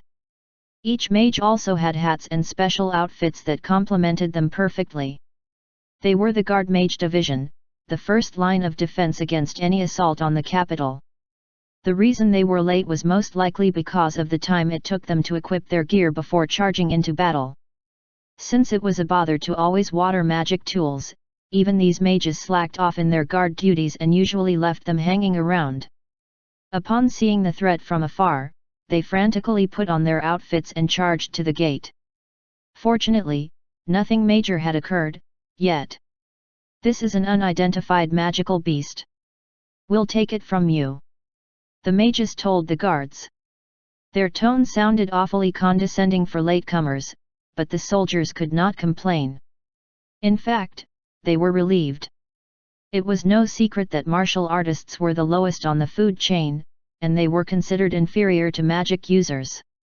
And so, even though the guards had been risking everything to keep the monster at bay, it probably wouldn't take much from the mages to finish the thing off. That meant only one thing to the desperate men. We're saved. They leaped for joy while retreating, happy that they didn't have to go through any more terrifying combat. They'll handle it. The mages will protect us. With this in mind, the guards were able to quickly evacuate to the capital's interior. No matter what, the capital wasn't going to fall because of a mere monster. The 12 backup mages looked at the fiery monster with caution. They were certified, grounded individuals, who had fought monsters and magic beasts quite a number of times. However, none of them had seen something as peculiar and dangerous as the one in front of them. Its surroundings burned just by the terrible creature's presence, and the evil aura emanating from it was not something they were familiar with.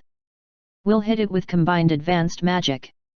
The leader of the mage squad told his subordinates. They all agreed without hesitation, preparing a water-based spell that was bound to be the most effective against such an evil being.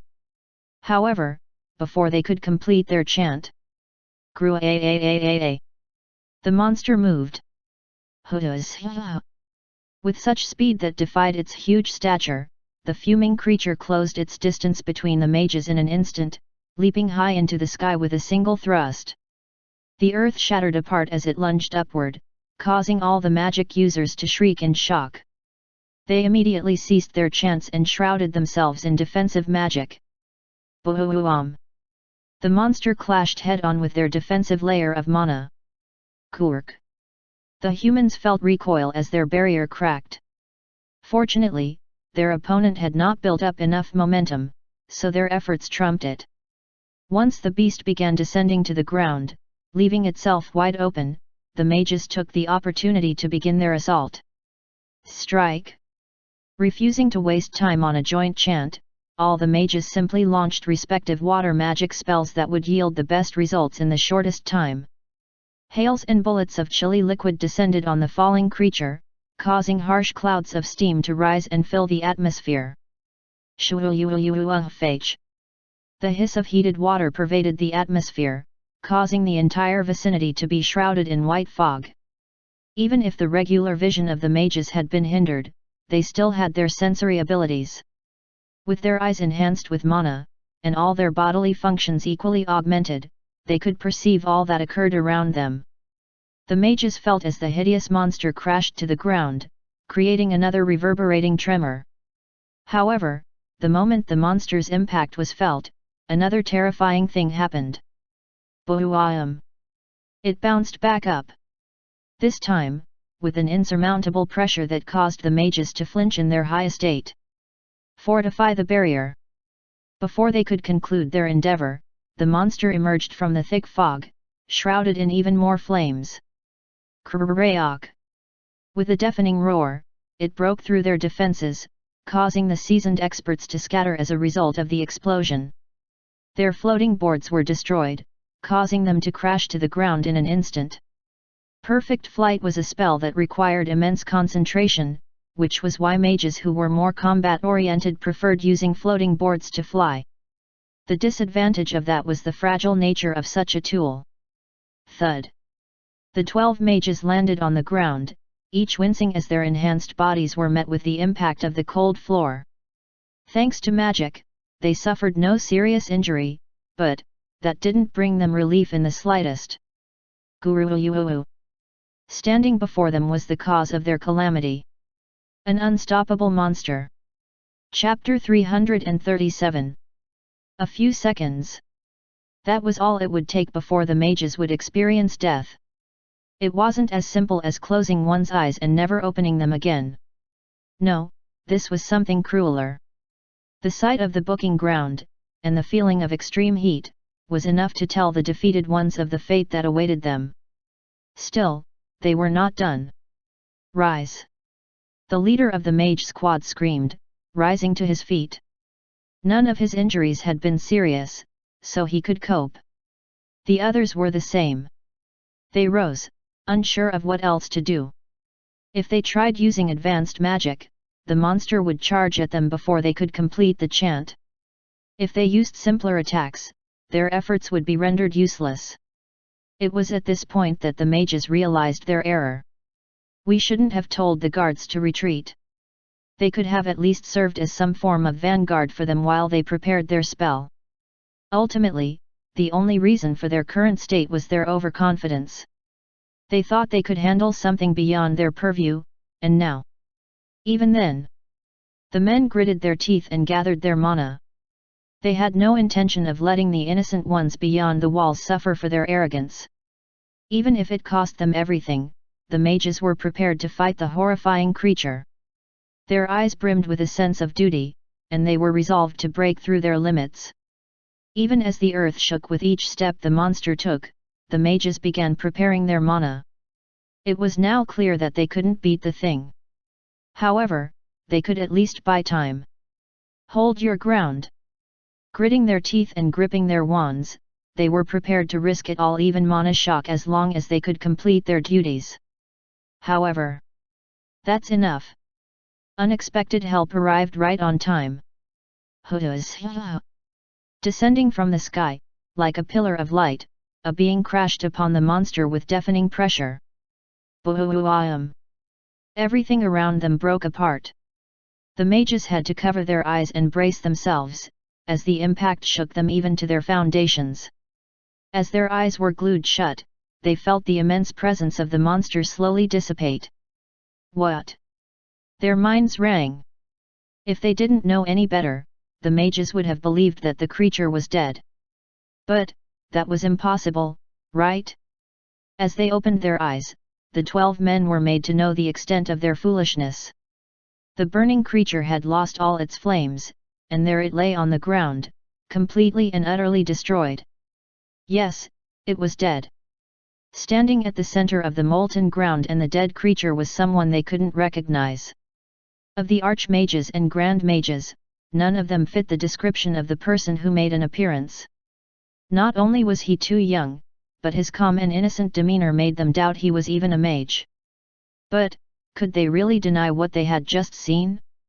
There he stood, a teenager that was not qualified to be called an adult, staring at the beaten mages. The men felt a wave of humiliation, but a stronger sentiment of gratitude and relief made them swallow their broken pride. They had just been saved. That was all there was to it. Fshoo. Steam rose as the ground began cooling, and the mysterious man approached them. His white coat fluttered with the wind as he kept moving. "Good evening. I have urgent news for the king." He spoke in a refined manner. His voice contained both calmness and urgency. Still, something about him made them listen with rapt attention.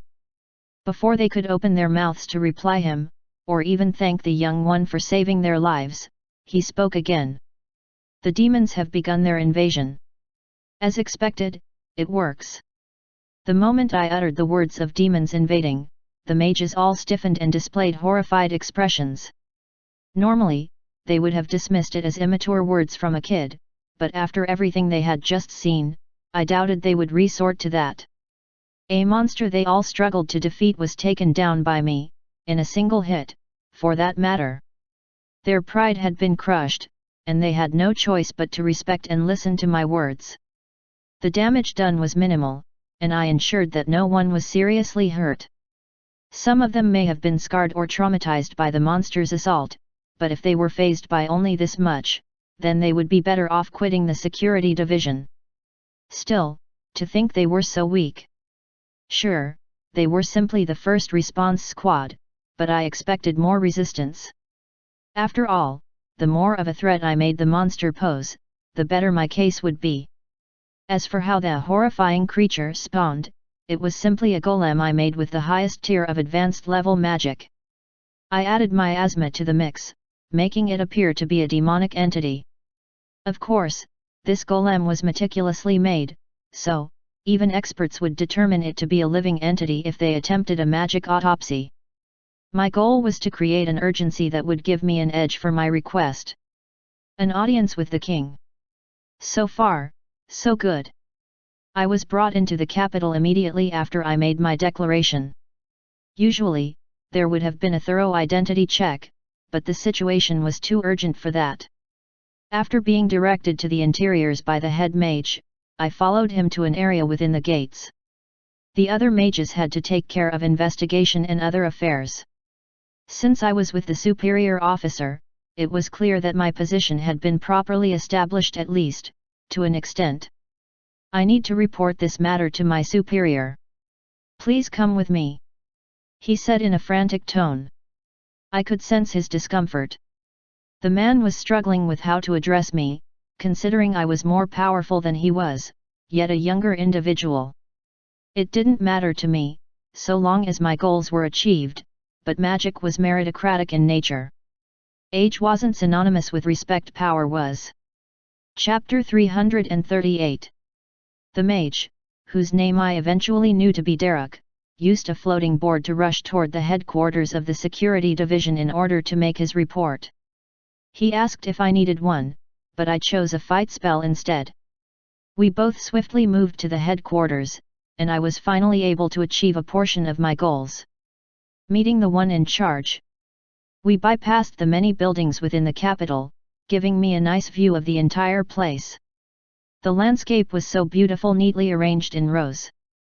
The buildings were also luxuriously made. Of course, not every house was extremely pleasant to the sight, but they were all relatively better than the average construction. The street lights illuminated the dark streets, but no one was within sight. There has been a curfew imposed, ever since, the man whispered.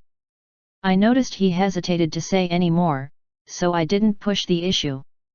It must be due to the fact that the demons have begun attacking the borders. The envoys of Alphonse's territory should have already arrived at the royal capital and given their reports.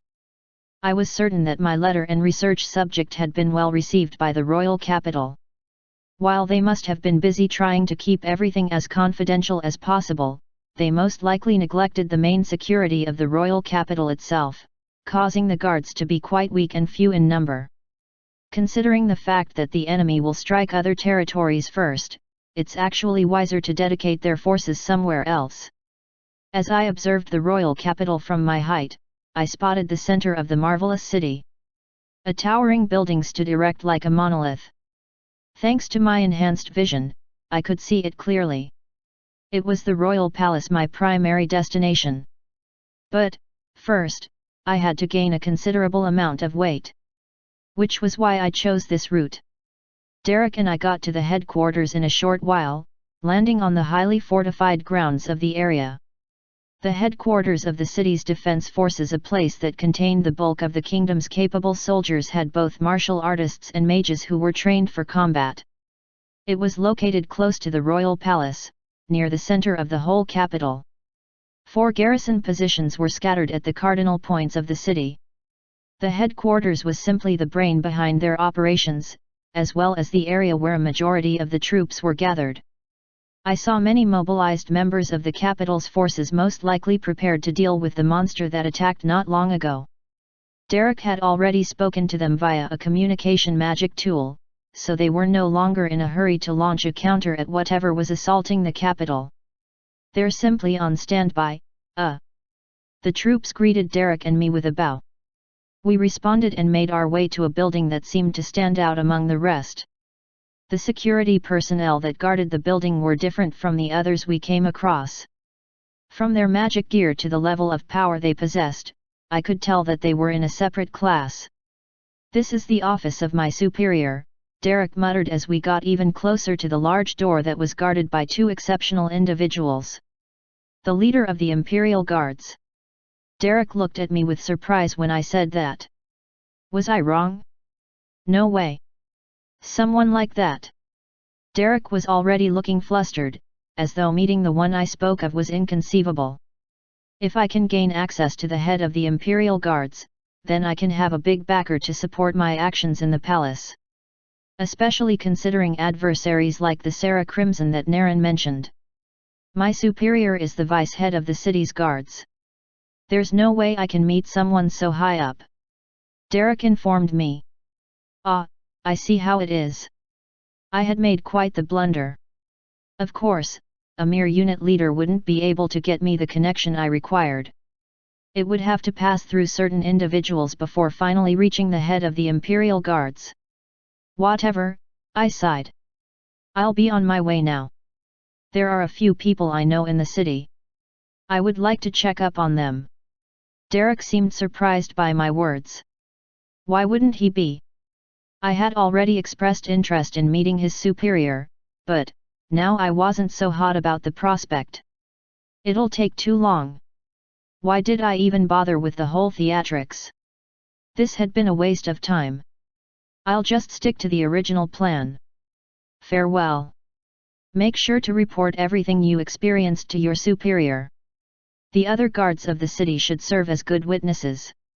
Derek was still processing my words when I lifted off from the ground and flew into the night sky. The cool night breeze welcomed me as I scoured the city on my lonesome. I smiled, watching the tall and luxurious homes, the lush compounds, and the extremely detailed landmarks that filled the area. What now? There's only one other place. I was avoiding this, but it seemed like I had no choice. My eyes didn't need to scour the city for long before I found my target. I suppose it's time for another reunion. With a gliding movement in the air, I dashed in the direction of a place that should have been familiar, but was completely foreign to me. I wonder if that person will recognize me. On the cool night at the capital, a figure loomed. Investigators and dozens of guards secured the area that was devastated by the earlier assault of a fiery creature, creating quite a stir in the outskirts of the city. As they were fishing for samples and discussing with eyewitnesses the mages, someone approached the cluster of people. Initially, no one paid the shadow any heed, until it was right in the midst of the crowd. "This looks like fun. What's going on here?" The moment everyone on the scene heard this voice, their skins jumped. With stiff bodies, they turned in the direction of the voice. Sounds of gulps and shivers could be heard among the troops. Their eyes contained hints of fear and reverence. After all, the one who had appeared before them was none other than "We greet the head of the Imperial forces." Everyone saluted. Sarah Crimson herself.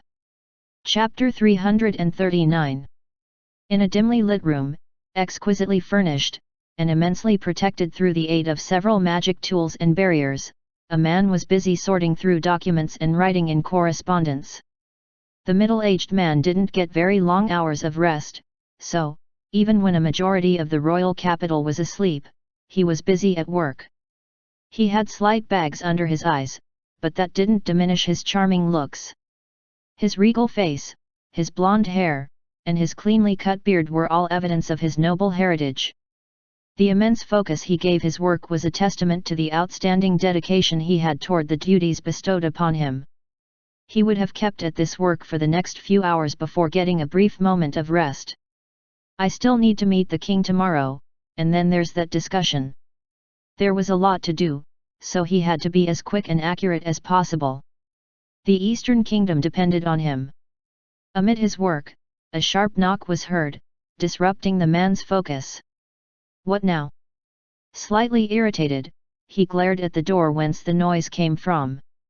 "Come in." A heavily armored man entered the exquisite room, bowing to the man who sat behind his desk. "What's the matter?" he asked impatiently. "Milord, we have an intruder." This made him even more aggravated by the intrusion.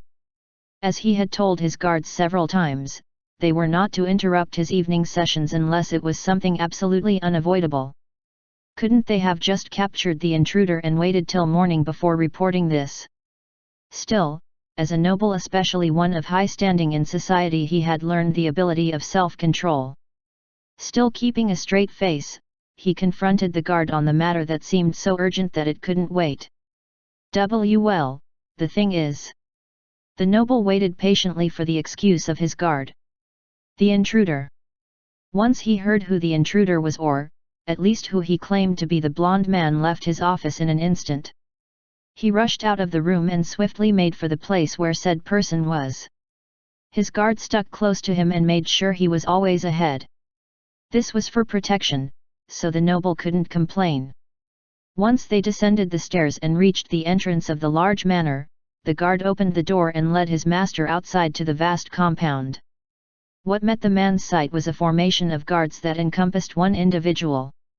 Their blades were sheathed, and they were ready to strike if the intruder made any suspicious movements. Mages were also present, though they were a small distance away from the guards. They had their spells, both defensive and offensive, ready. However, despite all this, the one who stood at the center remained unfazed. It was at this moment that the nobleman got a good look at him. The intruder also stared back. As they looked at each other, a sense of familiarity blossomed, and both individuals instantly came to an understanding. "Lower your weapons, everyone," he ordered. The guards instantly obeyed, though their expressions showed reluctance. The nobleman left the safe distance he had from the intruder and began drawing nearer. As he stepped foot on the compound ground, the other person also began moving closer. No one stopped his advance. They simply watched in both curiosity and caution. Once the onlookers looked more closely, though, they noticed a resemblance. It was so uncanny that the men wondered why they hadn't noticed until now. Both men, young and old, now came close to each other, about only a few inches from touching. It's been a while. The first to speak was, of course, the young man. The older fellow was still quite surprised. Their blonde hair fluttered as the wind howled, and they stared at each other with their similarly shiny eyes. So, you're finally back, the man's parted lips finally brought forth words. A second of silence enveloped the two of them, and then they broke into smiles. Father. The man's smile broadened upon hearing those words from his son. It's good to see you again, Jared. Damien Leonard Alphonse Sereth, one of the kingdom's 4 dukes, and the most important man in administrative affairs second only to the king. This man was none other than my father. Usually, many kids would be proud and boastful of the fact that their father was someone extremely valuable to the nation, but I didn't really have such emotions. For one, I never really knew him. He was always working in the royal capital, so I never got much of a chance to interact with him. Again, a lot of kids would bear resentment toward their parent for not properly giving them attention. But, I didn't view things that way. His work was indispensable to the Eastern Kingdom. There was no way I would be selfish enough not to understand that. Perhaps it was because I was someone very similar in my past life, so dedicated to magic that I didn't pay much heed to much else. The Leonard family was only able to stay relevant because of his efforts, as well as those before him. But focusing more on administrative affairs, our family proved to be immensely useful to the Eastern Kingdom, even if we hadn't produced a single magic user in over 2 centuries. How could I resent such a man? Even at the moment, seated directly before him, I felt nothing but comradeship and understanding toward him. I can see you've been quite occupied, Father. I smiled, looking in the direction of his office desk and the numerous documents he had to take care of.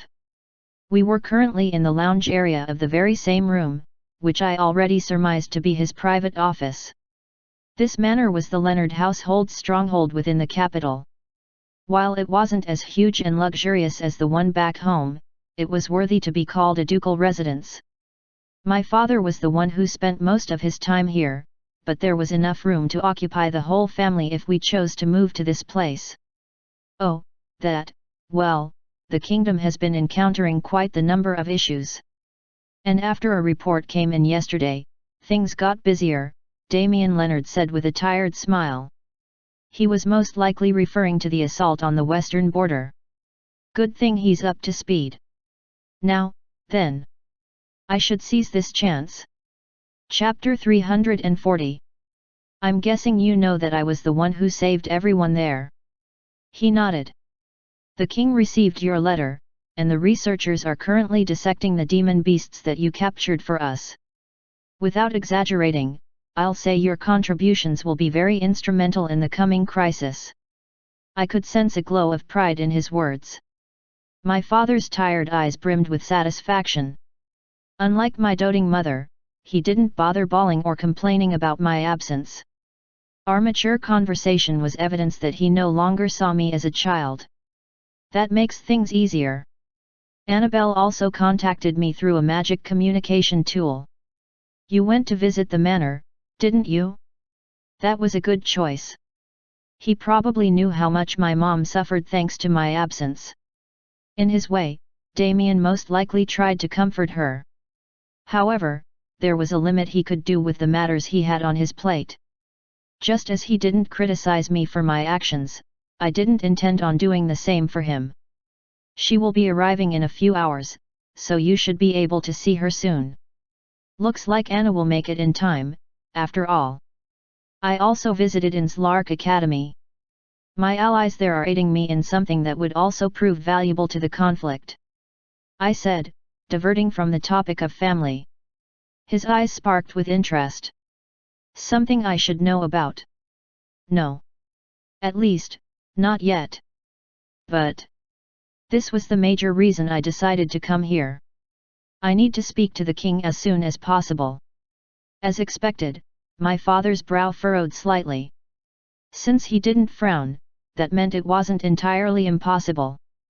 However, that didn't make it a simple matter. I got a hold of your letter.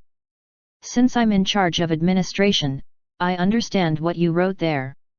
The king himself would like to meet you as well, since you've done the kingdom a great deed already. But I asked internally. However, the council is a different matter entirely. Many of them view your sudden appearance with suspicion, and it'll take some time before we can finalize a meeting date. My father sighed. Even if an invasion could occur at any moment. He nodded.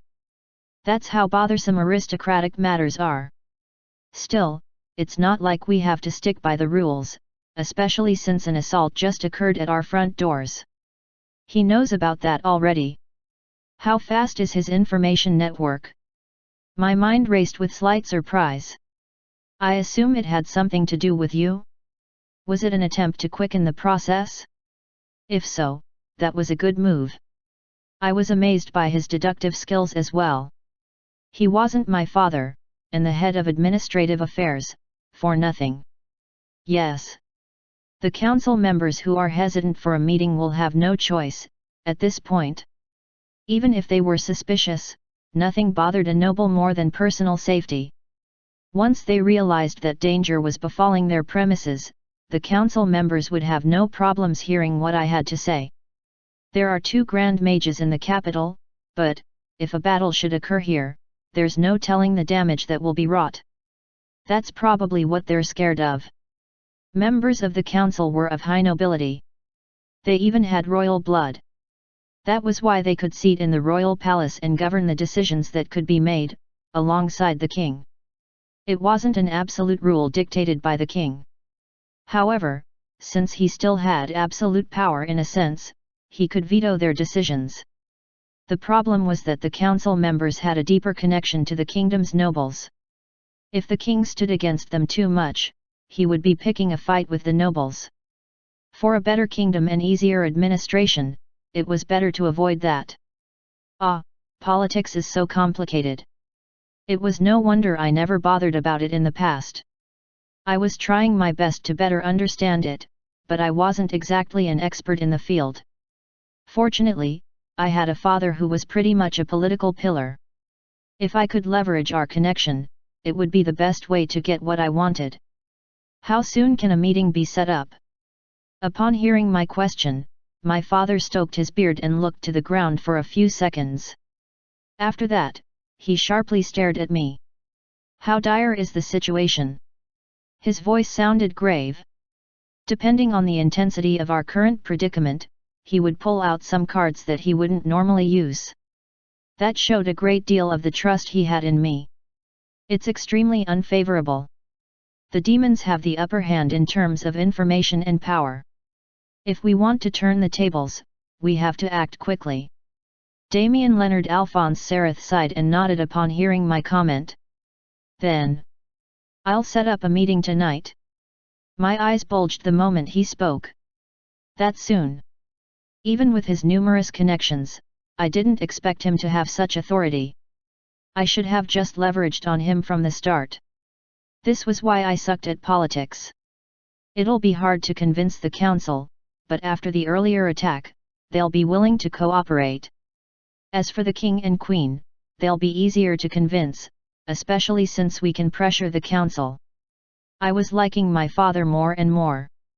For a proper meeting, we'll need important stakeholders, especially since that's what your letter indicated. Correct. I didn't only need nobles and royals in attendance. While they were the decision makers, they were completely useless when it came to taking actual action. The head of the research division. The head of the imperial forces. The grand mages. The head warriors. I needed as many powerful individuals to be in attendance. That way, after the meeting, I could take action immediately. I have a direct connection with the Crimson household. They're also a ducal family, so it'll be much faster if I employ their aid. They also owe me a big favor. My father continued mentioning the numerous strings he could pull, making me in greater awe of his capabilities. By the time we were done, I realized that in only a few hours, a meeting could be set up. I don't know what exactly you have in mind, but, you are my son, Jared. I'll trust you. Those words were concise and terribly short, but I understand. I won't let you down. They meant a lot to me.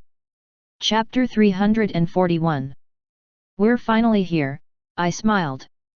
Right before me was the door that led to the throne room. Behind the massive door were the people who would be attending the meeting, all waiting for my appearance. I made sure to brace myself, ensuring everything was in place one final time. To my left and right were the only people I could count on at the moment. My parents. With my mom's encouraging smile and my father's stern expression, they waited for me to make the first move. 2 guards waited till I was ready, and then, when I nodded to them, they opened the large doors to allow me entry. A forerunner moves ahead of us, announcing our presence to the already waiting audience whose gazes were fixated on the open doors. Presenting members of the Leonard Alphonse Sereth household, Damien Leonard Alphonse Sereth, Annabelle Leonard Alphonse Sereth, Jared Leonard Alphonse Sereth. As we were introduced, we hastened our steps and made ourselves known to the royal court. The first thought that flashed into my mind as I entered the massive hall was, how elegant! The chandeliers, the glistening colors, luminous gems, tiled grounds, everything was the epitome of perfection. Even the regal carpet that welcomed us was only of the finest quality. Other than the obvious magic spells and enchantments that filled the whole building, it was beautiful beyond compare. The kingdom's flag was firmly placed behind the throne, as well as the drapes of the great noble houses. This was the centralization of power within the whole kingdom. They humbly seek the audience of His Majesty, King of the Eastern Kingdom, King Albion lest Rome Indieval. Our forerunner announced, before completely moving out of the way. Bowing my head slightly, placing my hand on my chest to display noble etiquette, and placing my foot backward, I perfectly imitated my father and gave the greeting expected of me. From the corner of my eye, I spotted the graceful display of my mother's salutation as well. It was perfect. With our heads bowed, none of us could supposedly see the faces of anyone around. Of course, it was easily achievable with magic, so my action was nothing more than superficial. I could see everyone. 10 of the 12 members of the council that stood before us in their respective chairs. They represented the great houses of the kingdom, a majority of which were magic users. Of course, the 4 ducal houses were among them. Other than them, there were representatives of the imperial forces, the research group, and the representatives from the western border. I could even spot Yvonne, Cephas, and Alphonse. He was standing right there. I wasn't expecting him to be around, but it was quite a pleasant surprise. Looks like almost everyone is here. Last, but not least, was the royal family. The king sat on his elegant throne, with the queen seated beside him. His 3 sons, the princes, stood behind him, and the daughter was by her mother's side. Standing in a corner of the room was someone I recognized, thanks to their robe and distinguished position.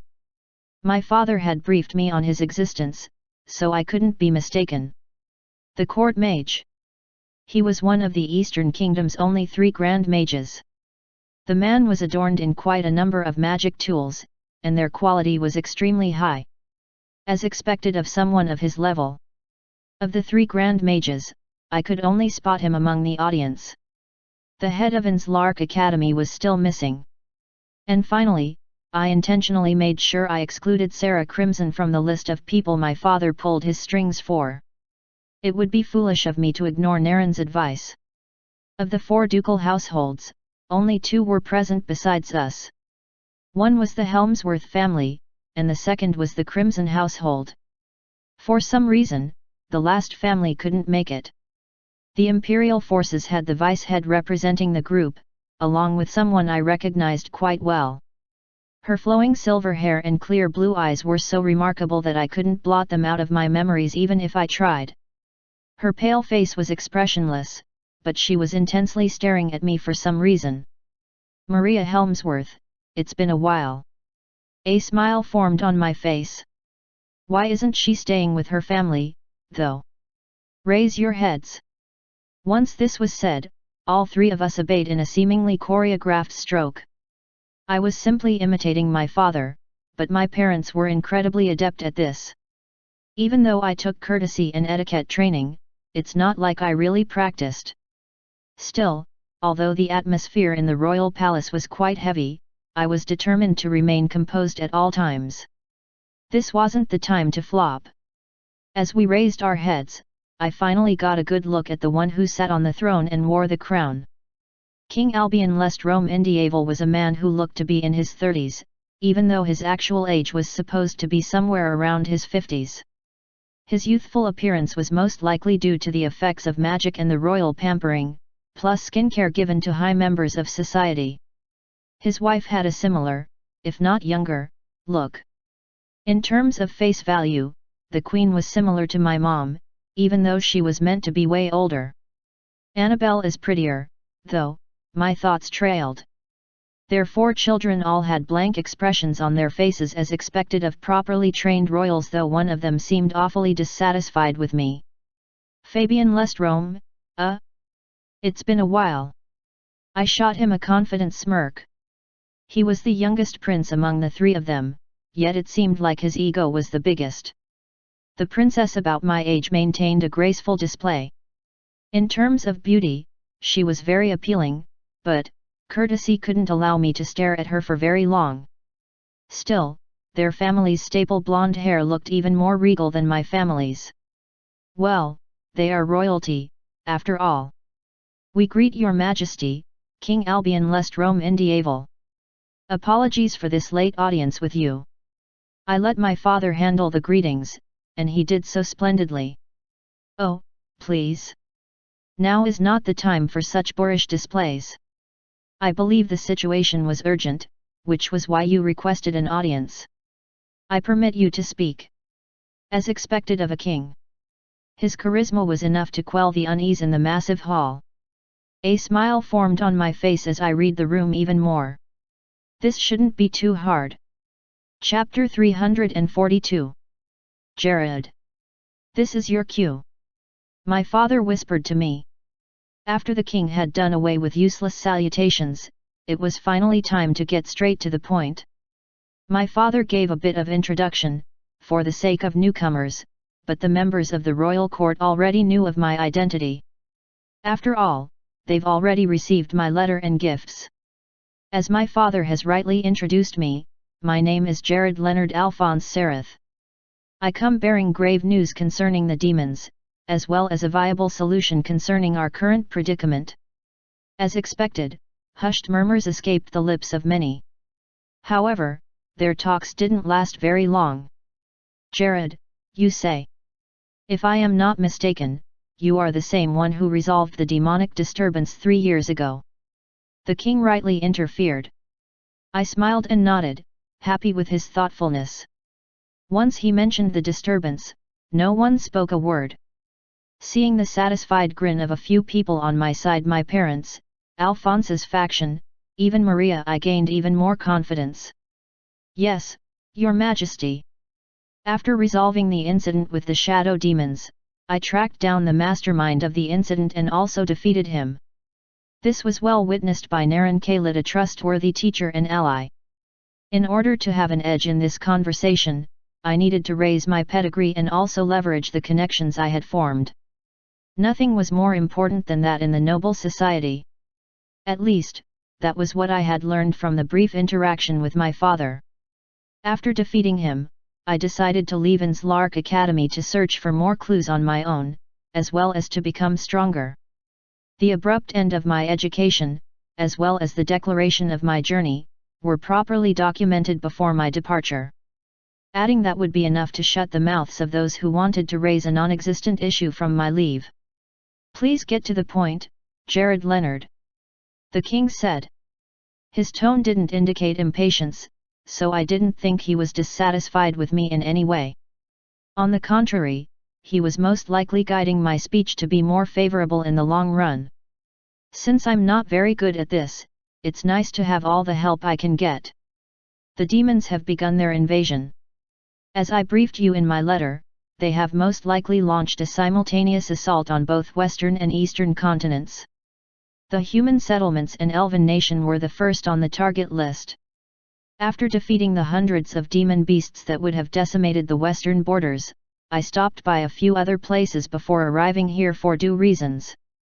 I certainly hope my lateness is not considered rude. The king shook his head in satisfaction. I took this as my cue to continue. I will now be brief with my assessment and suggestion. I could sense the tension in the air. Many nobles were dissatisfied with my sudden appearance, but they couldn't deny the merit of my existence.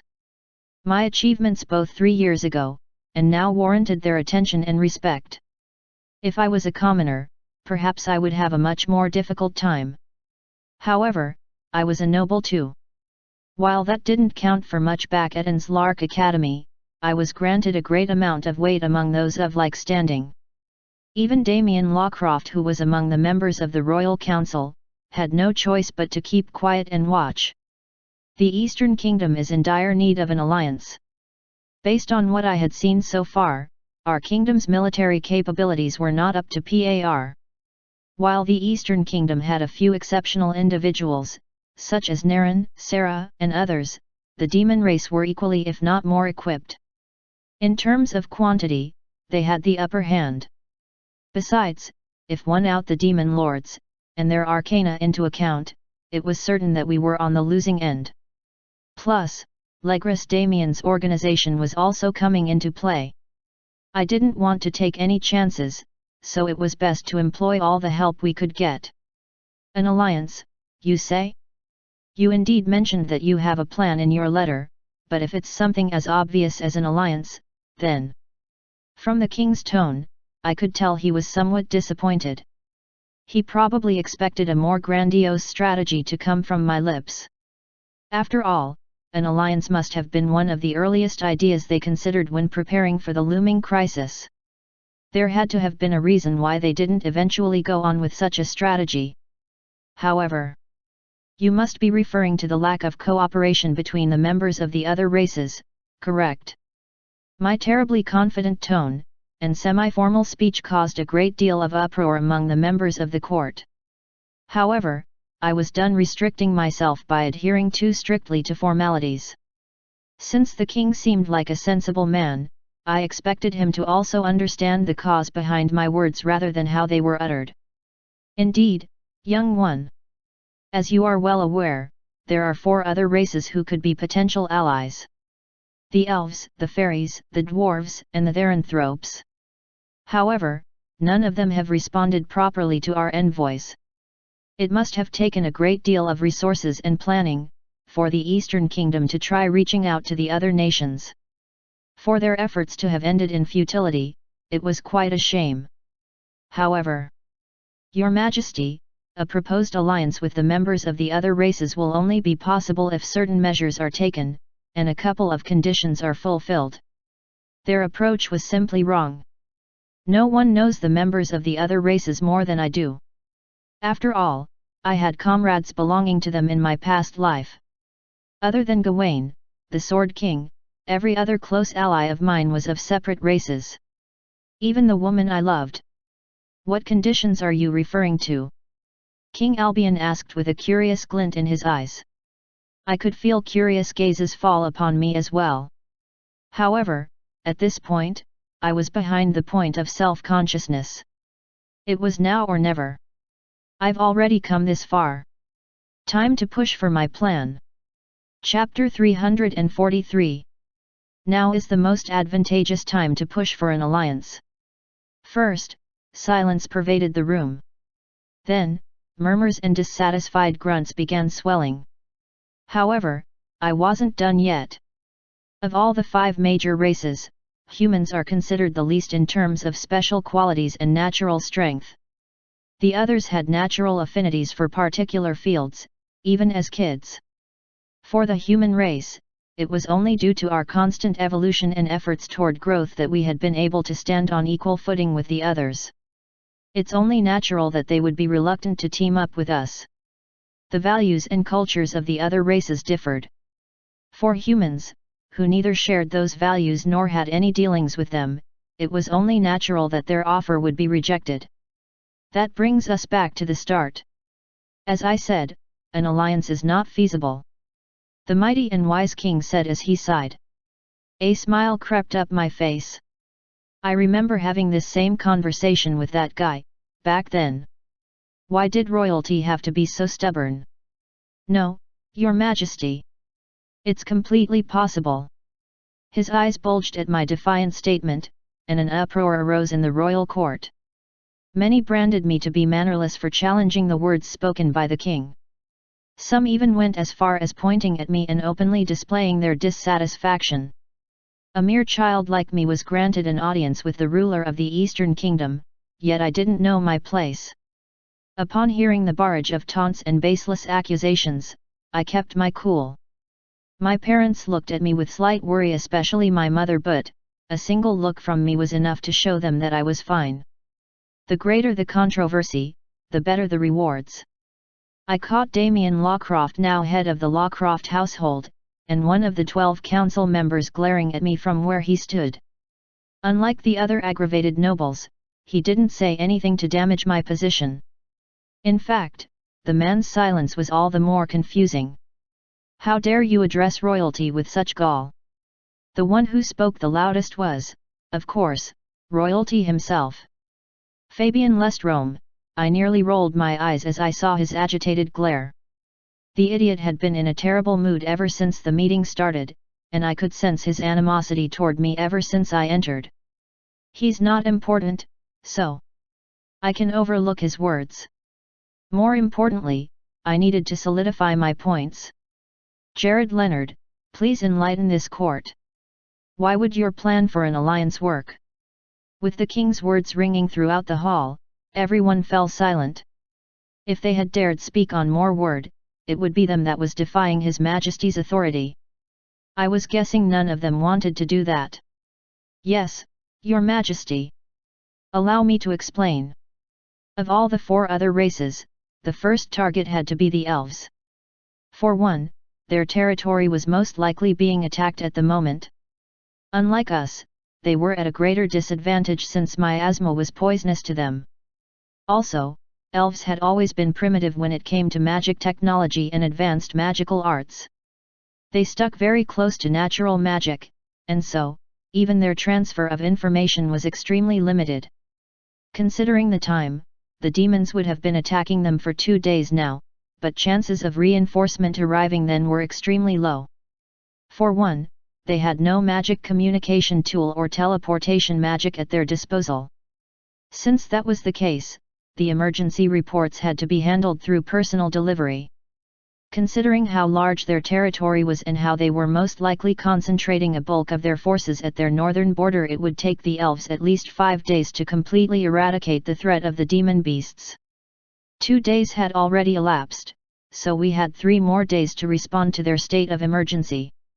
I would have liked to wait until they were more desperate, but to prevent more casualties and loss of properties, it was best to respond as soon as possible. By rescuing the elves who had a strict custom of repaying good deeds, we would gain their favor and have a higher ground for negotiation. Besides, upon realizing just how big a threat the demons were, and how powerful we humans would be as their allies, they would readily agree to an alliance. It was as simple as that. Upon hearing my words, the royal court fell into a deep silence. Many stared at me with surprise, shaken by my odd sense of rationality and intellect. Not only had I proffered a solution to a long-standing problem, but I was also completely objective about everything. Sentiment and emotions would cause anyone to lose their composure and advocate for a rushed rescue of the elves, but I was different. If it would increase our chances better, I was up for saving the elves. However, to have a better advantage against our potential allies, it was best to let them experience despair for a bit. And then, we would swoop in at the last minute to reap the rewards. I could have just rescued them on my own, but considering my plans for the future, it was better to have an alliance between all the races as soon as possible. I see, King Albion Lestrome Indieval murmured, stroking his beard. Even the loud nobles from earlier had no choice but to be silent. What of the other races? Would an alliance with the elves be enough in our battle with the demons? His Majesty asked me with narrowed eyes. What a foolish question! I smiled to myself. Shaking my head slightly, I looked at the king who sat on his throne and parted my lips to speak. Now that I've gotten their attention with this, the one holding the advantage is me. The demons are far more fearsome than you think. To ensure a complete victory, it's better to form an alliance with every single race. Just as it was done in the past. Gasps escaped the mouths of everyone. Well, almost everyone in the room. How do you propose we go about that? The king asked. At this point, there was no arrogance or condescending presumption in his voice. He completely understood where he stood, and that the one who held all the answers at this point, was none other than me. Chapter 344. I was the one who solved the demonic disturbance. I was the one who defeated the demons at the western border. I was the one who captured specimens of demon beasts. I was the one who gave specific details considering the situation of the kingdom, including the existence of spies. And now, I was the one who had the answers to the most pressing problem confronting the Eastern Kingdom. It wasn't an overstatement to say that the members of the royal court now had no other choice but to listen to me. You should have all done that from the start, rather than letting me go through all this stress. Politics sure was annoying. Now that I had proven my worth, it was time to venture on into the plan. The fairies are close neighbors of the elves. They have a close relationship with each other. While the fairies made it a long-standing principle not to interfere with the secular matters of the world, a demonic war was an exception. Still, the fairies had a deep skepticism toward almost everything. They were also very fickle and unpredictable. That was why it was better to gain the alliance of the elves first, and then pressure the fairies into an alliance. Of course, we would prove our worth and make it seem as though they would be the ones losing out on a deal with us. Just like an insect would be attracted to the sweet nectar in a flower. I planned on baiting the incredibly selfish fairies by roping them in an alliance. As long as they had a substantial profit, the fairies would join us. The major issues for concern were the final two races, the Therianthropes and dwarves. They were located in the southern continent, and their capabilities were the most vital when considering the conditions for war. I definitely didn't want to engage the demons without their support. The Therianthropes, also known as beast folk, were known to have the strongest offensive capabilities among the 5 races. Even the demon race feared their destructive and pure instinctive abilities. As for dwarves, their craftsmanship was the best among all the races. Weapons, technologies, artifacts. No one made these things better than the dwarves. I wanted us to ally with them, not only for the war, but even for what would happen after. They were instrumental in my future plans. Do you have a way to bring them to our side? King Albion asked me with a skeptical look. Even though I had convinced the council that the elves and fairies could be won over, the same couldn't be said about the other two. Even for me, it would be difficult. However, considering the conditions, it was completely possible. The beast folk value strength and capability above anything else. If we can prove that to them, they will see merit in joining forces with us. They were meatheads who only respected the strong. At least, that was what my friend said about them. I considered it accurate, considering the fact that he was also a beast folk. By allying with the elves and fairies, we would already have enough weight to grab their attention. They won't be able to ignore us at that point. They were advocates for actions rather than words. So, by having 2 races on our side, they would be willing to hear us out. Then, they will agree to. Hearing us out and agreeing to join forces are 2 different matters. Ultimately, no scheming or shortcut will work when dealing with them. That's right. It all boiled down to power. If we're stronger than them, they'll submit. It was a simple strategy, but also quite difficult. After all, I don't know how strong they are now. Still, I was willing to bet everything on an alliance with them. That was how valuable I considered the beast folk race. As for the dwarves, if I'm right, they should already have an alliance with the beast folk. If we win one over, we get the other. The reason why I chose to influence the beast folk, then the dwarves in extension, and not the other way around was simple. Dwarves were quite stubborn and stiff. It would take too long trying to bring them over. Besides, even if we did that, it didn't change what we had to do with the beast folk. In terms of efficiency, it was simply easier to deal with the Theranthropes first. This was the onus of the strategy I employed in unifying every race. Sure, the excuse that would be used for our alliance was the demon threat, however. I plan on keeping everyone united even after. Smiling at the king and bowing slightly, maintaining the proper etiquette, I concluded my speech. I hope I have made myself understood. Who is this kid? King Albion lest Rome Indiavel's mind rang in both amazement and slight fear. Not only had he completely analyzed the situation, but he also had enough insight to proffer effective solutions to address them. While it would take some time to completely investigate his rationale and make a decision concerning all he had said, there was no doubt in Albion's mind that Jared was right. He gulped and controlled himself. If he allowed himself to look flustered, it would sully his image as king. I came to this meeting with curiosity and intrigue, but he never expected Jared to be this exceptional. As expected of the hero of Inslark. The king spotted one of his sons who stood behind him, Fabian, and noticed the deep glare he gave Jared. Fabian's displeasure stemmed from the fact that Jared had taken the spotlight that would have given him more of an edge in the eye of the public, during the demonic disturbance. Shouldn't he have been happy that the matter was resolved with the least amount of casualties?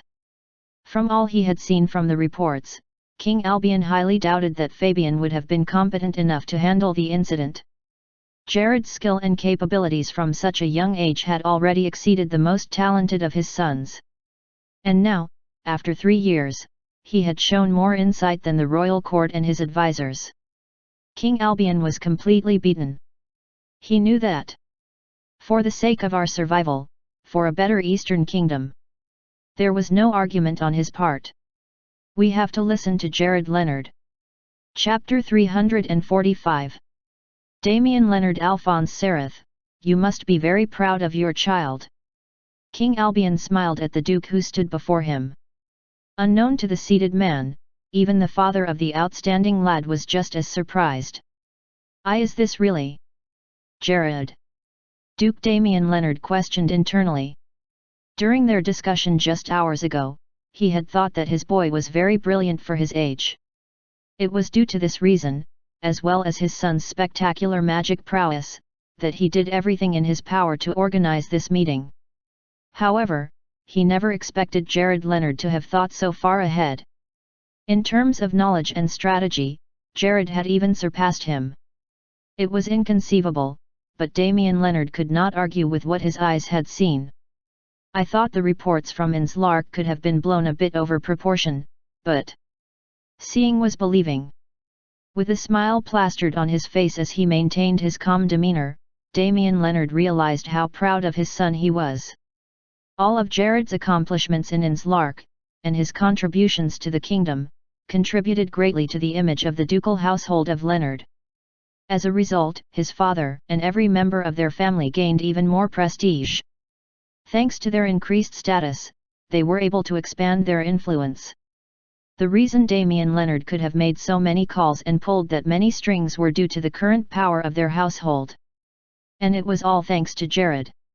Even now, he's done it again.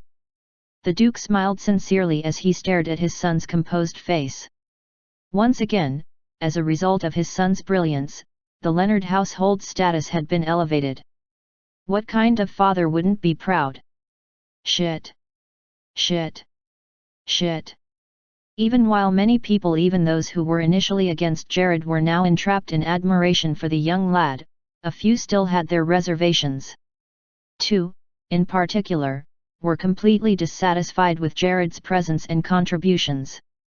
One was obviously the third prince, Fabian Lestrome.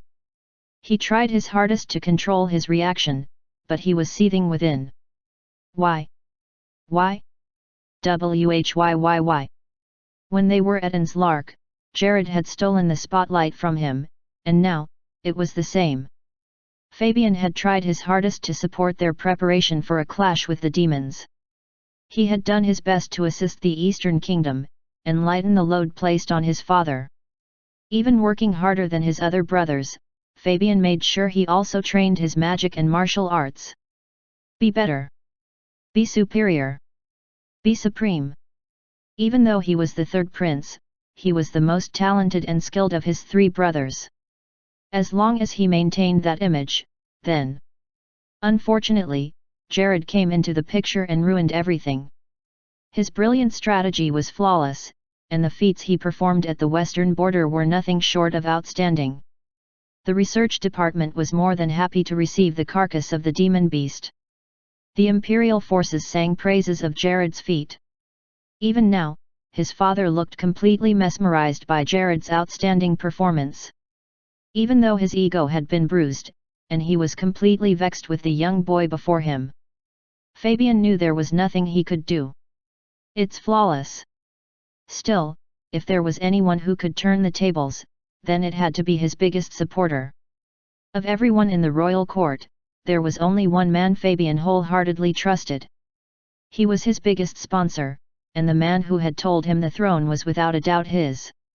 Damien Lawcroft, do something. The third prince turned his eye at the nobleman who shared his sentiment. Surely, if anyone could somehow diminish Jared's light, it was him. I'm counting on you, Damien. What the hell? Damien Lawcroft felt conflicted. It's too flawless. His eyes were fixated on Jared Leonard. During the boy's speech, he had been completely silent.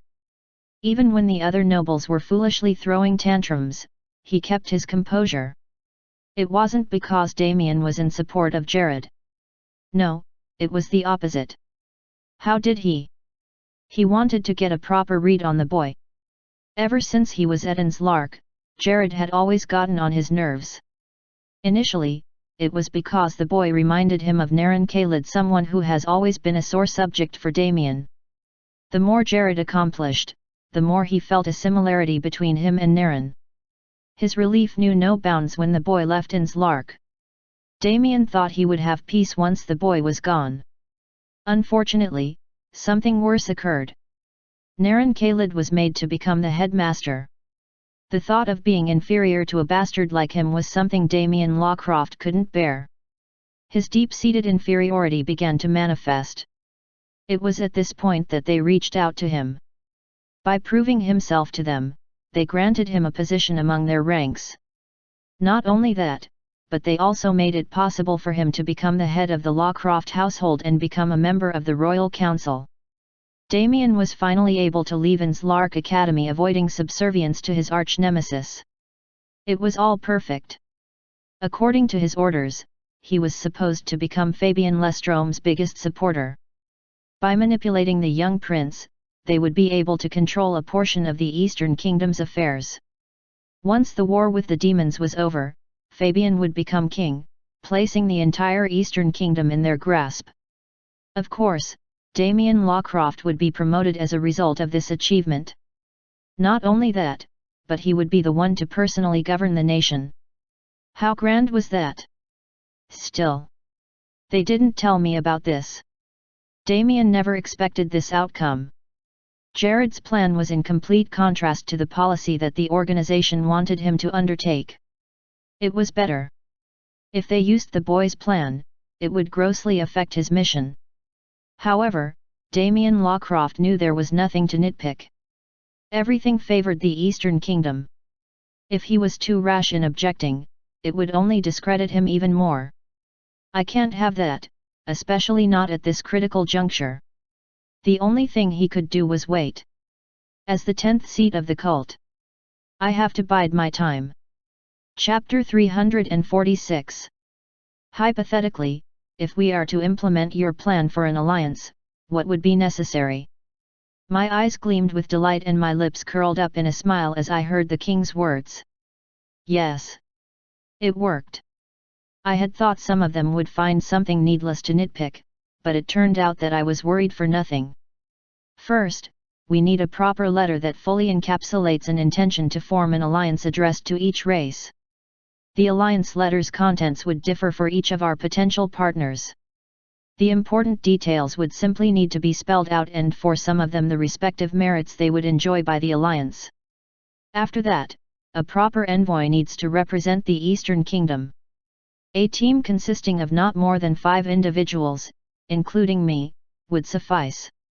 Of course, a member of the royal family was crucial, as well as someone very strong if possible, a grand mage. That was why I asked to call for capable individuals. If we selected the cream of the crop, leaving enough of a framework behind for the Eastern Kingdom, the plan would proceed smoothly. I see, King Albion murmured as he heard my suggestions. To be honest, I had the people I wanted in mind. However, I didn't want to impose on the king. As long as he followed my guidelines and the barest minimum was fulfilled, I had no problem with the rest. But, based on what I've observed so far, I understand, Jared Leonard. Then, who would you recommend? As I expected, he wanted to hear my opinion. No, it wasn't just him. Everyone in the royal court had their eyes on me. They were waiting for my choice. Perfect. This is going better than expected. Oh smiled, ready to begin concluding my business at the royal capital. Since we needed to leave very soon, it wouldn't take very long for everything to be finalized. After all the tension, the whole thing was finally coming to an end. In my opinion, it would be. My eyes bulged wide open and I paused. Something was coming, something big. Before I could say anything or react, the entrance doors of the royal court were flung open. Hold Thurret! And someone unimaginably loud, as well as unruly, entered our midst. I turned back and glared at the person who had to show up at such a critical juncture, not even minding the common courtesy that I painstakingly had to adhere to. The intruder was a woman.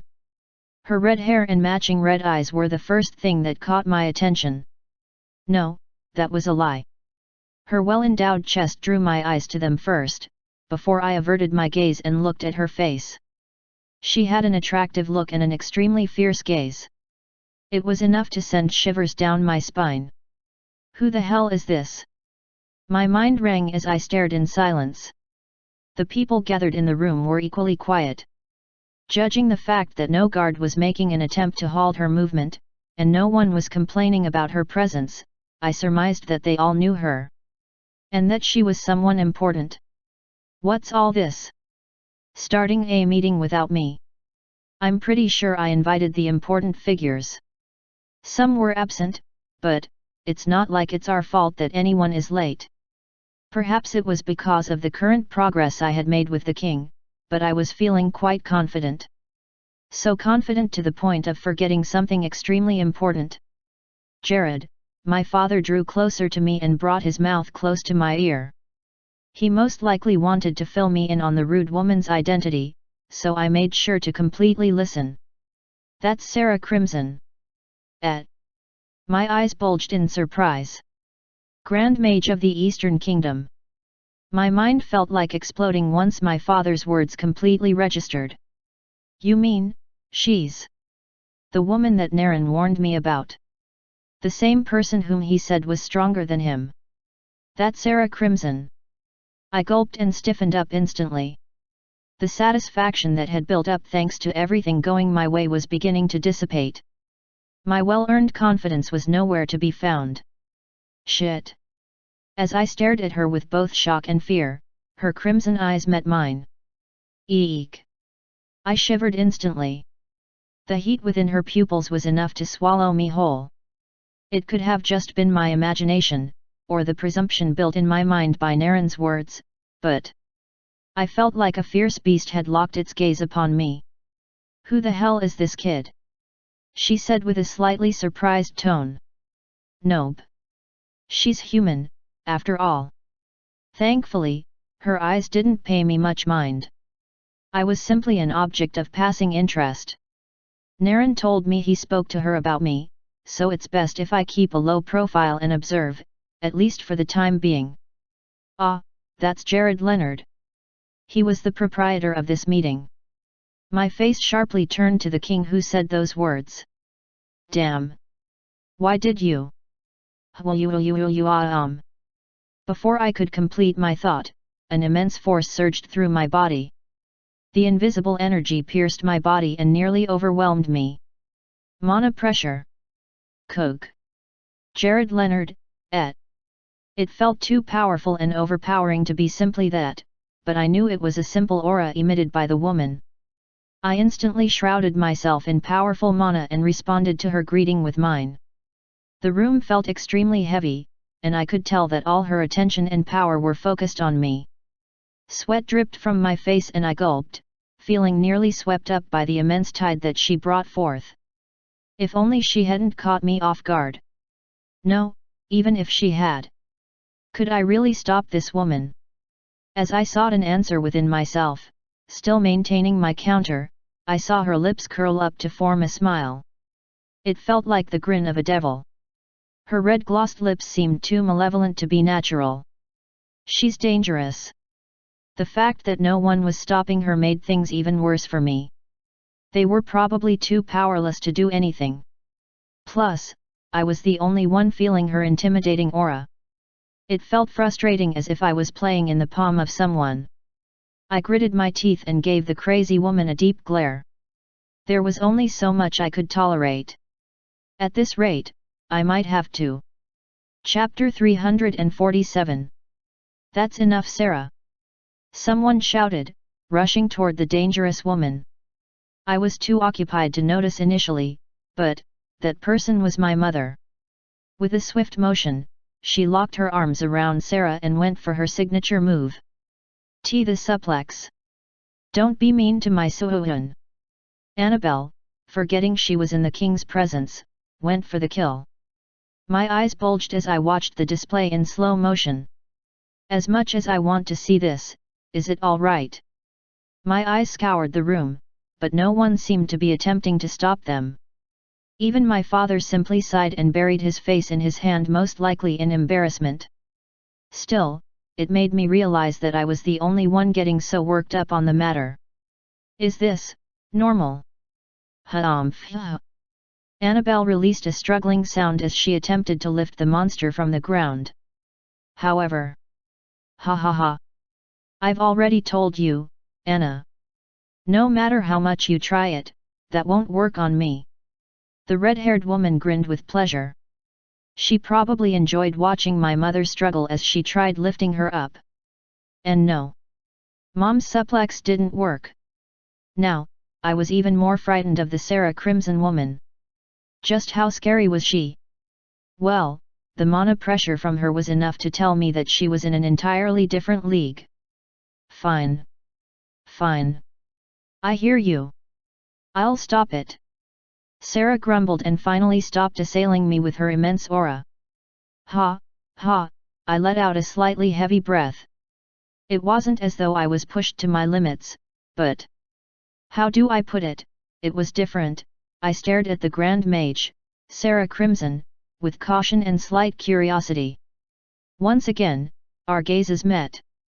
Looks like Naren wasn't lying about you. You're plenty impressive.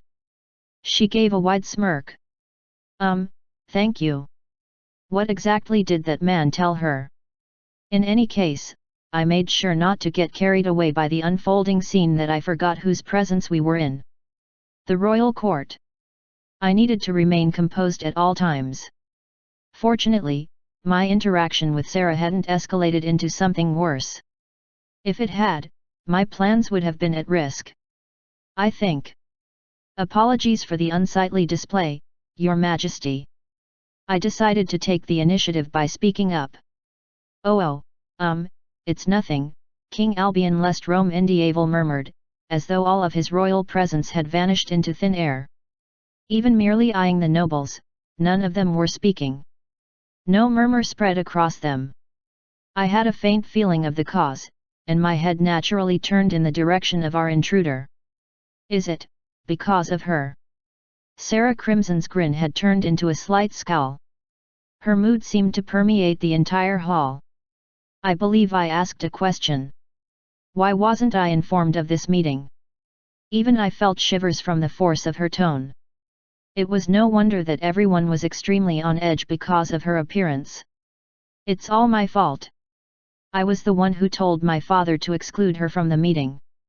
And that had been because of what Naren told me. Still, even if I hadn't recommended it, it seemed Damien Leonard was already not planning on letting her come. In fact, judging from the guilty expressions of the noble and royals present, I presumed that none of them wanted her to be present. Hey, Puck! Sarah screamed, looking in the direction of one man among the people gathered. He was the vice head of the Imperial forces, a man that looked stern and imposing based on appearance alone. Yet, he had quite a funny name. Miss Sarah, please, call me by my actual name here. The man's voice was squeaky and completely thin. It was like the giant monolith of a man had crumbled to the form of a child. Before the imposing Sarah Crimson, the vice head of the strongest force of the kingdom was a cowering man. Shut it, Puck! Why didn't you tell me about this meeting? Puck shivered as she asked him. I could see the man's eyes dart everywhere, probably asking for assistance from anyone, who could bail him out. I spotted the king and other nobles. They turned away, refusing to take any responsibility for any action. Is this actually okay? My gaze went in the direction of my father. To my chagrin, even my usually composed father looked flustered. He glanced at me and shook his head, signaling that I remained uninvolved with what was occurring. Since he knew better, I decided to stick to his words.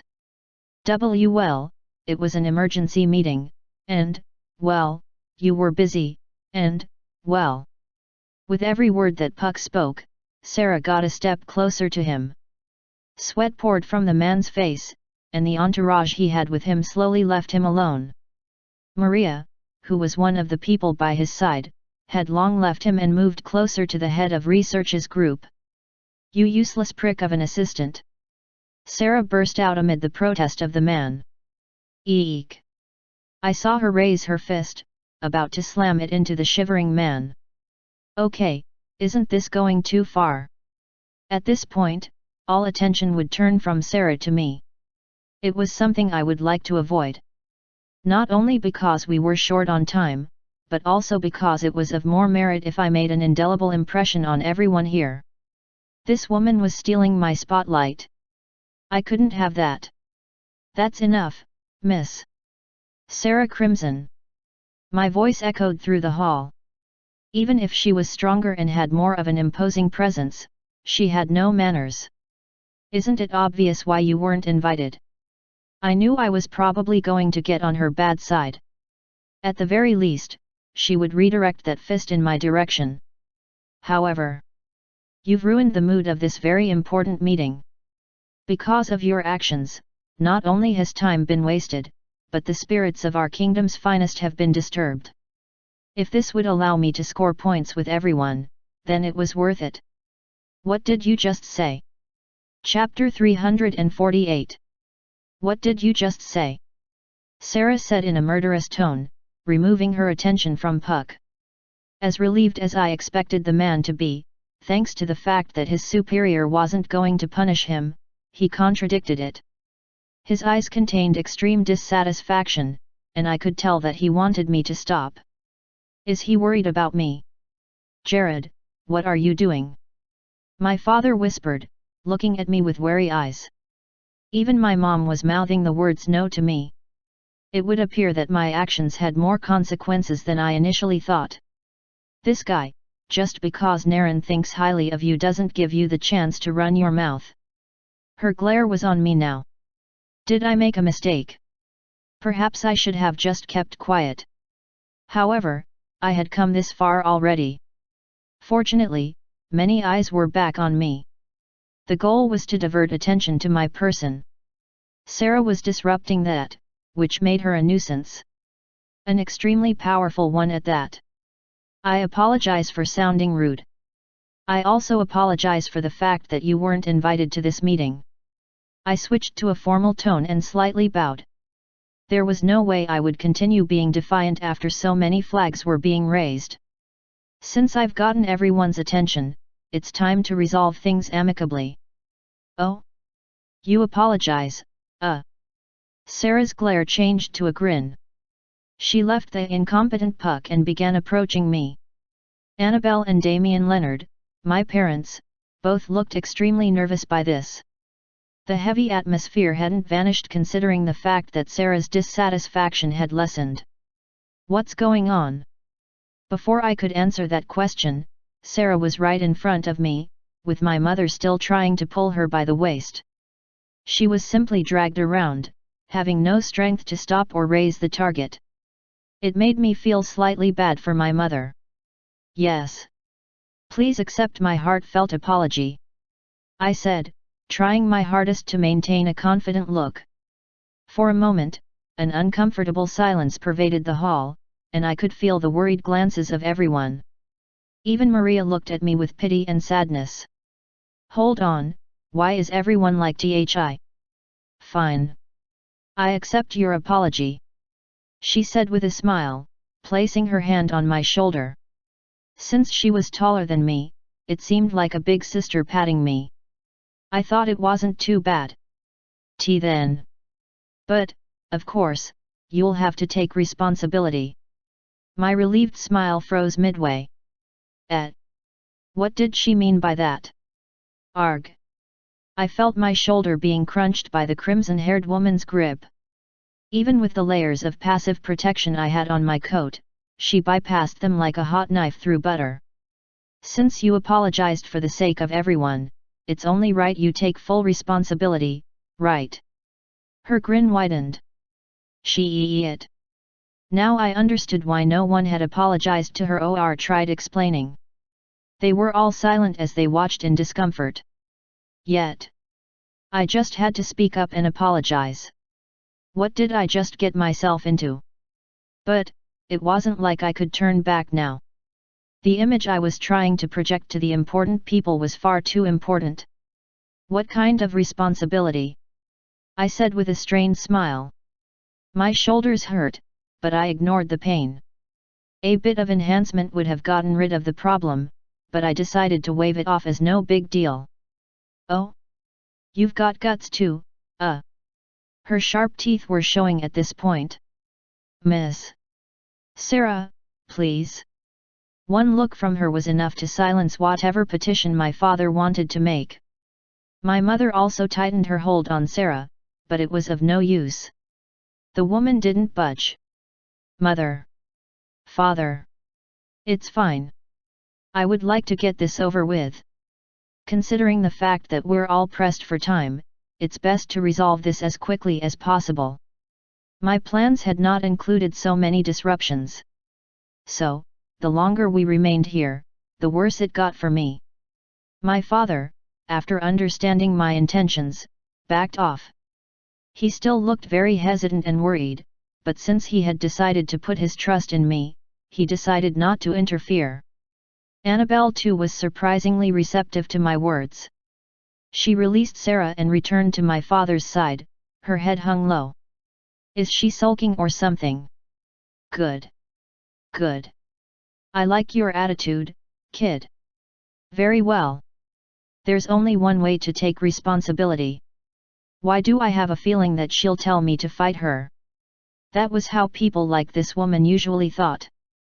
But, she's a grand mage, right? She shouldn't pull that card. Would that even be allowed by the king? Multiple thoughts rang through my head. In any case, I had to prepare for an eventual clash with this woman. Since she was stronger than Naren, I would need to utilize anti-magic at the beginning phase and overpower her with my strongest grand fusion. Elemental chamber was also a necessity. I would also be needing mage mode. Maybe even original. No, I can't go that far. If I banned its use, then I would avoid using it. Besides, what if she used her original magic in retaliation? Would I even stand a chance? As these thoughts clashed in my mind, Sarah brought her second hand and dropped it on my shoulder. With both her hands on me, I felt a great amount of pressure falling upon me. It was different from mana pressure. This was the power of her resolve. She drew closer to me, drawing her face to mine. I felt an overwhelming force close in on me. However, that wasn't all. Her breasts, they're too close.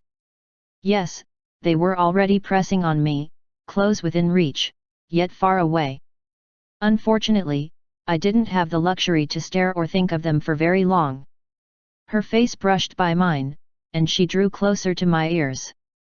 Apparently, the vivacious woman wanted to whisper words to me. I can feel her breath. And her scent is. It was overwhelming. I felt like fainting as she was so close. Was it simply the overwhelming power she exuded, or was this just because of her presence? I couldn't tell. Brace yourself, Jared. Chapter 349. It's simple, Sarah Crimson's words echoed in my ears, causing my whole body to tingle. I felt heat rising from my inner recesses, and hers as well. It was like resonance. Her hands pressed my shoulders even more, and her large breasts crushed me. Thump thump thump. I was feeling my heart racing at an unprecedented rate, and my cheeks were so red that I could pass out. Are these my feelings? No, this was resonance. She was resonating with me? Even without my agreement? The current emotions I was experiencing weren't mine, but hers. It was unnatural and strange, but I didn't resent it. This woman. To take full responsibility, you only need to do one thing. Somehow, I felt like I already knew what she was going to say. My heart thumped at the possibility, and sweat covered my face. Could I handle something like that? Me. Naren and I, make us a couple. Her voice was so loud, even though it was only a whisper. That was how much it resonated with me. That's right. This woman, she's in love with Naren. She probably used resonance to give me a feel of her emotions. I couldn't doubt it. I couldn't deny it. Now that I knew that her request came from sincerity, there was only one thought in my head. Why me? I was young, inexperienced, and completely oblivious about love and the likes, right? Why would she do this? Though, I could probably guess the answer to that. Naren speaks very highly of you. I can tell that he trusts you very much. So, you'll be able to help me out with him. I gulped. That darn guy. He wrapped me in his mess. A crazy woman like this was in love with him. Yet, he didn't take full responsibility for anything. I won't take no for an answer. That's the responsibility you have to shoulder. So, what do you say? You already said I don't have a choice. I nearly screamed at the woman. At this point, she retracted her head and now looked at me with a very peculiar expression. Even though she was supposed to look dangerous, her eyes were pleading for assistance. If I didn't know any better, I would have called her a damsel in distress. Maybe she isn't so bad. My mind trailed. Gah! I suddenly felt sharp pains on both my shoulders. My bones definitely cracked. Answer. She pressed on. Nope. She's definitely the worst. Fine. I'll do it. Even though Naren warned me about her, there was no way I could say no when she was right in front of me. Besides, he brought this upon himself. Perfect. Sarah grinned, then abruptly turned her face to the left. I followed her gaze and saw that she was staring at Maria for a brief moment. I saw Maria hiding her face, and then Sarah nodding with another kind of grin. Since you readily accepted, I'll throw in a bonus for you. Sarah smiled, returning her attention to me. A bonus? My voice leaked out before I could control it. Don't worry. It's something good. Once she concluded her statement, the deadly woman patted my shoulders softly and then removed her hands finally. Sorry for ruining the mood here. I was just a bit upset that a demon attacked the royal capital gates not very long ago. Oh. The one I made? Is she on edge because of the people's safety? That's actually very nice. By the time I arrived at the scene, the thing was already destroyed. It was so frustrating. Just when I thought I could finally fight one too, a demon. I took back my thoughts in a flash. Still, looking at the Grand Mage, Sarah Crimson, she didn't seem that bad. Sure, she was a bit rough, but I didn't sense any malice from her at all. In fact, she reminded me of one of my closest comrades back when I was alive. If it was with her, then I wouldn't mind Naren settling down. You can resume your discussion. Don't mind me. Sarah waved her hand, moving in the direction of the Imperial forces. And no, how can you say that, Miss Sarah? King Albion finally spoke with a slightly flustered voice. About time, I rolled my eyes, watching his strained smile. Apparently, I gave the royals too much credit. Perhaps if I amassed enough power, there would also be no need for palace etiquettes and stuff. You're a respectable member of the council. After all, you're the head of our imperial forces, and also the next head of the Crimson Ducal household. My world was once again flung upside down. So, she was actually the superior that I wanted to meet for so long. Thankfully, that plan hadn't bore fruit. If not, I would have been in deeper trouble. So she was also a Crimson, I kind of figured, but to think she was the next head? That was crazy. I looked at the spot where the Crimsons stood. They had the same position as my parents, but their prestige was simply based on magical affinity and military strength. The Crimsons were the most powerful noble force in the kingdom, at least, when it came to raw power. Chet. You should have thought of that before excluding me from the meeting. Even though Sarah still seemed to harbor some resentment for not being informed about our gathering, she waved it off and returned the mood of the royal court to its previous state, even if only a little. Well, at this rate, we can continue the meeting. If I remember correctly, you were asking me for my recommendation of envoys to take with me to the various kingdoms. I decided to take the lead on the matter. Once I spoke, the king and other nobles nodded their heads.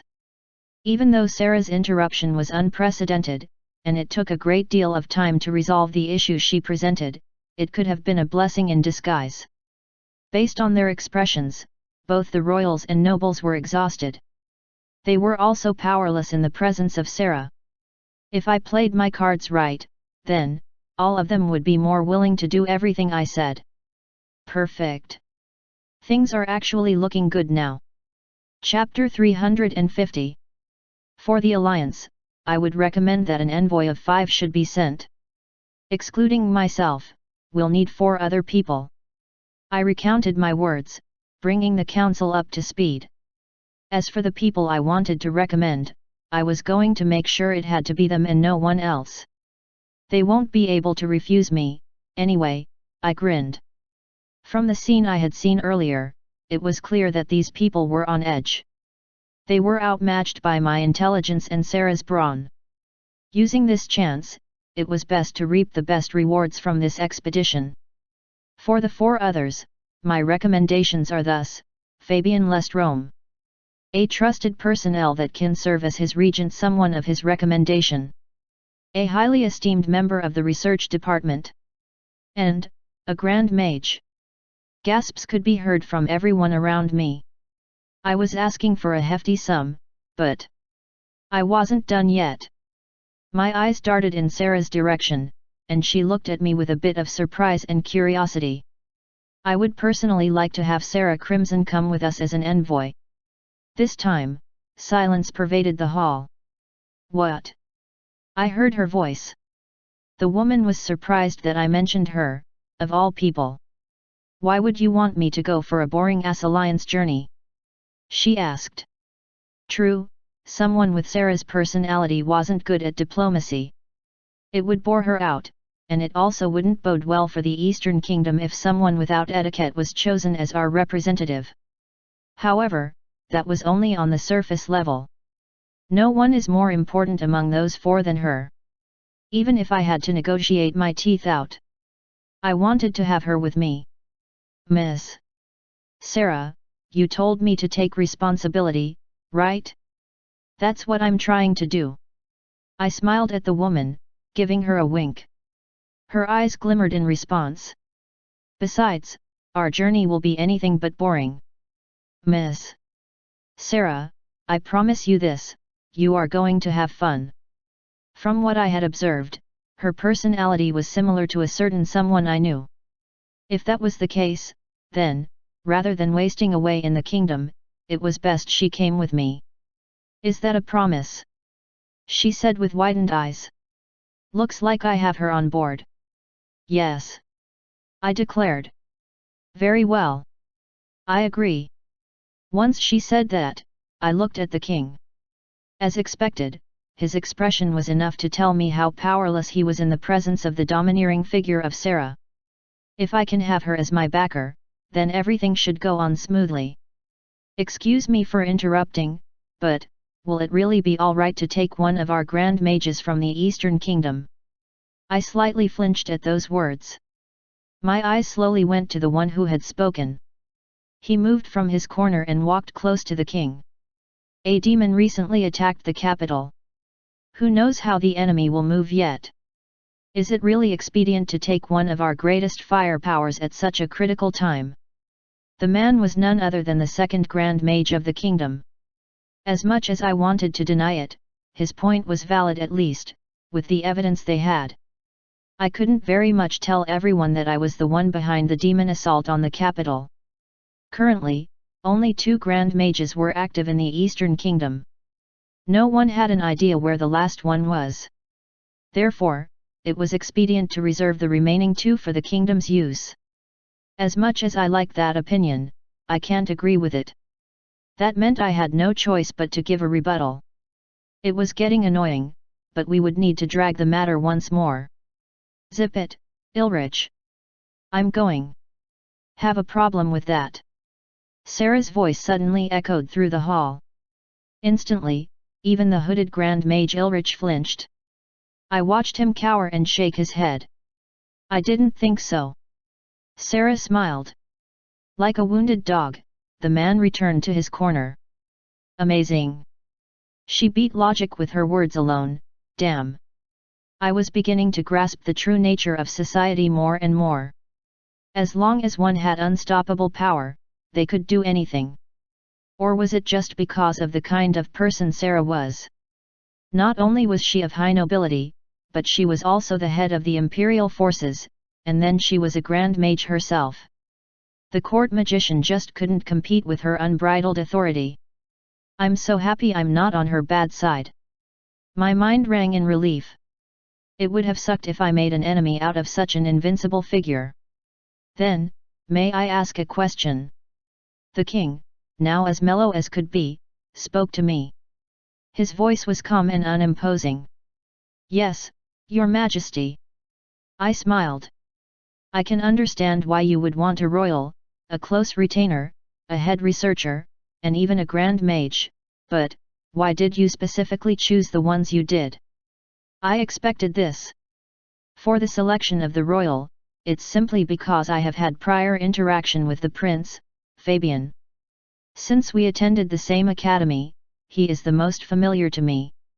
I further explained how it would be easier to cooperate since we had worked together in the past. Of course, that was all bullshit. I knew Fabian didn't like me at all. But, there was a deeper reason for choosing him. As for a loyal guardian for him, I was certain who Fabian would choose. Damien Lawcroft, perfect. I made no specific mention of who I wanted for a head of research since any capable person would do, but, my selection of Sarah was based solely on preference. I don't exactly need a grand mage, but I want her to come with me. The whole grand mage stuff was simply an excuse. Since I couldn't tell that to the king, I made up a flimsy reason. She has the presence required to convince some of our potential allies. I wasn't completely lying, though. Sarah would come in very handy when handling the beast folk. Once I gave a satisfactory response, the king nodded. So, does my son, Fabian, agree to this? He looked at the prince. My smile increased. Come on, Fabian. Let's hear what you have to say.